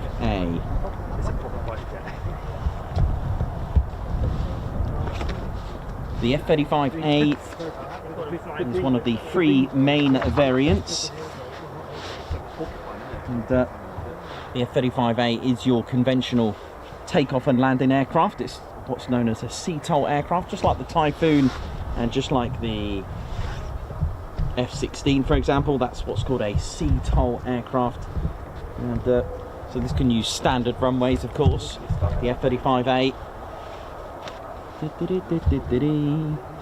it's got an internal fuel capacity of 18,480 pounds, and that's, for those that do kilo, it's 8,382, and it provides an unfueled range of more than 2,200 kilometers. That's 1,200 nautical miles or thereabouts, and that's without external fuel tanks. Now, the F-35A also does carry a 25mm GAU 22 cannon internally, and hope to catch that at Holbeach one day, and has a standard internal weapons load of 2 AIM 120Cs, they're air-to-air missiles with two 907 kilo, that's 2,000 pound, could carry a GBU 31 JDAM guided bombs. Now, when stealth is no longer required, the F-35A does have external missile railings and to have pylons, and they're loaded with a range of ordnance to give the aircraft a weapons payload of more than 8,000 kilos, that's 18,000 pounds. This F-35A does have an arrestor hook, fuels with a boomstick, not drogue and probe. What else can we tell you about it? Let's have a look. So yeah, so we got the F-35B, that's the next variant. Now the B is the Stovall variant, just like the Harrier. Now it's the first aircraft in history which combines both stealth and the short takeoff vertical landing capability and supersonic speeds as well. Now all variants do a maximum speed of Mach 1.6. The F-35B has a neat combat zone, dramatically shrinking the distance from base to target, increases sortie rates and decreases the need for logistics support. It is the heavier of the three main variants because of the Pratt & Whitney's F135 PW600 engine, which has a lot of Rolls-Royce added to it. In fact, it's Rolls-Royce that adds the lift to it, called the lift system, and it has the 50-inch diameter lift fan along with the roll post, the shaft that connects the Rolls-Royce lift fan to the Pratt & Whitney's engine, F135. Also has the free BSM, that's free bearing swivel module. Well, to us that's thrust vectoring. Internal fuel capacity is 6,352 kilos, that's 14,000 pounds or thereabouts, so quite substantial to the F-35A, and it provides an unfueled range of more than 1,600 kilometers, that's 900 nautical miles without the external fuel tanks. The F-35B does have the standard weapons load with its AIM 120Cs as well, and 450 kilo, that's 1,000 pound GBU 32 JDAM guided. Can also carry the external rails as well.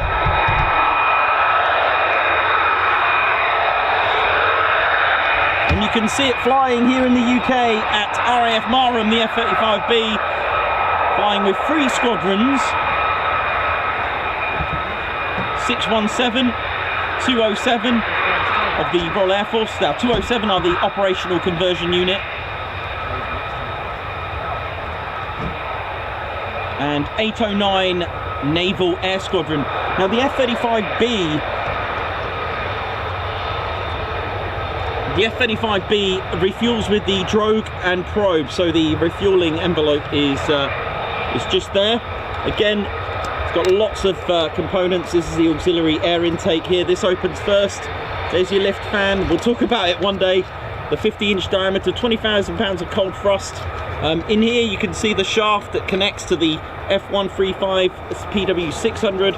Here's your free BSM as well for the thrust vector. If I can open it without breaking it, it is quite a few £1 million, this thing. There's the 2.5 seconds to rotate from there to there and back again. Roll posts here, give it the lateral. Pretty cool, isn't it? And of course, almost like a vertical engine look.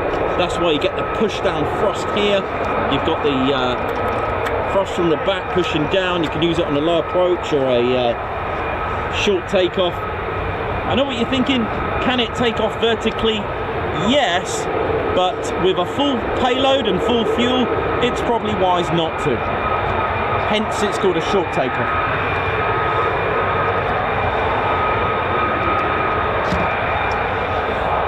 I believe it's got shortened. I came across something that said because of the size of it, they've had to make it a little bit shorter. We're talking about a few centimetres. It all helps.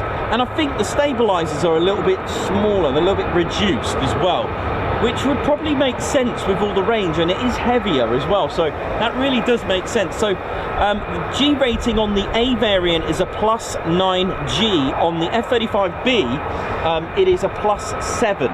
Now, the monster is the F-35C. It's huge, the F-35C. That is your carrier variant. Any carrier variant aircraft will have the airframe strengthened to take the stresses, okay?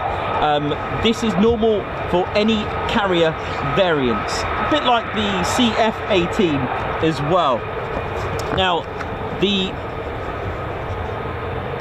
F-35C is pretty cool because of the size of it. It's huge. It's larger of the three. And it is, like I said, boasts the largest wing area. So it's got an extra 2.25 meters of wingspan. That's about 4 foot either side, just over a meter either side. They are folding wings, but they've even got, on those wings, they've even got little ailerons on them as well, which is pretty cool. Wing flaps as well, awesome, just for the F-35C. The control surfaces and the wingtip ailerons to allow improved control and precision during the carrier approaches. So strengthened airframe, a completely different type of arresting cable, because obviously it's for a carrier. They are different. It's got a twin axle, 2 wheels at the front on the landing gear, and a strengthened axle, the landing gear at the front, because it's the stresses of it getting pulled on the catapult. And basically the F-35C incorporates the larger landing gear and of course a stronger internal structure to withstand all those forces, but the larger wing area gives it the extra lift. You've got the wingtip ailerons to give it the extra lift, because let's face it, it's not like a long runway. So it's an absolutely awesome machine. It does refuel with a drogue and probe. It's got an internal fuel capacity of 20,085 pounds. That's 9,111 kilos. That's more than the others. So it's got a larger internal fuel capacity. Unrefueled range is 1,400 nautical miles. Again, that's the longest. That's 2,500 kilometers. That's unrefueled range without any of the external tanks. And just like the F-35A, the C model can also carry the external missile rails, not fuel rails. That'd be interesting, wouldn't it? And it can carry 8,000 kilograms. That's 18,000 pounds of weapons as well. So a real masterpiece in its own right, the F-35C. Not seen one before, and that's got a G rating of +7.5 on that airframe, so not bad at all. So those are the 3 main variants. The F-35A is the most popular variant that's bought. There is, however, a modification side of things on the F-35A if you want to make it your own. So basically, like going to a car dealership, I'll have a few alloys on that, yeah, I'll have leather seats.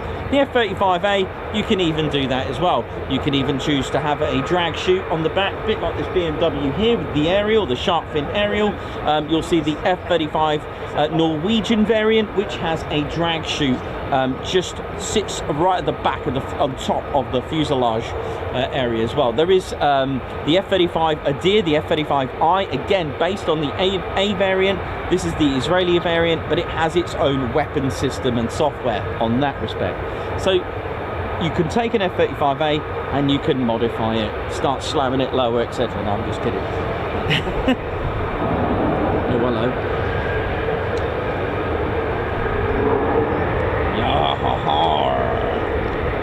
There's trouble.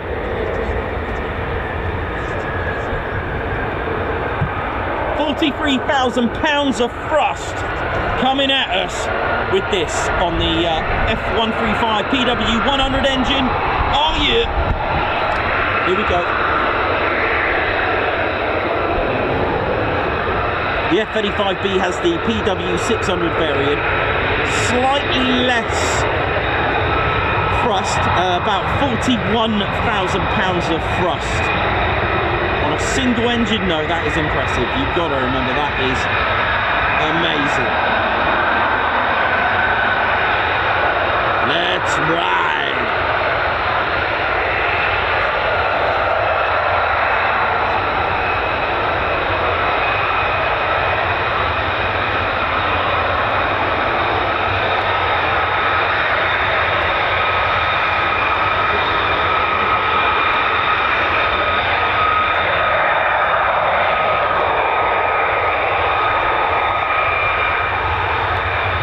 Suddenly the applications to become a grass cutter have gone up today.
You're right. Yeah, all good. Yes.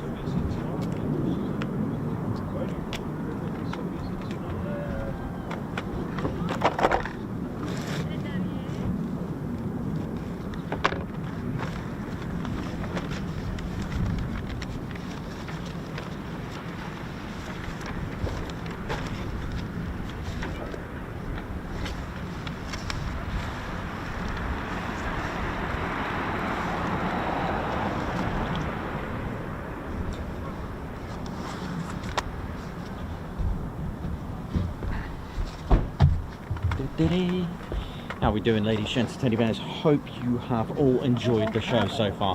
What a busy day we've had today, and not really sure when, because they'll just go on for quite a while today, I think. So of course that's not guaranteed, you just got to turn up and hope for the best, of course. But what a day, an absolute brilliant day we've had here together, and that's the main thing. We've all had a good time.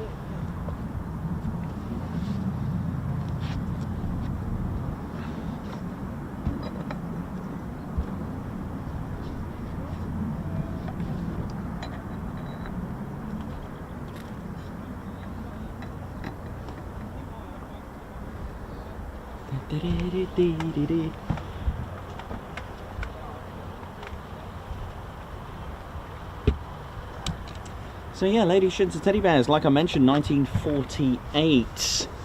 When, how we doing? My name's Nikos, cameraman and commentator. I ain't got my, oh yeah. And Leonardo DiCaprio, man, if you're watching, mate, in Miami. That's how you do it, isn't it? But yeah, so how we doing? So we just spoke about earlier when we had a chance. There's clearly going to be like part 8 of the history, but never mind. But it's nice that I've been able to split it into sections. So we got as far as 1948 with the actual history of the base transforming from its sort of like archaic history, and of course the history of the Bronze Age and the Anglo-Saxon, and all the way to when it was built as a decoy airfield to its establishment as a Royal Air Force base until 1948, like I said, when the 504th Base Completion Unit actually came here and became a United States Air Force base. There we go. But interestingly, just wanted to talk a little bit about the... I'll be back. We got some FOD. Sorry. Oh, thanks. I got... Oh, no. Hang on. Oh, thank you. How many? Oh, was it just 3? Oh, that's cool. Got a bit of FOD. Bit of history FOD. Sorry about that. Hang on. Be there in a sec. Right, there we go. Right, we're all good. I'm back. It's not that windy. It's just a sudden gust of wind can... have everything sort of getting a bit emotional, but there we go. Let me just put that away for a minute. Sorry about this. Because what I've got quite a few of the notes. I've been looking at the like you may have seen it earlier, the amount of I love the fire brigade here. That's cool. So yeah, how we doing? So yeah, you may have seen the notes of all the different types of aircraft. If I put that there, hopefully the wind doesn't blow that. And I've got the FOD recovery team below, all the way from Devon. Bricks and Massive, how we doing? So yeah, so the 504th Base Completion Unit, they came here first, and then of course you got bombardment groups rolling in with B-29s, then eventually the B-50 until Strategic Air Command as well during the Cold War, and of course we had the B-47 Stratojets, which is an aircraft which I really wish I could see that fly, but never mind, that's another story. So we've kind of got the tail end of 1948. We've established now that this was a US Air Force base, but what about the history of the 48th as we know it? Well, we kind of need to go back a little bit in time. I've been trying to learn a few more things for you as well, so I can bring that into context as well. But for those that know the story, fair play. For those that have heard it before, listen out. So maybe some new things in there which I'll incorporate. But But there we go. Again, for those who don't know, we need to roll back to 1941. In fact, the 15th of Jan. In fact, the 15 seems to be a date for the 48th for the US Air Force. But the 15th seems to be a key date in a lot of the dates that I'll mention. But it was the United States Army Air Corps that activated the 48th Bomb Group Light. And that was at Hunter Field, and that was at Savannah, Georgia, in America. And the first squadrons to activate with them were the 55th, 56th, and 57th Bomb Squadrons Light. Now, again, you may go to memorials, you may see in brackets a letter like L for Light, D for Dive, H for Heavy. So the 100th Bomb Group had a H, Heavy, and so on. So they were a light, but they were a training squadron. And there was another squadron called the 9th Reconnaissance Squadron, which changed into the 88th Bomb Squadron as well. They changed name, so they went from 9th to the 88th. Now, the thing is, you probably never heard of these numbers before and probably wonder what the association is with the 492nd, etc. But these activations are quite important. The main activations of bomb groups there were 54 of them, and it was the first set of first aviation objective in preparation for World War II, because of course we're talking 1941. Things have already kicked off in 1939, 1st of September. So things were looming, but the US Air Force didn't have a very big, large Air Force at the time as well, so they didn't really have, in that respect, a large Air Force, but they weren't involved, but things were about to change. The 48th were really a training unit at the time. They were flying aircraft. I've got them written down. You got the A-18 and the A-20. There was a light twin-engine attack light bomber. The 9th that changed to the 88th Bomb Squadron, who were the 9th, they actually were flying the B-18 Bolo. It's like a light bomber aircraft. So they were literally just training with various aircraft, and of course this was the turning point on the 7th of December 1941, the attacks on Pearl Harbor. But the thing is, it had not only a devastating effect and a change in history, but the amount of inventory, the amount of B-17s that were lost, aircraft absolutely destroyed. And of course you got the Battle of Atlantic that's about to go on, the Battle of Midway, you got the U-boats. It was a really devastating time, and it was a turning point because in February 1942, the mighty 8th, the US Air Force Airmen, started to arrive in the UK. On the 15th of August 1943, the 48th moved to Keyfield, and they were given a new designation, and they were redesignated as the 48th Fighter Bomb Group. And the squadrons became Fighter Bomb Squadrons, but they were renumbered to the ones that you know. They were renumbered to the 492nd, 493rd, 494th, and the 495th. The 495th were the 88th, and then they were the 9th before that. Maybe that's why they got 9 stars from the 9th when they first started. Who knows? But nevertheless, they were then flying A-24, A-31, A-35, I think it was A-35 Vengeance, is it? A-36. These were all training aircraft at the time. And 5 days later, they moved to William Northern Field in Tennessee, flying the P-39 Airacobra and the P-40 Warhawk, which a lot of pilots were hoping that this wasn't the aircraft that they were going to take into the battlefield. However, 1944, finally a wish came true for a lot of the airmen, because they changed to the P-47 Thunderbolt, which is an absolute beauty, which you know I love, which is my favourite aircraft of World War II. Nicknamed the Jug, and they carried out their first sort of coastal patrol, like fighter sweep missions, and on the 21st of March 1944, 3 of the squadrons set sail to RAF Ibsley, some of them on the Ile de France and the Queen Mary as well. Now, here's the thing, the 495th didn't make that trip. They became part of the 407th bomb group, a fighter bomb group in Texas. Sadly for them, on the 1st of April 1944, they deactivated, which that was the end of the 495th. So this is another reason why they didn't fly as many aircraft, because of the fact that they deactivated and didn't come back for another 30 years. Now, there could be a reason. You may have seen some of my pictures and drawings that I've done. There was a bit of a not hierarchy, like a structure to bomb groups, air divisions. You may have heard of the air divisions, and you may have heard of the Air Force. Let's take the mighty 8th, for example. You've got an 8th Air Force, then you've got a division, so 1, 2, 3. First, that's what the shapes are for. So if you ever see the 100th Bomb Group, they got the square, and then a letter to nominate the bomb group itself. The shapes actually told you which air division. So the triangle was the first air division, circle was the second. They usually flew B-24s, and then you've got the square, which is the third air division. Square D. All right, so there you go. You know that it's the part of the 8th Air Force, 3rd Air Division. And then, so what they did, they structured it. You got the Air Force, a division, then you've got a wing, and then you've got the group, and then you've got the squadrons. All right, so it goes down and down and down and down, squadrons, and then however it goes after that. But the structure involved, especially with fighter groups, not bomb groups, with fighter groups, that they should have, bomb groups usually had 4 squadrons, fighter groups usually had 3. So because the 48th had 4, I think, this is my guess, they moved it because they had 4. Makes kind of sense, maybe. Not sure that's 100%, but it's the only reason I could think of, because every other fighter group had 3 fighter squadrons. The move to Ibbsley was very, very short. It was short-lived because they were about to advance into Normandy, advance into Belgium, into the whole Normandy D-Day campaign. So RAF Ibbsley was at home just for a very short period of time.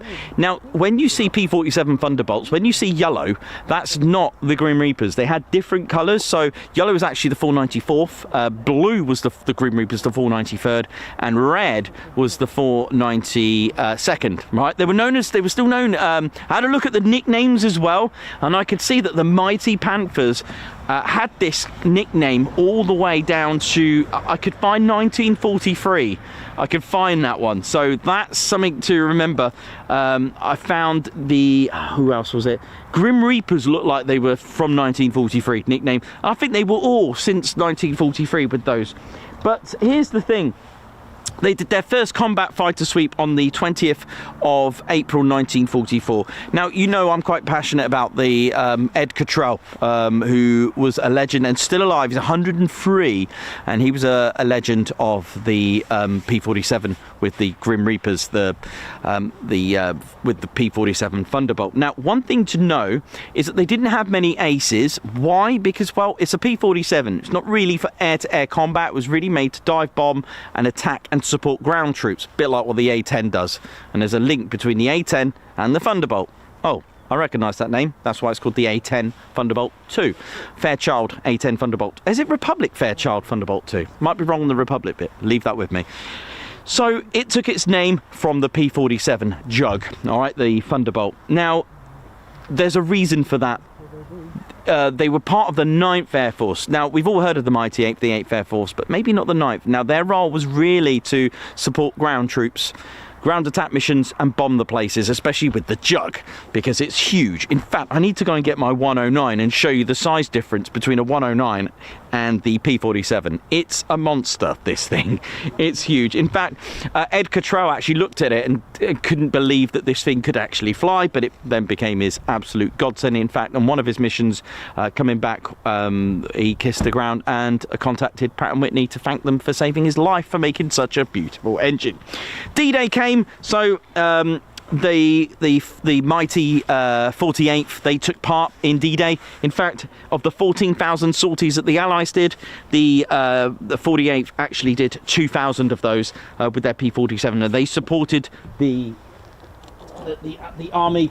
And Ed Cottrell, for example, they never did any escort missions. And this is the beautiful P-47 Jug. There it is, the Thunderbolt, and it was literally built on its engine.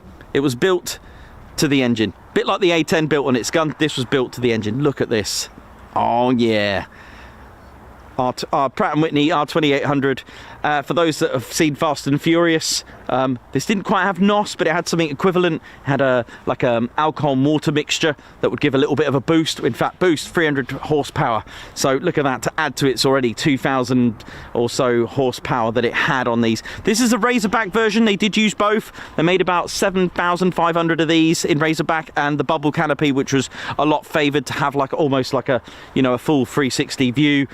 Amazing. You're probably wondering why it's only got one roundel. There's a reason for that, which I've mentioned before. I don't have any of my examples on me, but if I show you one with 2 roundels, your eyes will be fixed here. All right, if I showed you a Royal Air Force Spitfire with roundels, your eyes are going to be right here. So what they did, saving a bit of paint, actually saved lives. The brain naturally goes to here, whereas if I had 2 roundels, the brain would actually go here, which is the canopy, and the engine, worst place to get shot, right? So that's why they did that. Look at that one there, and especially in low clouds going in and out, weaving, the enemy is probably looking, or you know, looking for the roundel, and will aim here on a jug. This can take a battering. It's huge. If I was to compare, if I was to sit a 109 next to it, it's mad, honestly. 8 of the beautiful cannons, which would actually lose 25 miles per hour every time it fired all 8. It's an absolute beautiful engine. It wasn't uncommon for this aircraft to come back with cylinders missing. It was air cooled, which makes it advantageous, because if you start getting shot here and having cylinders missing, the air is cooling the engine, so it's fine. If it was liquid cooled, it's gonna be emotional. It's gonna start leaking oil, you're gonna overheat, it's game over.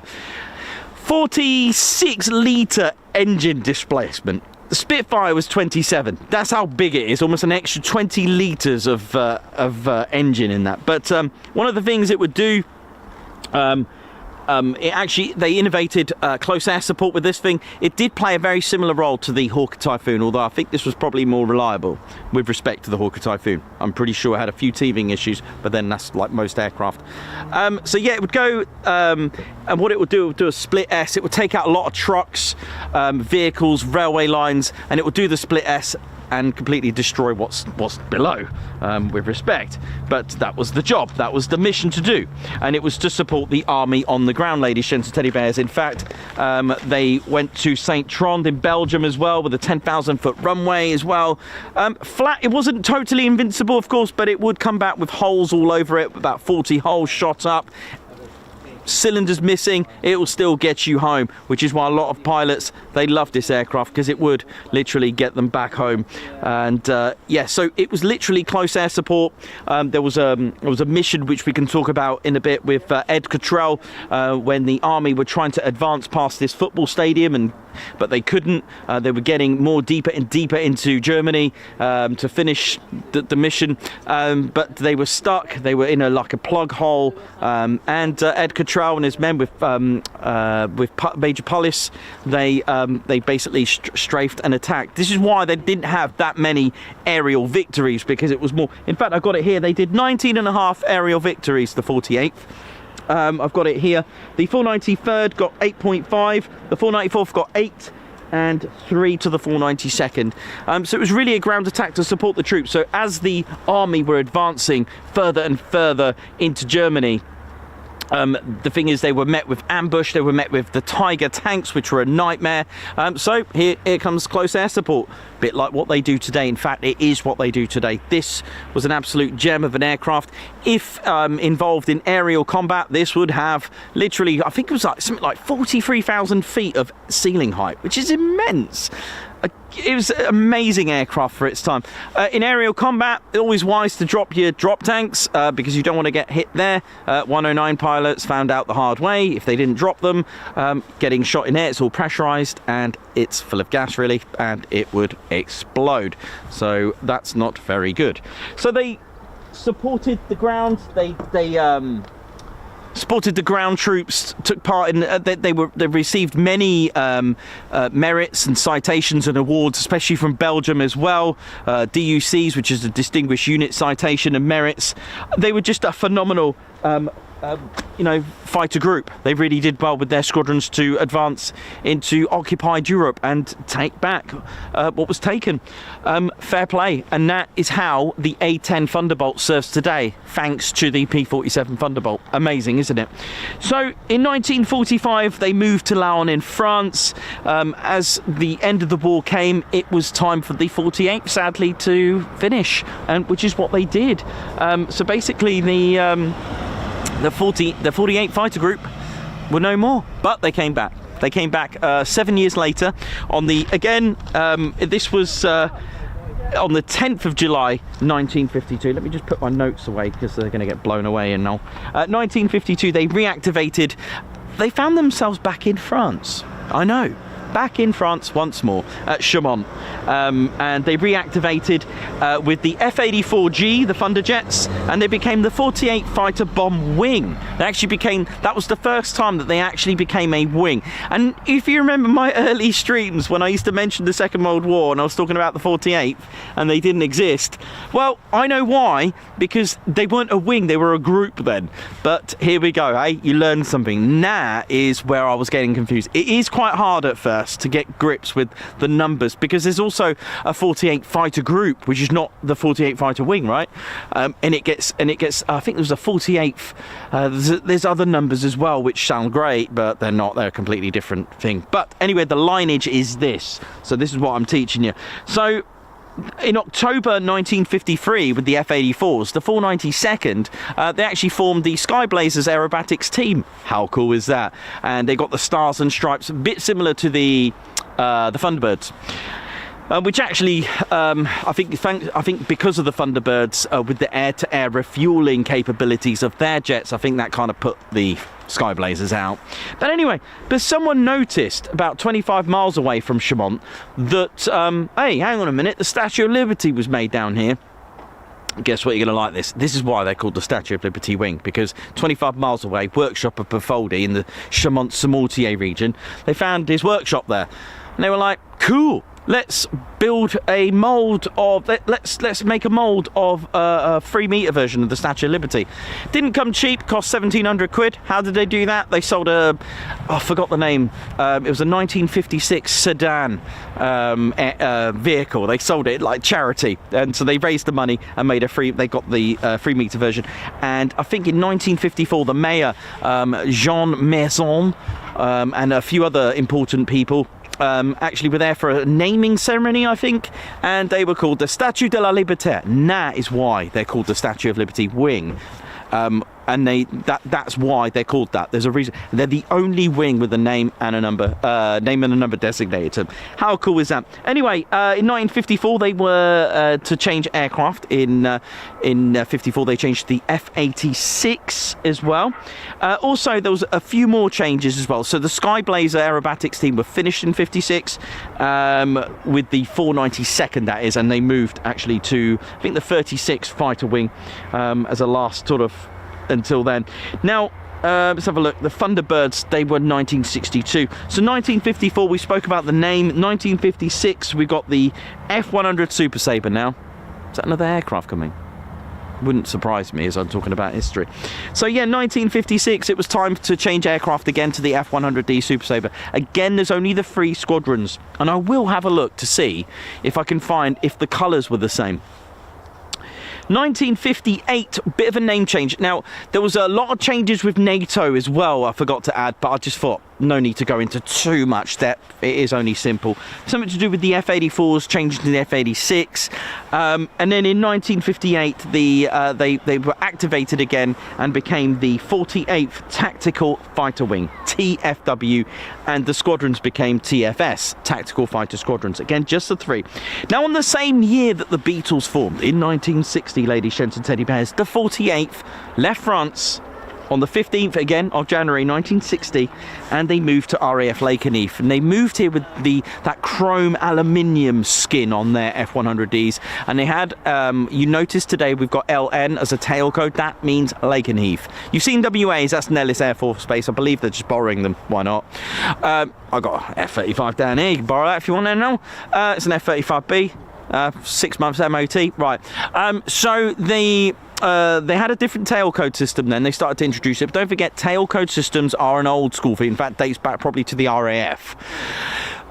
With the squadron markings, etc. So they had a squadron marking system, pretty much, almost. They had an LR, LS and LT. 3 different squadrons, all with L. R for the 492nd, S for the 493rd, and T for the 494th. There is an example of one of these in the later livery, which I'll explain. They changed, I think in 1967, they changed from the aluminium chrome effect to the camo. You'll see that. And they did have the colour system to what are today. Blue for the 492nd, yellow for the 493rd, and red for the 494th. I've seen this. So they did do that on the F-100, especially when they moved here. I've just got to go back in time a little bit. So yeah, so they had that system. They had a different digit. But anyway, so in 1972 things changed again for the 48th. In fact, changed for football as well. Derby County actually won the Football League. And also in 1972 the first ever F-15A took to flight, and also the Godfather movie came out as well. Now the F-100s at Lakenheath were replaced in 1972 to the F-4 Phantom II. Now, these F4s came from, they were ex-Vietnam ones, okay? And they had a tail code of LK, but they changed it a few months later to LN. So that Hank Verheuel, who's on our streams, has a beautiful photo of LK on a Phantom. That's extremely rare. No idea why they changed it from LK to LN, but they did. And it's been from 1972-73 that it's been LN, and has been done so ever since. So in 1977, another change. In fact, Star Wars movie came out for the very first time, for those that love Star Wars, in the cinemas. It was time for another change of aircraft, the F-111 F, I think it was F Aardvark. And guess what? The 495th came back. The 495th were activated. They had a different nickname. They were called the Thundervarks. And that was in 1977. So things are shaping up here at Lakenheath, and in fact, there was a lot going on at that time with the F-111. Not really a designated air-to-air combat aircraft again. I don't think Lakenheath really had an air-to-air, like designated air-to-air combat aircraft, but that would come in 92. April the 14th, 1986 was a major thing here at Lakenheath. In fact, it was they were involved in a mission, El Dorado Canyon, which was the longest combat bombing mission in history due to flight restrictions. It was a whole 14-hour journey all the way around. I think off the, through down south, west of Spain, that kind of, they had to go in that way to Libya. A mission that sadly cost the lives of 2 airmen of the 48th Tactical Fighter Wing. I believe it was the forgive me if I got this wrong, but I believe it was the 494th. If I'm wrong, do apologise, I'll redo it. It was Karma flight, sadly, that were lost. It was 14 hours, that's 3,500 miles, and they did get the US special, I've got it here actually, it's the first time I've ever come across it. It's a very high award, Navy Meritorious Unit Commendation. That was for 1986 mission of El Dorado Canyon. Rest in peace, airmen. So the 24 of F-111s were involved from Lakenheath with that one. And then of course you got the Gulf War 90 and 91 deployment, and there was a restructuring from all that was learnt from the Gulf War and El Dorado Canyon missions like that. There was a restructuring. In fact, there was a bit of a turning point where on the 1st of October 1991 the name changed to Fighter Wing. They dropped the tactical, they got rid of that, and things were about to change for Lakenheath. It was going to be something different. The squadrons dropped the title tactical as well. If you do have a TFS or TFW, so the 48th TFW Tactical Fighter Wing, that's pretty cool as well. So that was during that era of 1960 to here. That's pretty, well, actually 58, but that's pretty impressive legacy if you've got one of them. On the 15th of Feb 1992, another change. This was the first time Lakenheath would become like an Eagle squadron, Eagle wing. It was the first Eagle to arrive, which was the F-15E Strike Eagle, and that was for the 492nd and the 494th as well. On the 16th of December 92 of that year, the last F-111 Aardvark left Lakenheath, and it was time to say goodbye to the 495th once more. In fact, they deactivated, beg your pardon, in 91. This is where I got that bit mixed up. See, the F-111 finally left, but the 495th already deactivated. But they came back 30 years later, by the way. Of course, so we've got in 1993 the 493rd inactivated, but they reactivated later in 1994 with the F-15 Eagle. That was the C and D model, so an older one, but they really have a good reputation because on the 24th of March 1999, the 493rd were deployed on a mission, and they became part of the Expeditionary Fighter Squadron. Call signs Knife 1-3, Edge 6-1 and Dirk 2-1. Between them took down 4 MiGs. I forgot the operation. What was it? Operation Advance. Is it Operation Advance Force? Allied Force. Operation Allied Force. And that was in the Yugoslavia with the tensions there and the problems over there. So they actually got a canopy brought here. It was brought here recently on one of the MiGs that were courtesy of the 493rd.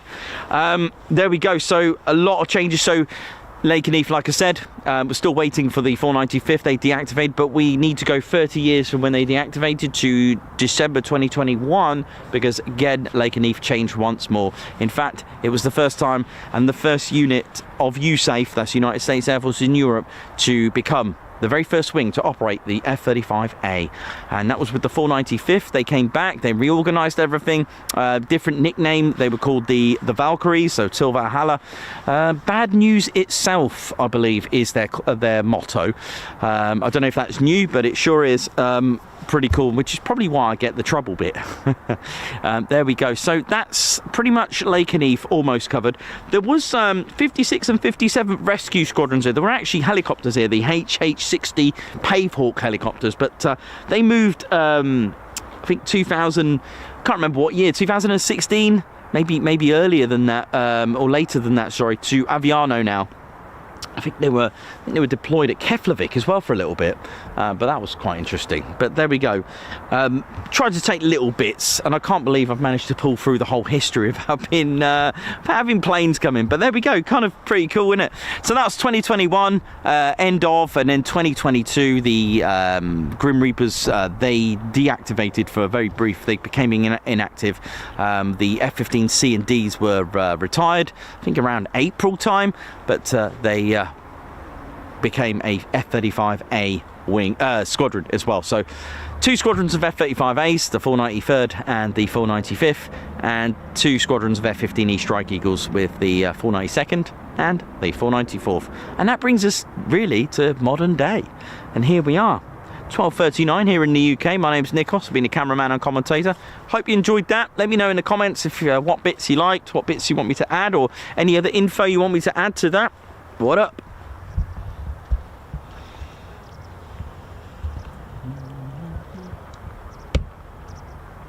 Again, like I said, trying to add extra bits to that if I can.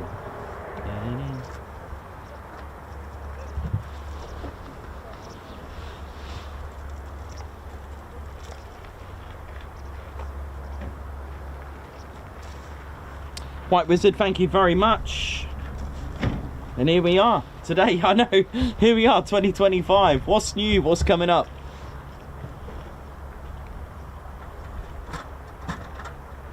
You know how it is.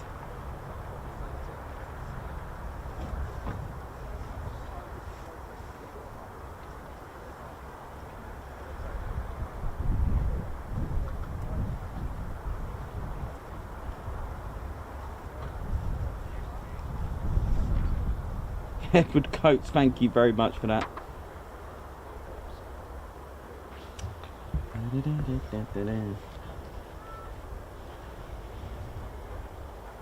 Yeah, so the reason for the Navy citation, because the Navy were involved in that, I believe with, was it with Tomcats? I'd like to say Tomcats, but I might be wrong on that. Or was it F-18s in 86? I'd like to say so. There was a few various aircraft, and of course there were also unarmed EF 111 aardvarks, and they operated from Upper Hayford. I think 24 of Lakenheath aircraft were operating and took part in that mission. But I think that's probably why they were given that awarded that citation, especially with the loss. It was. I've seen photos of the men getting out of the F-111 aardvarks of Lakenheath, and they just, as soon as the helmet came off, they were just dripping in sweat. They really did. I mean, the fatigue must have been painful. 14 hours. And again, concentrating on your mission and focusing on that mission, it takes a lot. Hard to imagine. And they were just literally drenched.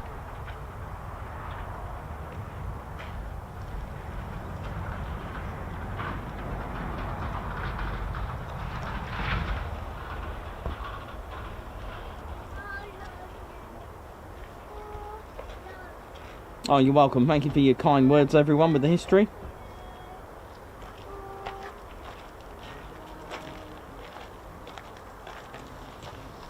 So yeah, there we go. I mean, that's pretty much loaded history. What I will show you, which I didn't get a chance to, which you know me, I do love this bit. If I can find it, it hasn't been blown away by anything. It's been a little bit of a breeze here today, but nothing I can't handle. You know how it is.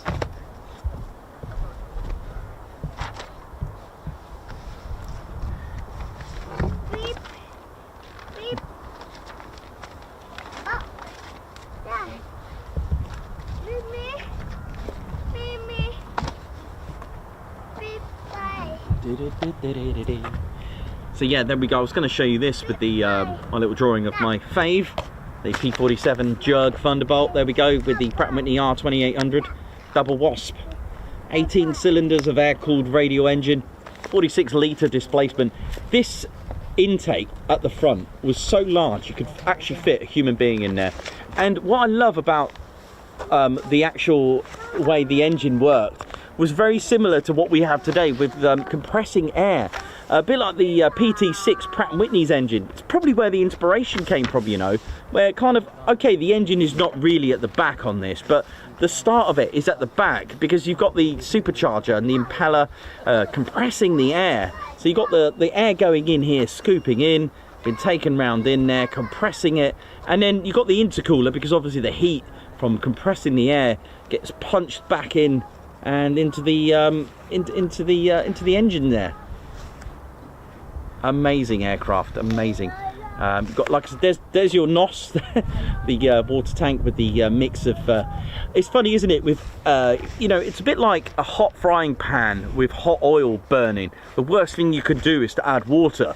So that's pretty much, my guess is what that reaction would take place to displace and cause a right combustion, especially with alcohol as well. They would use that in boosts. They wouldn't use it, you know, they could use it to maybe boost to get either in rough weather or if they come under fighter attack. This is just a generic, by the way, amounts of sorties for, this is not just a 48. We've got 500,000 sorties with the P47, 86,000 railway cars destroyed, 68,000 trucks and 6,000 armoured vehicles gone, courtesy of the P47 Thunderbolt. A mega aircraft. It's become my favourite, you know. Again, it's not really an air-to-air combat aircraft. It's more of a ground attack type, a bit like the Hawker Typhoon. I mean, I love all aircraft. I love Spitfire, love the P51, love the P38, love the 109s, love the 190s. You know, the Dornier as well. That amazing. I'm gonna come across some amazing. Even the Comet, even that little thing. World's first rocket-powered aircraft as well. I will show you all of these because I think that, you know, in their own right, they are a feat of engineering, a masterpiece. But it is a product of what it is. You know, there is the sinister side of it, but you could look at it in a more brighter way and think, well, it is a deterrent or a defense. So you could look at it in that way, you know. But there we go. There we go. Got the a few bits and pieces as well to show you. I mean, what else we got here? Oh yeah, I was going to show you the comparison to the P51. What we're going to do, I think, these probably run out of burgers. Probably going to just catch a few more arrivals, and we'll finish up for the day. Because it's been a very extremely early start. Great start to the morning, isn't it? Starting from 20 past 6 this morning.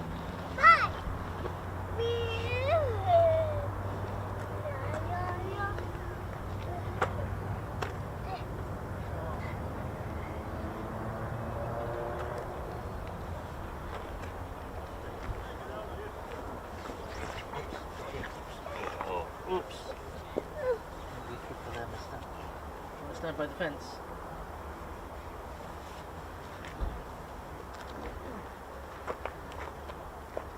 Thanks a lot, Edward.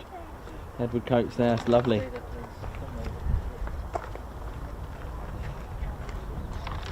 Oh yeah, those burgers. Oh yeah.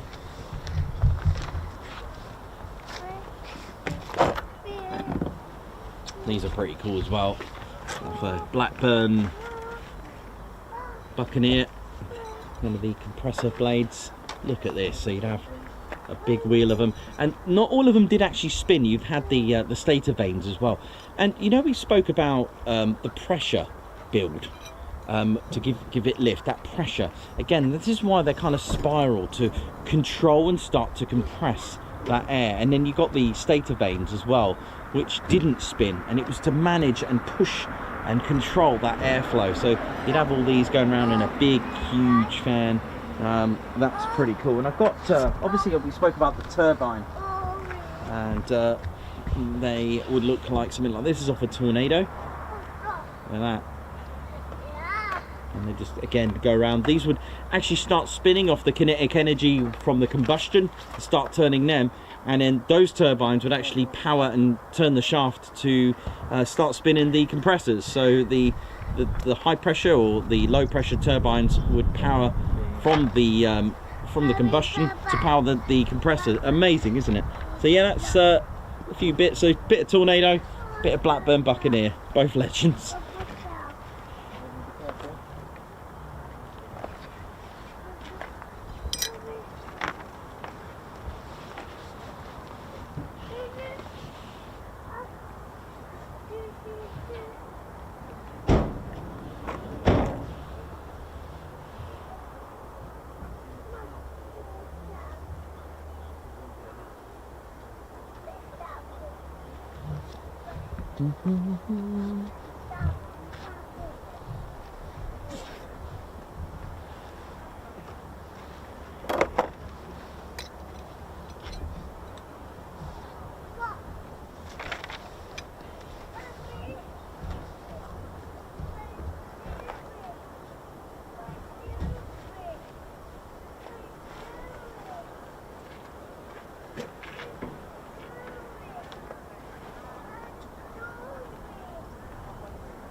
They'll keep doing it then.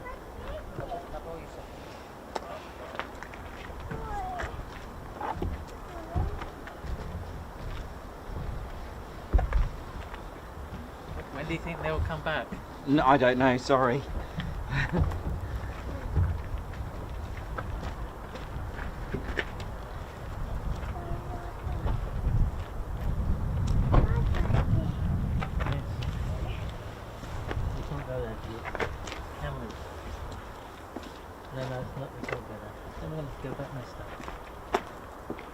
These are the guys that look like they know what they're doing down here. Oh, yeah, you're right. Yeah.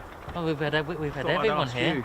You look like the expert. Do you reckon there's going to be anything coming in? Or going out? I was going to There think will, but I don't know when. I don't know That's fair enough. Oh, yeah, everyone's Normally there. Wednesday's the day we come here because it's like loads of stuff to take off. picked a good day. Aidan got everything here. Is it what earlier? 6:20 in the morning and stuff. We've got ambulance. We had Normally it's fire. about We've got lunchtime though, isn't it? Yeah, and police. tomorrow's the same. I think. Right, They've okay. actually published something out to say that it's starting early. Oh, So, Yeah, they yeah. published it. It's Where's official. We've got everything in this. They've got their own Facebook. yeah, I went on. I follow that, but they said the other day they were going to stop putting anything on there. Oh no, I know what that's about. I can't say. I know what it's. Going down. I'll type it for you. Right, okay. I'll type it for you. Hey, what's that? Well, that sounds like that was done. What's that? What's that noise?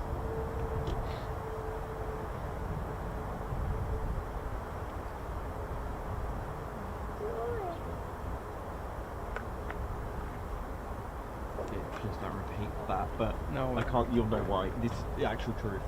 You've probably seen it on the news. Yeah, anyway. yeah. He wanted it gone. Right, yeah. 4 years worth. Yeah, it's not. Oh, good. Yeah. Yeah, right. Then. Yeah. Hey, so thanks for what you do as well, by the way. No, thanks for what you do, mate. Yeah. Just you look after us. So. Yeah, yeah, definitely. You alright though, yeah? Yeah, it's good. We come up from South London. I noticed you on your break. You got to come in a police car. Yeah, we have. Yeah, so I'm on the police driving instructor now. Okay. But we come up here just to watch the plane take off because it's a nice place. Get 5 guys, drive down here. Oh, it's amazing, isn't it? 8 grand, and then get back to South London. My 2-year-old loves planes, and now he loves also emergency vehicles. He said. Of course you do. He's seen an ambulance, two fire engines, another ambulance. Our police car's not very exciting. It just looks like an old. Well, not old. It just looks like a boring Volvo. Oh right. So it's so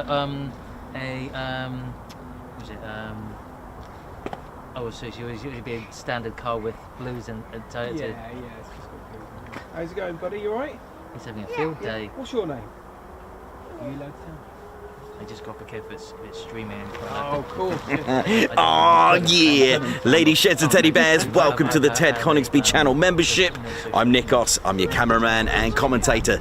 This is our squadron leader, Ted Coningsby. Just want to say a massive thank you to all our members. Guns up and yeah! Take it away, Ted. Ladies, sheds and teddy bears, we want to say a massive thank you to all of our subscribers for getting us to where we are today. We have gone all over the country, from as far as Lossiemouth to Bryce Norton, and military areas such as air weapons ranges, low flying areas, heritage centres and special flights for TED 2. We cannot do this without your support, and your support will be rewarded. You can now join the Ted Coningsby Squadron and help fund the channel to get us around the country and provide us with the funds for equipment to bring you better content too.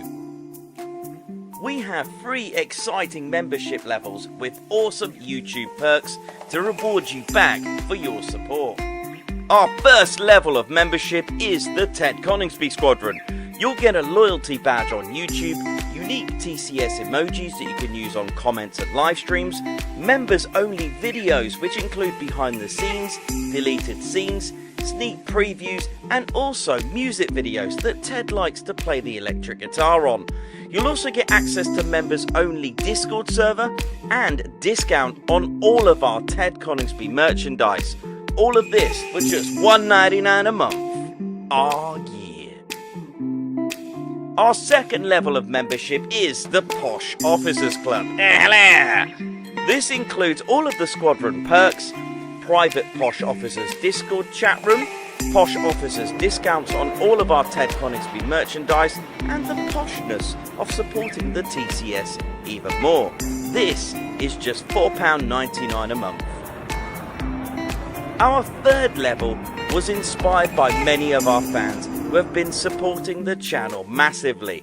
So we'd love to reward you back with this, and our third level of membership is the Ted Coningsby Fighter Squadron. This gives you a more personal experience with me and Ted, with exclusive live streams and content. You'll get a free Ted Coningsby Fighter Squadron patch, a private Ted Coningsby Fighter Squadron Discord chat room, a gold colour Discord username, and a higher discount on all of our Ted Coningsby merchandise. All this for just $25.99 a month. Ladies, gents and teddy bears, the Ted Coningsby channel cannot thank you enough for all your support. And it's this support that keeps the dream, keeps the stream. Thank you so much. Oh yeah.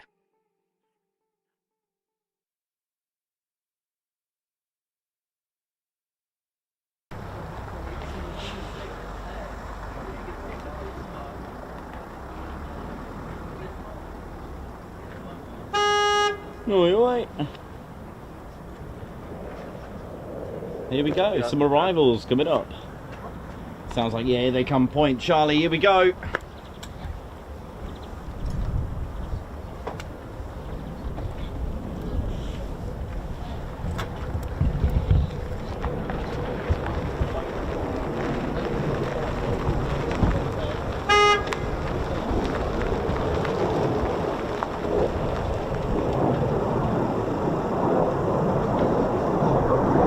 Good timing with the advert, wasn't it?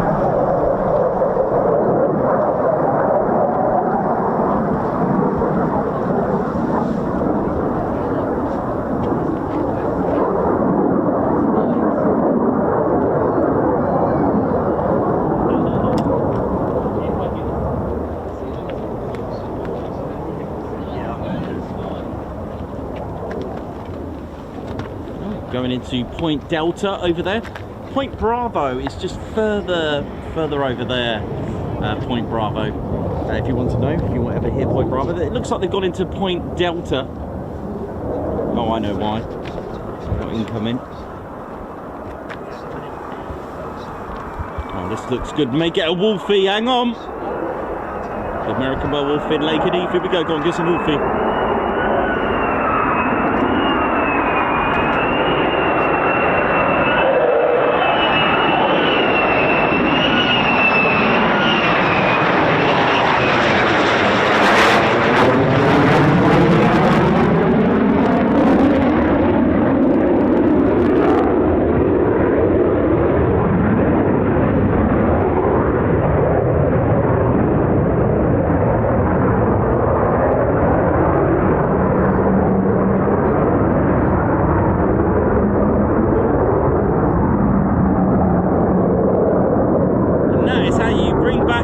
Safely. Perfect example there of bringing back an aircraft safely, whether you're escorting it or supervising it, making sure that your buddy's fine, maybe a heads up display is gone.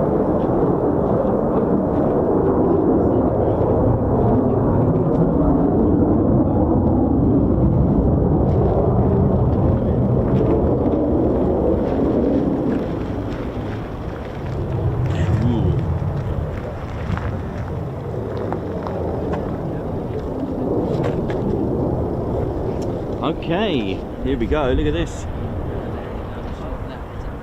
You've got to get up now.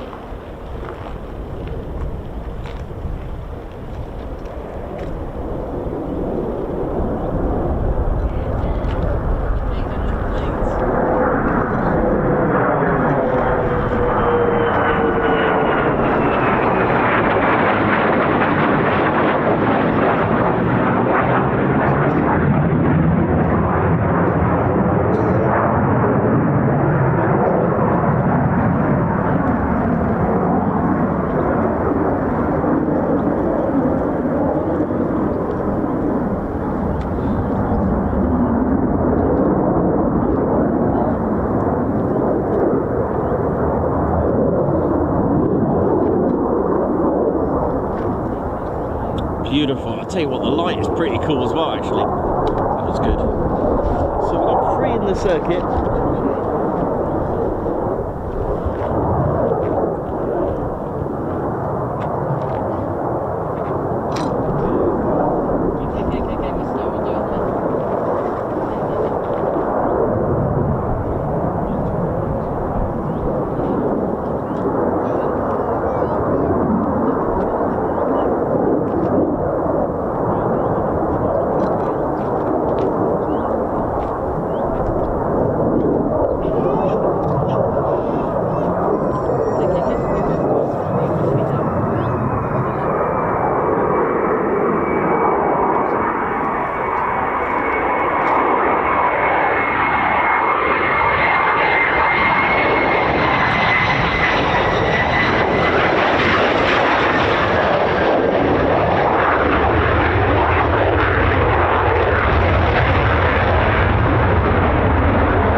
He was low in that tower when he turned.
Still going with the arrow braking. Look at this.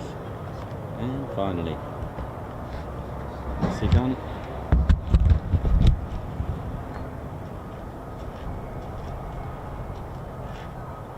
Still in those start-ups, are you? Yeah.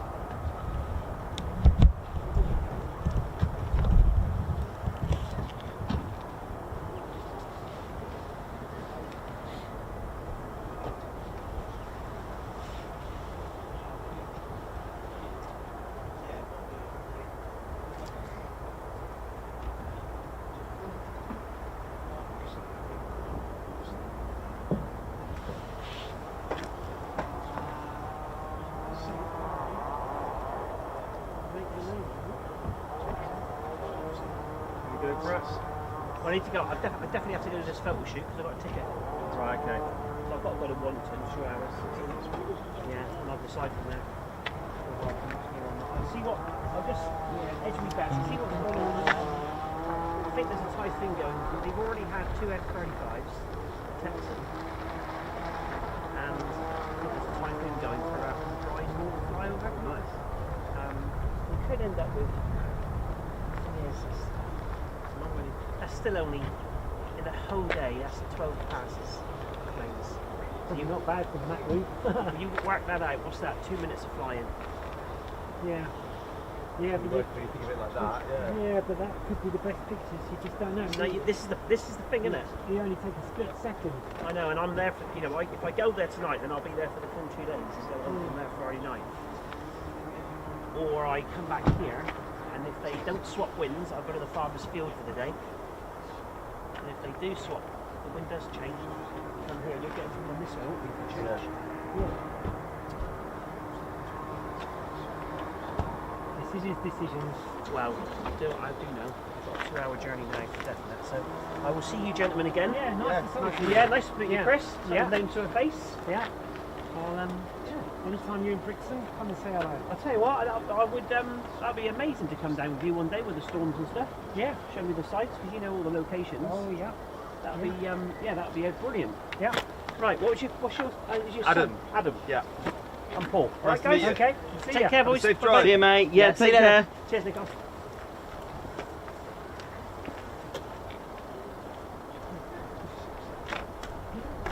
should about that school. Yeah. Well, what's next about that school? Right. So, standing here, and it's looking into the picture. I've got everything out all day. It's only quick. Oh shit, man. Put that back.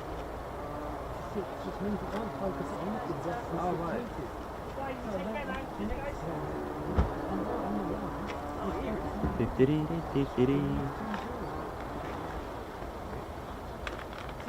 what I mean? Yeah. It works for me because when I'm standing back here, If you're close up here, it's ridiculous. It's down here. It's like 3 times into the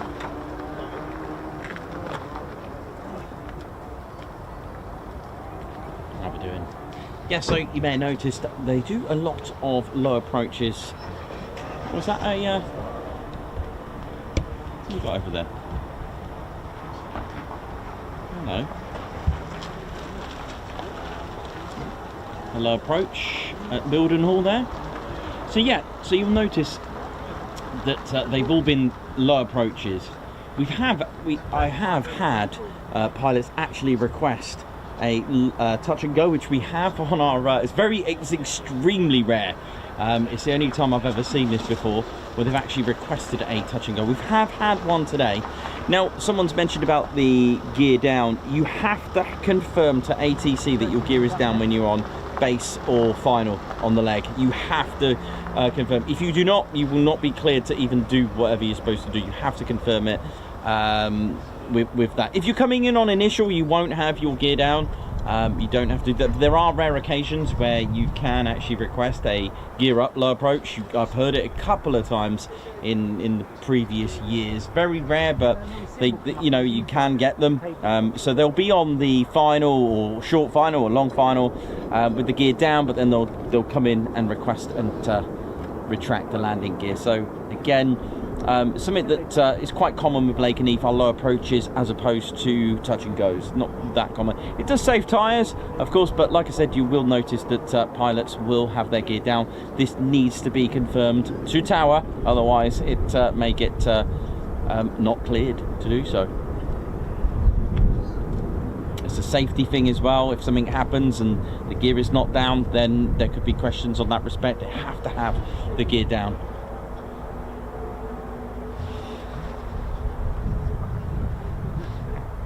Especially with the F-35B on a vertical landing, have to have the gear confirmed down, because of course yeah, things could get emotional. Stu Footer, how you doing? Johnny B, Blocks, Wee Stevie Boy, Synchro Tones, Margot Baxter, how you doing? Johnny B, oi oi.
Hey, how's it going, Grand Crew Drewy? How you all doing? Hope you're all good. What's going on? Hope you're all right. It's a lovely holiday and really enjoyed it. Good to be back though, getting back into the swing of things, you know how it is. Hey, what you right now? Hey, how you doing there, Reggie? You all right? Oh, I'm all right now. What are you doing around here? Yeah, good to be back on holiday, but I think Nicholas has got to go again. It's been one of those days. Oh, look at these pretty little planes, isn't it, flying around? Yeah, they're nice, aren't they? Yeah, these are stealth ones. What do you mean they're stealth? I can still see them. Here we go.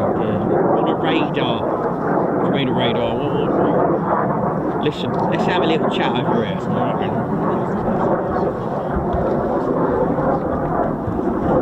think that's off to Point Delta by the look of it. Is that going into...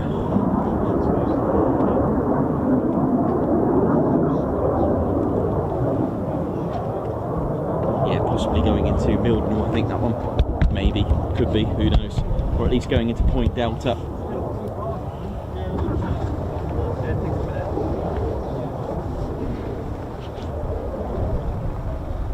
Reggie, where you gone, mate? Reggie, I'm stealthing it there now. No, Reggie, where are you, mate? I'm stealthing it. Where'd you go, mate? Oh, goodness me. Almost blew me fur off there. Oh, it's part of the RAF regiment technique there now. Oh, it's a bit hot around here, isn't it? Oh, goodness me, I'm going to have to take my jacket off. Now, don't do that, mate. Family channel and all that. Oh, yeah, it's all good there now. Yeah, what's this thing then? They're like stealth and all that, these pretty little planes that I just went past there now, but I can still see them. Well, they're not invisible, otherwise they'll be like a, I don't know, something like a 10th generation where I wouldn't imagine the aircraft are probably invisible by then. What invisible aircraft? Oh, dear. Well, I have trouble walking through doors sometimes if they're clean, well, but, you know, won't get that in Peterborough, will you? You are a funny guy. Now, what it is to do with the radar profile, you see. Basically, it's like sending out a radar signal to you. Alright, well basically my voice, you can hear it, right? Yeah. But if I go over here, my voice gets smaller, innit? Right, what are you trying to say? Well, the thing is, it's a pretty similar thing. So if we went into, like, I don't know, somewhere where it echoes, if I said hello to it, oi, oi, and by the time it comes back, the thing is, if we went further away, the time taken will take a bit longer. Right, what are you trying to say? These things talk? No, mate, what I'm trying to say is the radar sends a signal and won't get it. Well, how does it do that then? Well, it kind of, if our voice bounces off things and comes back, we can hear it. But the thing is, if our voice bounces off and goes somewhere else, we won't be able to hear it. And that's how stealth works. Oh, right, okay. Why is it all funny shape then? Well, the thing is, me and you sometimes, we go and play tennis, don't we? Yeah, I love playing tennis and badminton. Well, if we angle our racket, it will come back to you, right? So with stealth, it's angled a different way so that it doesn't come back to you. It's like me being a bit mean and just you passing me something and me going, nah. Do you know what I mean? Oh, there's a pretty little stealth plane here now. Where? Oh, that's good, that.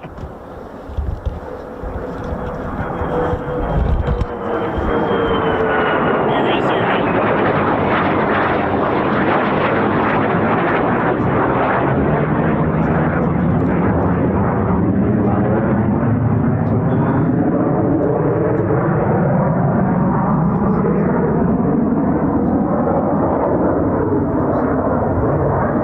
F-35 Reg, isn't it?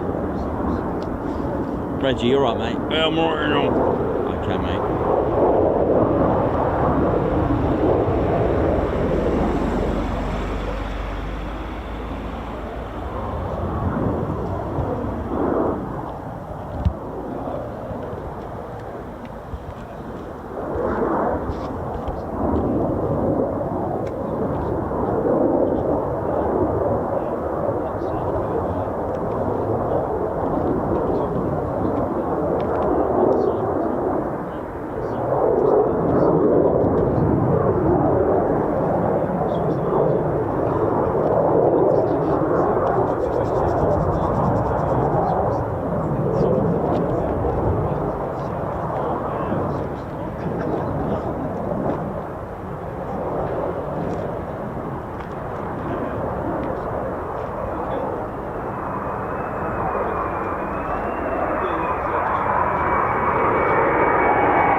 off that on their British Airways flight, right?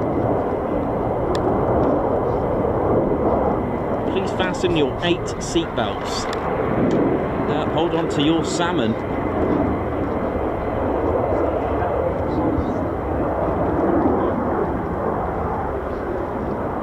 Right, let's see what else it's going to do.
How we doing, ladies, gents, and teddy bears? Welcome to the Ted Coningsby channel.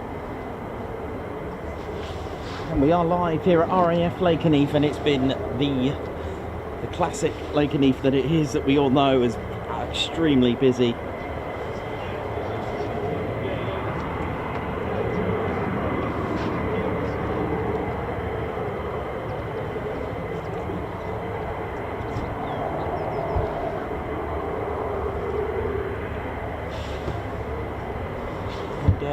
H. Congratulations on 24 months of membership. Great milestone. 2 years and 17 days. Great to see the growth. Thank you very much, H. Congratulations. Thank you. Pauline Gilby celebrating 14 months membership. Enjoyed every moment of 14 months membership. Oh yeah. SE Aviation member for 9 months. 3 more months for 1 year. Guards march to you. Thank you very much. Andrew Porter, thank you very much for the super chat for another interesting talk. Thank you very much, Guards March. Jenny B, thank you very much for the super sticker with the heart. Thank you. Richard, the wing guy. High five Guards March for gifting a Ted Coningsby membership. And Andy M as well, high five. Thank you for gifting the Ted Coningsby. Sorry, thank you for joining us. Thank you for joining the Ted Coningsby Squadron. Thank you so much.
I can hear F-35As. What's going on here? What? Here we right now. Do you like me stealth jacket? Look at this. Can't see me in it. The F-35 Reg. Reggie. Oh, how'd you know it was me? Well, I can't see you now. Oh, it works then. Thank you. Dear oh dear, what have I just gone and done? First it was a hoover. Oh yeah, it is. It's like a stealth hoover, innit? When the missus asked me to hoover, she can't see me do it, innit? That's why I use this. Look at me vacuum, innit, there now. That. Straight from Argos, innit, there now. You might want to see the real thing over there, mate. What real thing? Who said that?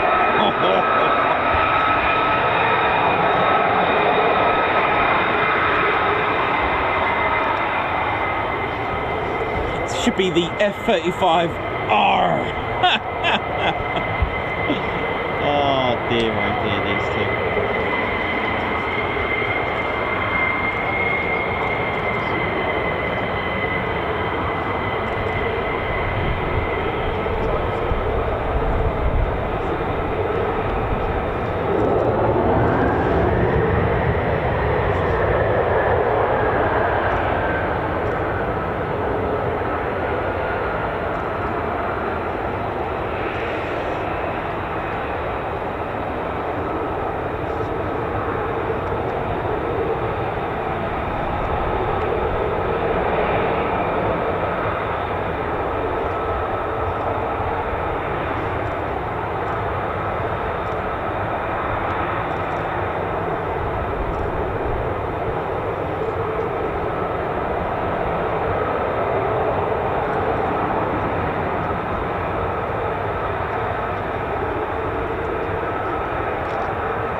EOR is getting a bit full, can only hold 6. We've got a bit more than 6 there. It's looking a bit like the M25 at the moment, except better looking.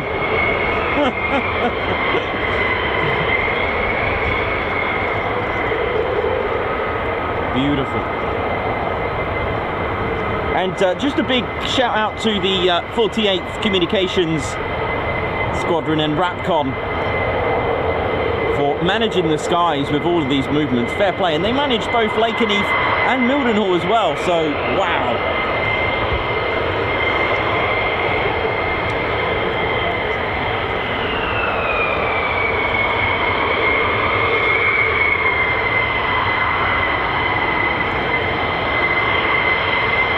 So these are the 492nd Fighter Squadron, the Mad Hatters, locally known as the Bowlers. I think I've got an idea what to do in a sec. Let's have a look. We're going. Oh, we're riding. Let's have a look. Yep, we're riding. Here we go.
Yeah, definitely. So, let's have a look. So there's a bit of a story with the Bowlers. So they are officially called the Mad Hatters, but it was something to do in France, or wearing a beret, and they chose the headgear of the particular country that they're in. So here we go. This is the Bowlers. So yeah, the bowler hat, spelt B-O-L-A-R-S. That's what they're locally known as, the Bowlers. Oh yes, look at this.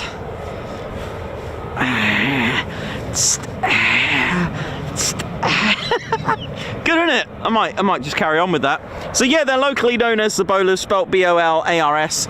Reason for the difference in spelling is because of the, I think something to do with the call sign digits had to have 5 or something, bowler. But yeah, there was something that happened to do with they were wearing berets at the time in France, and then when they came here, I think in the UK, they were told it's not really. I can't remember the true story. I'm gonna have to find out. But then they decided to wear the bowler hat for I think it was a party thing, and it went on from there. But that's not official. I'm gonna find out the real story. Unless you guys know it. If you know the actual bit, it's got something to do with France, wearing a beret, and they said they don't need to wear it, and then they wore these at a party, I think. So something like that. But So there they are, the 492nd, and they're probably tuned in the bowler bar laughing. Yes, there we go. So I went out and got this in Cambridge actually, specially, because why not?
doing? Hope we're all good. Welcome to the show.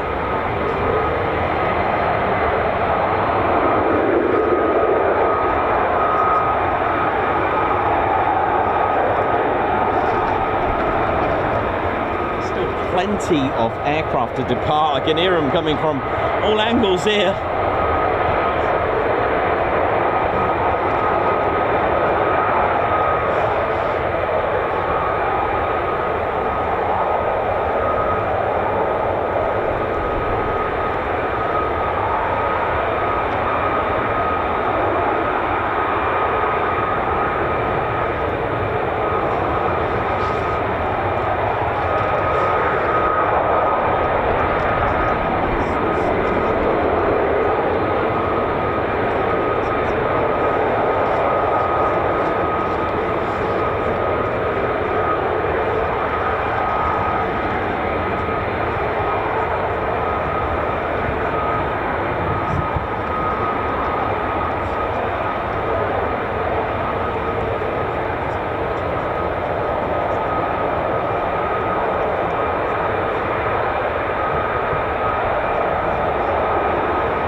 Dennis Lohman, how you doing? Rough Rider, how you doing as well? Got some new people here. General Scruffs, how's it going? Hope we're all good, and oi oi to you. Early Primate.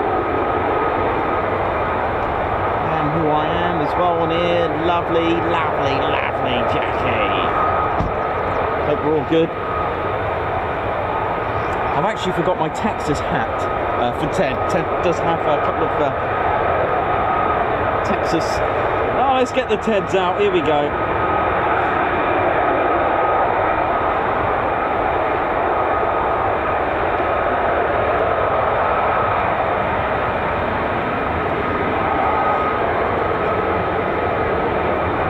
West Coast, what up? White Wizard, how's it going, man?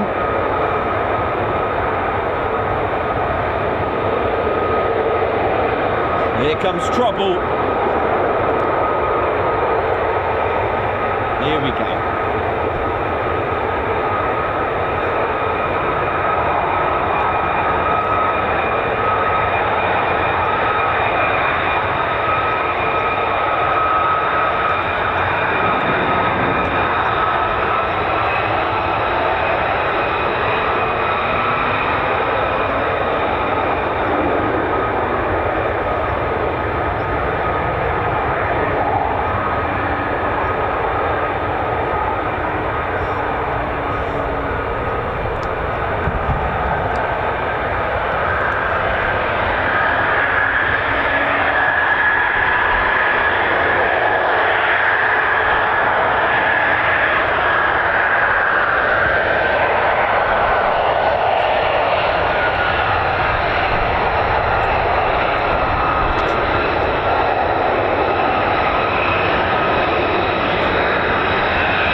going. Hope we're all good. You can hear the huge turbofans on the Pratt & Whitney F135 PW100 producing 43,000 pounds of thrust.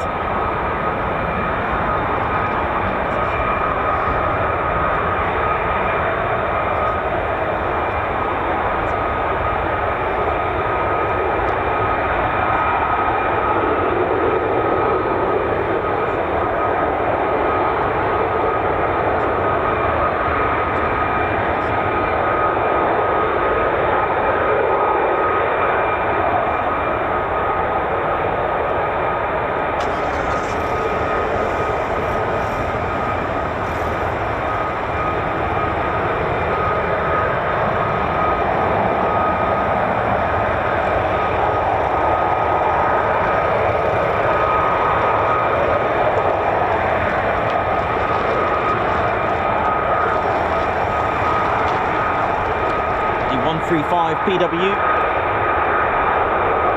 evolved from the F119, which powers the F-22 Raptor, and the F135 turbofan, which you can hear from the F-35 that's will be approaching very shortly.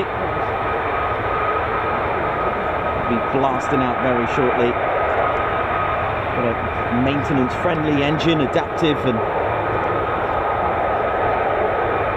incorporates an ECU as well, which is a next generation adaptive propulsion technologies, and offers increased thrust and fuel efficiency as well.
the length of the Pratt & Whitney's F-135 PW100 is 220 inches, and just to put you into perspective, that's a nice shot. The Pratt & Whitney F-135 600, slightly less thrust, 41,000 pounds of thrust, is 369 inches. It's massive. It's 149 inches bigger.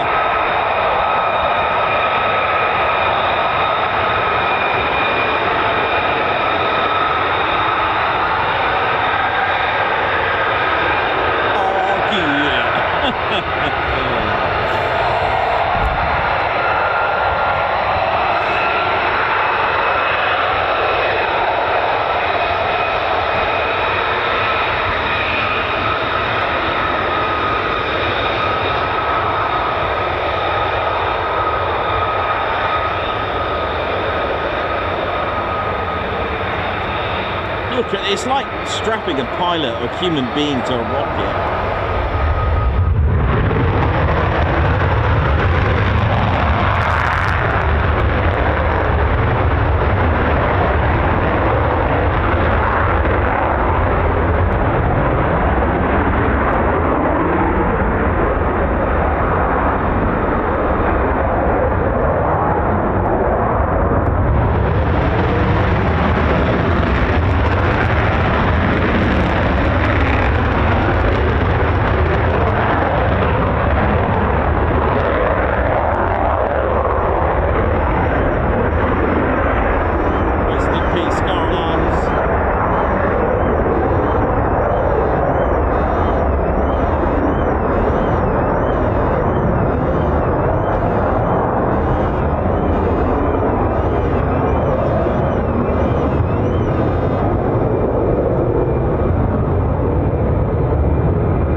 enjoyed this. You've been cleared to land on that like button. Join us, hit the subscribe, hit that notification bell button as well, and don't forget to visit the online store as well to get yourself official Ted Coningsby merchandise. Here we go, more action coming up.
Beautiful F-35A Lockheed Martin's wonderful aircraft, the Lightning II.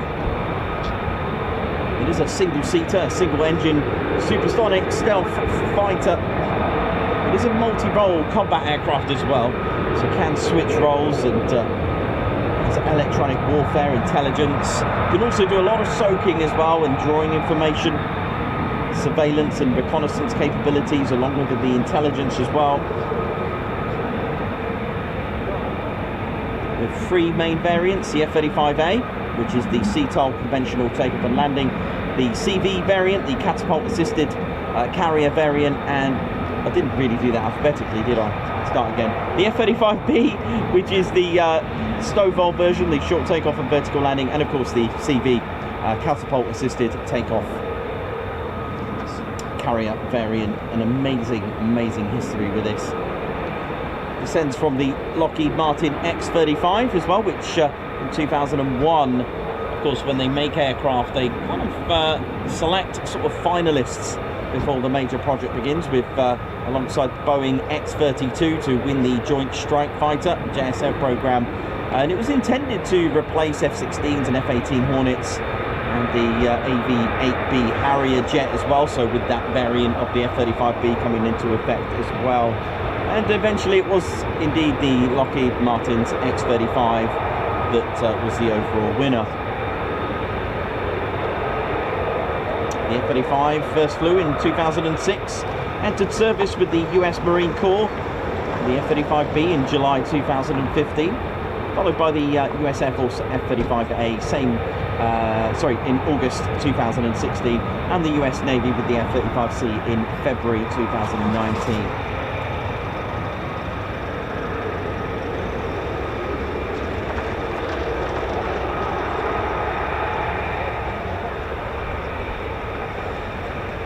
So the first F-35 was the AA-1, conducted its engine run in September 2006. First flew 15th December 2006.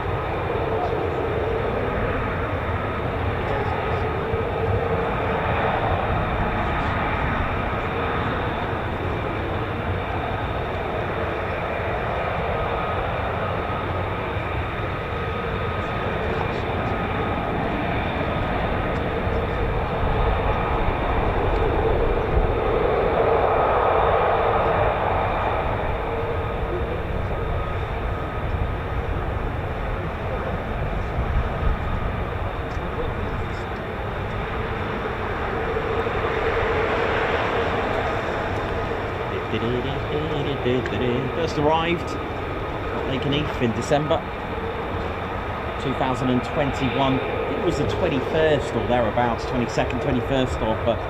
Do you know what? Maybe I'll just find out. Let's have a look. One sec. So I keep saying December 20. I remember it was 20 something.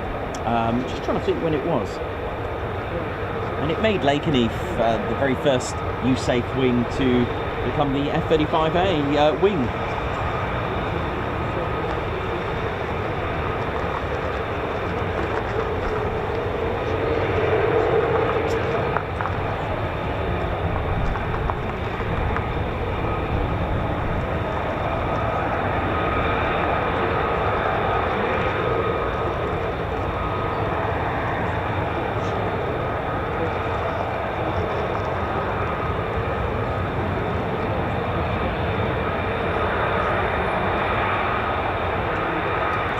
of December, it says here, 2021. There we go. And, that was with the 495th Fighter Squadron, the Valkyries, who were inactive for 30 years and come back.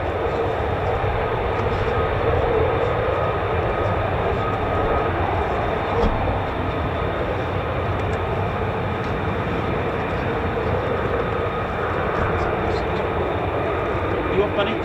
All right, man. Take care. Thank you. See you later. Bye.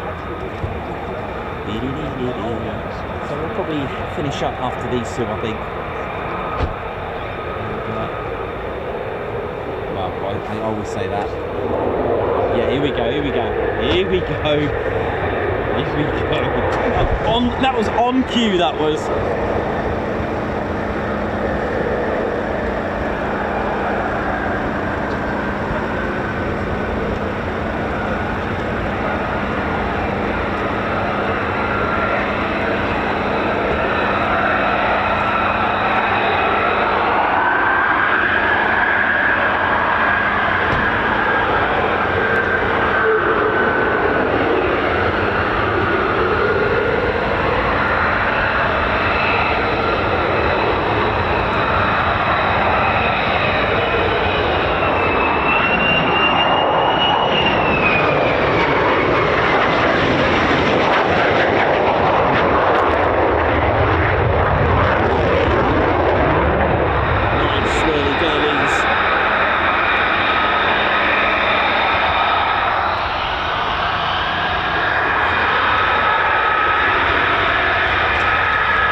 Here we go, send it.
Here we go. Send it.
all good, ladies, gents, and teddy bears. I'll just catch up with any of the guards' marches just before we finish up. And of course, if you are in the viewing area, they will probably be flying all day. So enjoy. We're just going to call it a day now. Ted, we're going to go and grab a bite if there's any burgers left from a burger van. But big shout out to Sharon Chapman. High five, a guards march for you for gifting a Ted Coningsby membership. Thank you so much. We Stevie Boy, Warplane magazine from the 80s, issue number 1, The Tornado, who remembers? Nice. Sue W, high five. Fist pump there from Ted for gifting 5 Ted Coningsby memberships. Mind you, it's probably good timing because I've just seen the weather just behind me. It's probably a good idea. Andrew Porter as well. Thank you for the super sticker. Thank you, Guards March. Sue W, member for 8 months. 8 months for me today. You're keeping me in the green. Oh, bless. Thank you very much for promoting that as well. Stay in the green, everyone. Stay in the green. Johnny B, member for 17 months. Thanks for Red Ted today. LOL, he makes my day. That's good to hear. Thank you very much. Andy M, welcome to the Ted Coningsby Squadron Guards March. Thank you very much indeed.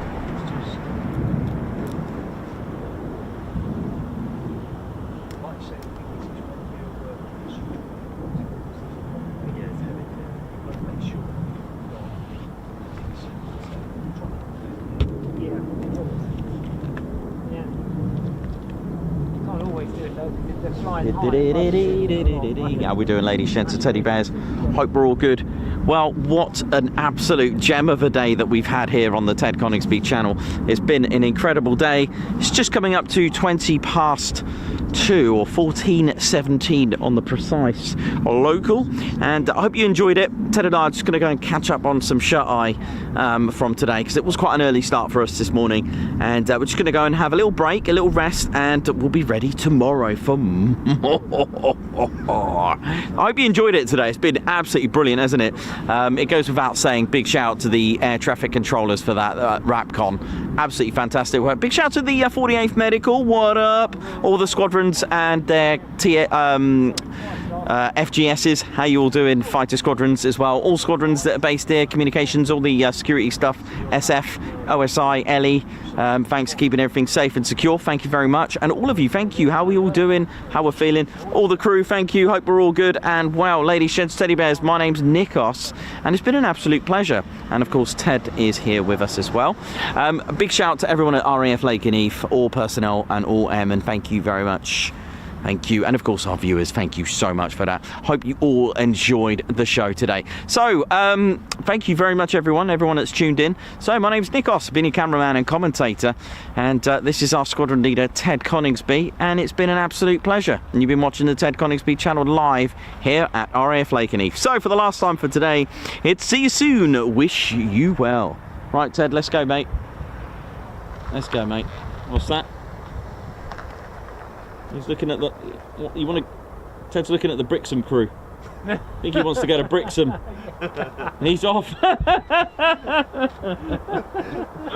A random end to the day. Why not? What's that? That is what it. Yeah, thanks for that. I'm just thanks for the mention. That's all right. Just didn't mention Leicester. There'll be a lot. You just made a lot of people in Torquay happy when they see that. Oh, you're the working massive. in Torquay. Yeah. Yeah. The TR postcodes. How we doing?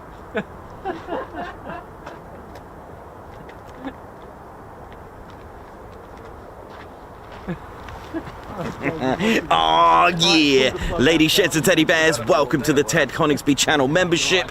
I'm Nikos, I'm your cameraman and commentator. This is our squadron leader, Ted Coningsby. Just want to say a massive thank you to all our members. Guns up and oh yeah. Take it away, Ted. Ladies, sheds and teddy bears, we want to say a massive thank you to all of our subscribers for getting us to where we are today.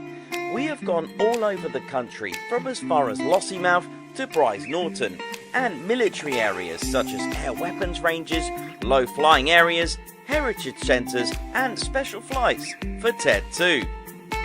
We cannot do this without your support, and your support will be rewarded. You can now join the Ted Coningsby Squadron and help fund the channel to get us around the country and provide us with the funds for equipment to bring you better content too.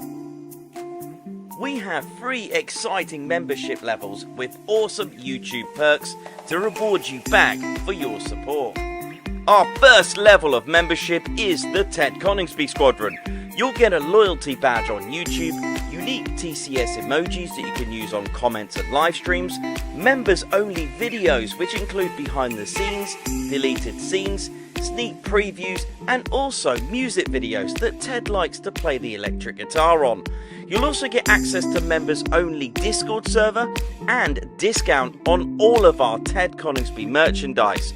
All of this for just $1.99 a month. Oh yeah. Our second level of membership is the Posh Officers Club. This includes all of the squadron perks, private Posh Officers Discord chat room, Posh Officers discounts on all of our Ted Coningsby merchandise, and the poshness of supporting the TCS even more. This is just £4.99 a month. Our third level was inspired by many of our fans who have been supporting the channel massively. So we'd love to reward you back with this, and our third level of membership is the Ted Coningsby Fighter Squadron. This gives you a more personal experience with me and Ted, with exclusive live streams and content. You'll get a free Ted Coningsby Fighter Squadron patch, a private Ted Coningsby Fighter Squadron Discord chat room, a gold colour Discord username, and a higher discount on all of our Ted Coningsby merchandise. All this for just $25.99 a month. Ladies, gents and teddy bears, the Ted Coningsby channel cannot thank you enough for all your support. And it's this support that keeps the dream, keeps the stream. Thank you so much. Oh yeah.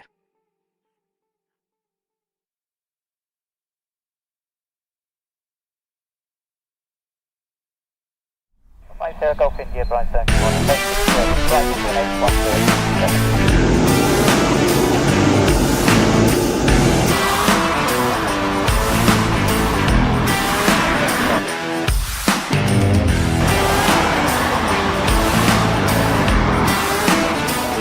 Well,